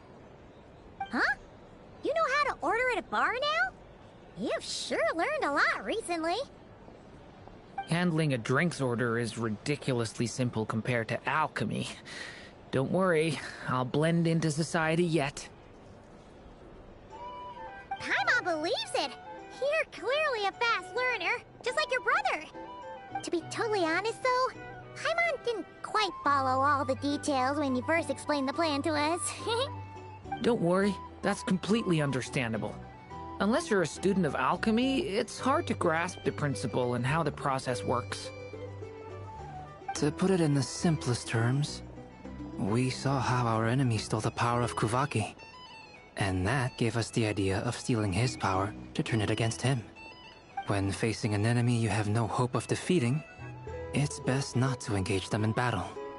So, instead of looking for a way to overpower him, we decided to help Columbina get strong enough to at least stand up to him in a fight. For this to work, we had to analyze his modes of attack, confirm who his main target was, and make sure that he wouldn't go beyond the range of the alchemical array. For added security, we prepared a total of 4 arrays. But to mitigate the impact of the battle, we identified one location in particular as the ideal spot, which is where the confrontation took place. The alchemical array absorbed his abyssal power. Then Durin processed it to render it usable by Columbina. That power enabled her to do what would otherwise have been nigh on impossible. What surprised me was that Dainsleif actually agreed to join us. Given his history with Rerir, he had every right to sit this one out. But we're extremely grateful for the decision he made.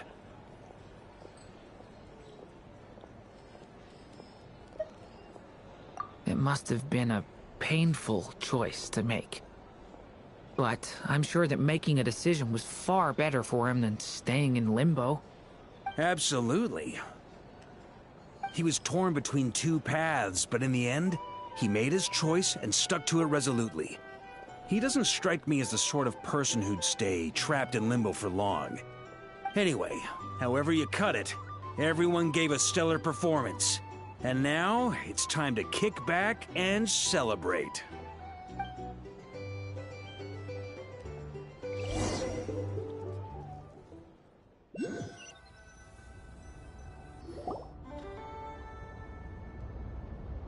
That's the only reason you're here. Yes. I've thought a lot about it. And I've realized that you, me, and Arlecchino should be friends. I think this is very important.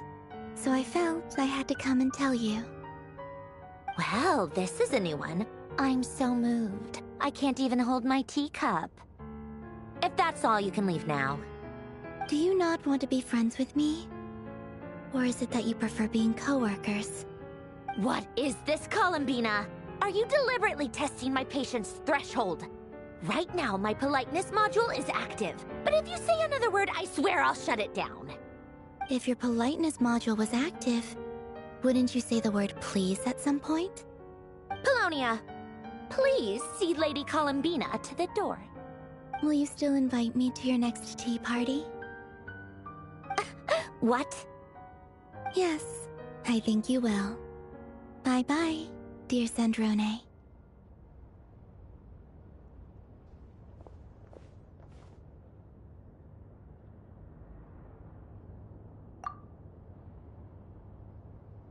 Last time, the Wild Hunt escorted you out.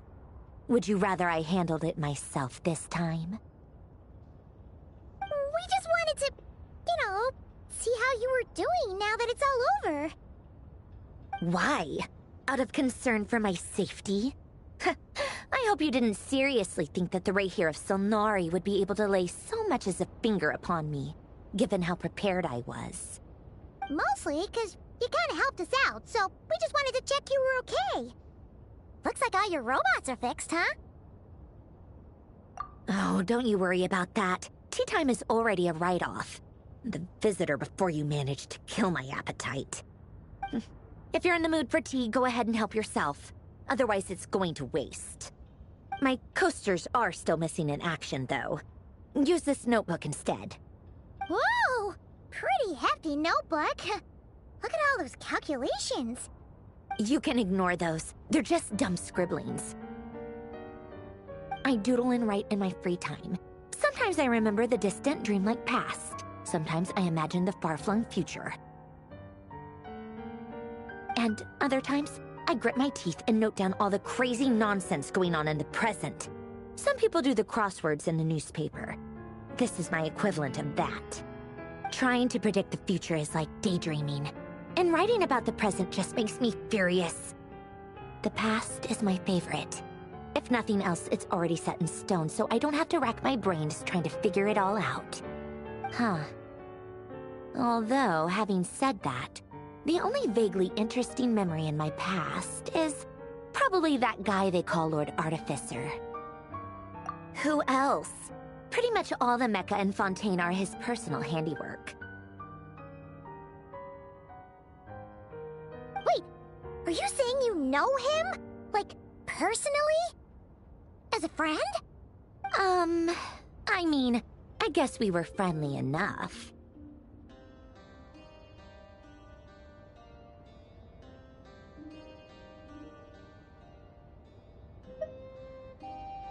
Yep. In fact, I'm probably the only normal person left who knew him at all. We used to chat occasionally back when he was still around. Before he passed away, he asked me to destroy all his manuscripts.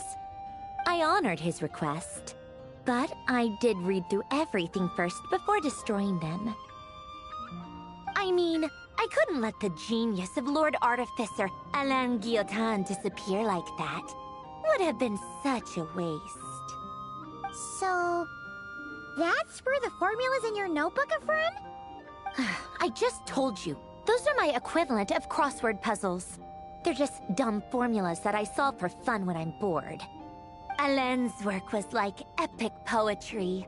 The formulas in my notebook are just silly little riddles in comparison. Not that there's anything bad about them. I mean, at least, solving those riddles isn't going to hurt anyone. Except me, because I lose a few brain cells in the process. Anyway, while we're on the topic, I might as well tell you about what happened to him and his friends. Alain Guillotin had two close buddies, Renee and Jacob. They spent their childhood years together in the Narzissenkreuz Institute. They were all quite competitive, so there was some rivalry between them, but it was a friendly rivalry. But beneath the friendship and the rivalry ran something deeper, a sense of nostalgia for the past. Unfortunately, childhood would end. The prophecy would come true, the apocalypse would arrive, and the future would never be. A mad dream that would normally only capture the minds of lunatics began to take root in their hearts.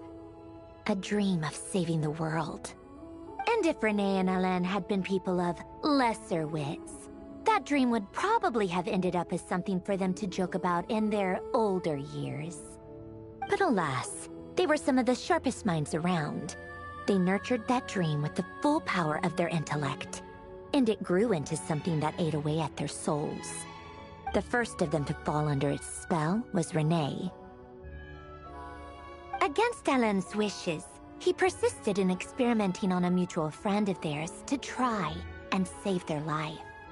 Alain did not approve and parted ways with Renee. It's complicated. Alain wanted to believe that Renee only did what he did for the sake of their friendship. But when he told me about what happened, I could tell he still had some suspicions about Renee's motives. Perhaps the seed that would grow into a nightmare had already sprouted in Renee's mind. Even then, the next time they met, Renee's soul had been completely engulfed by the dream of salvation. His futile attempt to change the tide of fate only resulted in a wave that swallowed up the world, even before the apocalypse came. And although that wave died down eventually, I hear that it just recently came back with a vengeance. As I understand, Renee wanted to live out his dream of salvation once more. But I'm told that the attempted resurgence finally died out for good. At long last, Renee awoke from his deluded dream. Though of course by then it was far too late. What do you think of Renee? Do you admire his transcendent genius? His view that any price was worth paying to achieve the lofty goal of saving the world?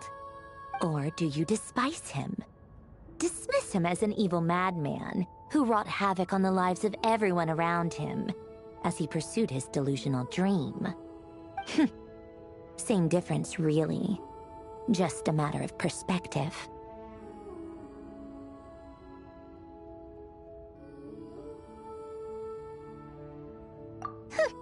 Doesn't surprise me. You share one thing in common, after all. You both want to be the savior. The only difference is, your dream came true, and his... well, he wasn't the one who made it come true. I don't like fanatics who give up their whole lives for their ideology. Nor do I like fools who let their delusions take control. Maybe I could understand if Renee had just been an ordinary person. But he had a sage-like intellect. And still managed to get himself lost in the labyrinth of his own desires. Anyway, that's enough about Renee. Now, moving on to Alain Guillotin, the Lord Artificer. He managed to put a stop to the first storm whipped up by Renee. But after that, Alain lost his friends and family. To his credit, I suppose, the loss of his family and friends was purely a tragic accident. It's not like Alain sacrificed them for his cause or anything. After that, the only thing supporting his work was the same dream that had dragged his closest friend down to the abyss. But although the desire to save Fontaine drove him to found the Fontaine Research Institute, Alain continued to reject any form of transcendental knowledge or power. He was suspicious and fearful of it, having seen the way it had affected his closest friend. I think that formulas and machines derived solely from human intellect were the only thing that gave him a sense of spiritual comfort. Yet Alain's intellect was simply too great. It barely left him space to breathe in his lifetime. Once he realized that the end of his life was approaching, he finally accepted the truth. The Nazissenkreuz Institute needed someone, and a human being, to see its story through to the end. He quit working on his formulas, trading them in for the fairy tales that had played such a formative role in his childhood, but which he barely touched in his adult life. He told me that the director of the Nazissenkreuz Institute used to read those fairy tales to the children as bedtime stories. Apparently, they worked wonders at sending kids off to sleep. I think that all he wanted at that time in his life was to be able to sleep deeply without being plagued by depression. By that point, nothing else really mattered. At the very end, he laid down to rest in the ruins of the former Nazissenkreuz Institute orphanage, while the Fontaine Research Institute he had founded continued tirelessly with its work. Many years after that, tensions over competing dreams would once again cause a rift, this time between members of the Fontaine Research Institute. But the actions of those fools had nothing at all to do with Alain. And that is the story of two people from the Nazissenkreuz Institute who both wanted to save the world. One went all in on his fantasy of salvation without ever looking back, and ended up calmly sinking to the bottom of the deepest sea. The other sought desperately to burn bright in his life, even though he wasn't sure where he was going. I do sometimes wonder, why is it that people like them have such grand hopes of saving the world? Even the grandest tree starts as a tiny seed. So perhaps, for each of them, their mission to save the world began with a very simple desire: to save themselves. They were young children with friends and family who mattered to them, desires to explore the meaning of life, ambitions to have a successful career. They didn't want to see all of that taken away in one fell swoop. Or maybe they just wanted to find something to anchor themselves within the chaos, to stop them getting quietly swept away by the storms of life. But instead, the search for their own salvation took them down the rocky road laid out by fate. Do you think the desire to save oneself is enough of a justification to try and save the world?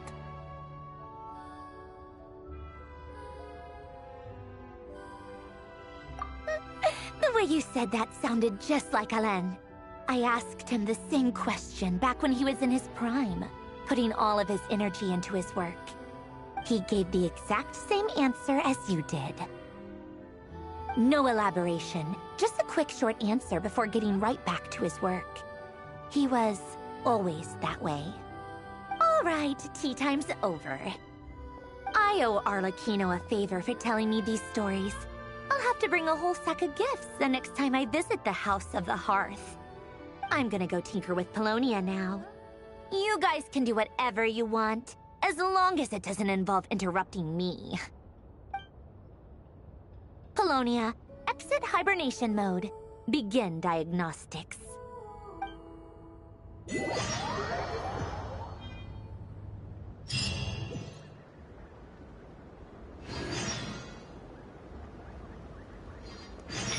Okay, we should now be on the next story, but I could be wrong. No, we are there. Okay.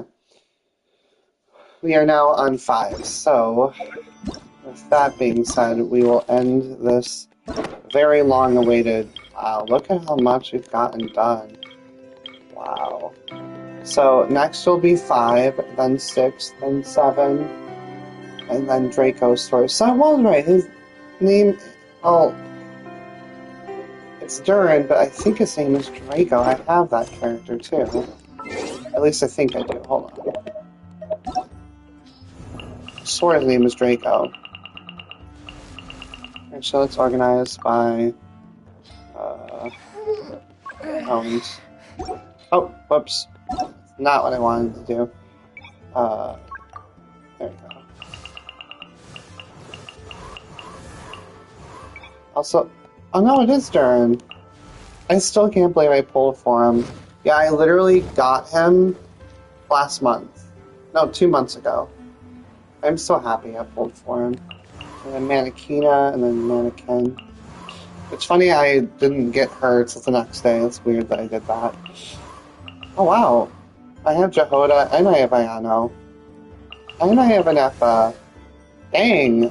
I literally have a lot of the characters that were in the story just now. I didn't have, Dory as well. But yeah, I don't have, like, the other girls, though. Because I tried to pull for her. Oh, she's in the game? Oh yeah, she's the new one. She just came out. Oh, and he's new, too.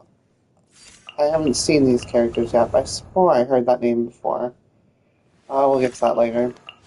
Nefer, Alabina, Flint, I don't have any of them, or Luma. Skirk was from the older stories. Dahlia. Oh, I want to get Dahlia. Huh? Who? Yeah, I'm only missing... How many 4 stars am I missing? Just 1. Yeah, I'm only missing 1 4-star right now. No, 2. 2 4 stars. But yeah, my goal is to... Oh, I thought I had Albedo on this account. I guess I don't. Okay, I'm gonna have to get Albedo on this account someday when they give away free... Oh my goodness. Do I want to pull for one of these characters right now? I'm just thinking, do I want the new girl? I haven't even seen her storyline yet. We'll visit that later. Right now I'm not a big desire of figuring that out, but, we are gonna go back to town real quick. Where's town? Shoot, if I go back to that town, it will start the story. It's not what I want to do, but I need to get... Dang it. That's not very helpful. Let's heal. And let's also change the character, in case we end up needing him again. I didn't like the fact that he was stuck on, Let's do this first. Oh, that wasn't that exciting.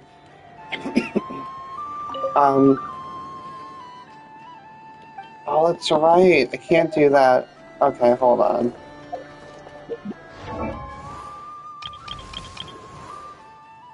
Oh, he was Animo. They forced him to be water. That was bullshit. They forced him to be a water character. That really sucked. Did I give him a crappy...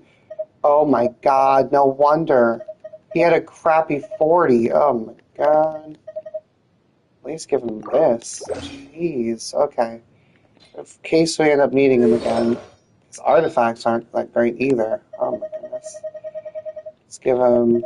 Oh, yeah, let's give him like... what does reshape mean?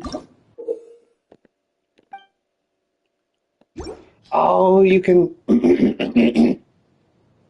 you can finally change those extra things. That's cool. But that's not a big deal right now. Yeah, and we also need to put my boy back on the team. We'll just give him that for now. Yeah, we got that. That's good. Sure. And then we'll... Okay, he's good there.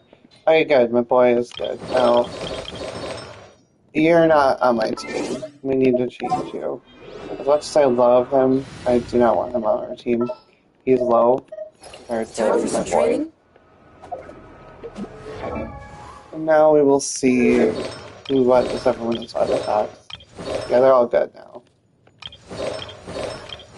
I'm thinking about upgrading, because I should have enough. Yeah, let's upgrade these. Oh gosh.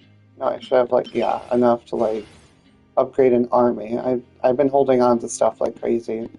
For a reason, because, yeah. That's good. Like, I'll just enhance this too. Oh, let's do these ones.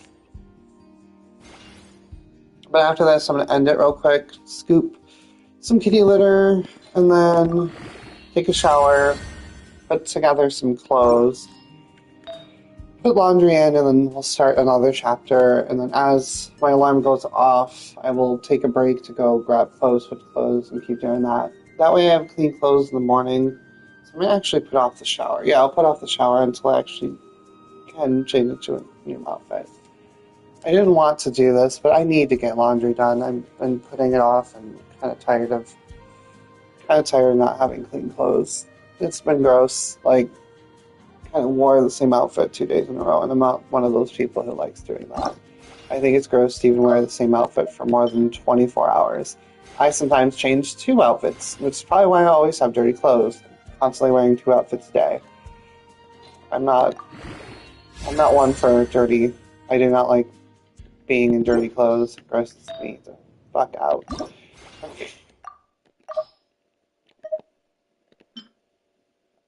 I'm just trying to upgrade this, just in case we end up needing to use him again for a story fight. That was really hard.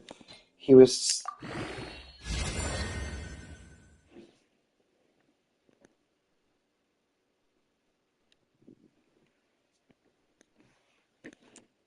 Hold on.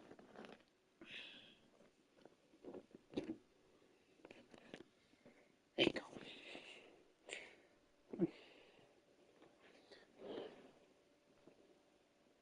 Right here.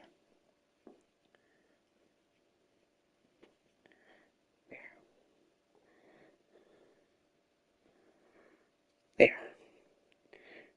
Now he won't bother you at all. He has no way to. Stay right there. Sorry, my cat's been fighting with each other lately, and it's like, stop.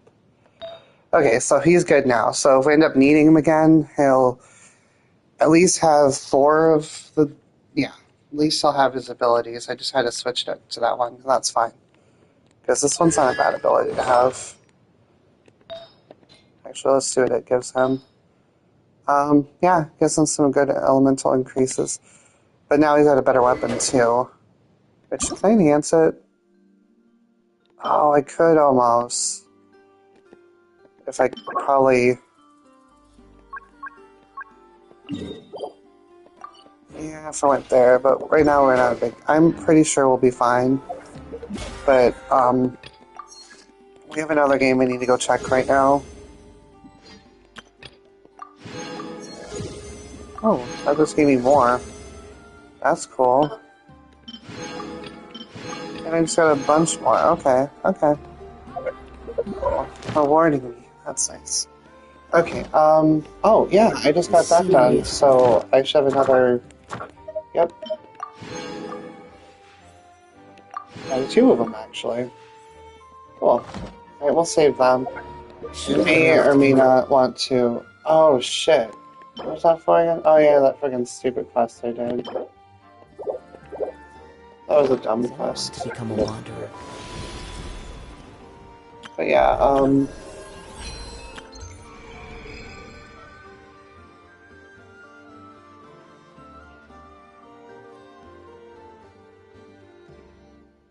yeah, we're gonna get all that done.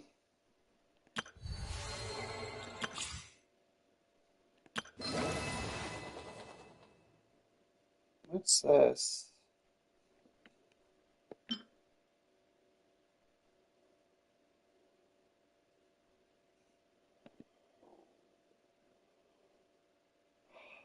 Maybe I want to pull for him, because if I pull for him, I could get this outfit for him. So yeah, I might do that. I might pull for Nuvalette. Okay, so we know who we're pulling for. I'm going to try to pull for him. Wherever in this world, considering I think he's the true Archon anyways of Denver, or Denver, Hydro. Like, I don't think the girl I pulled for Farina was, so... Alright, I'm going to end this. I will be back in a minute to start the next one. I cannot believe how long these fucking storylines are, but we're going to keep going, because I'm trying to get them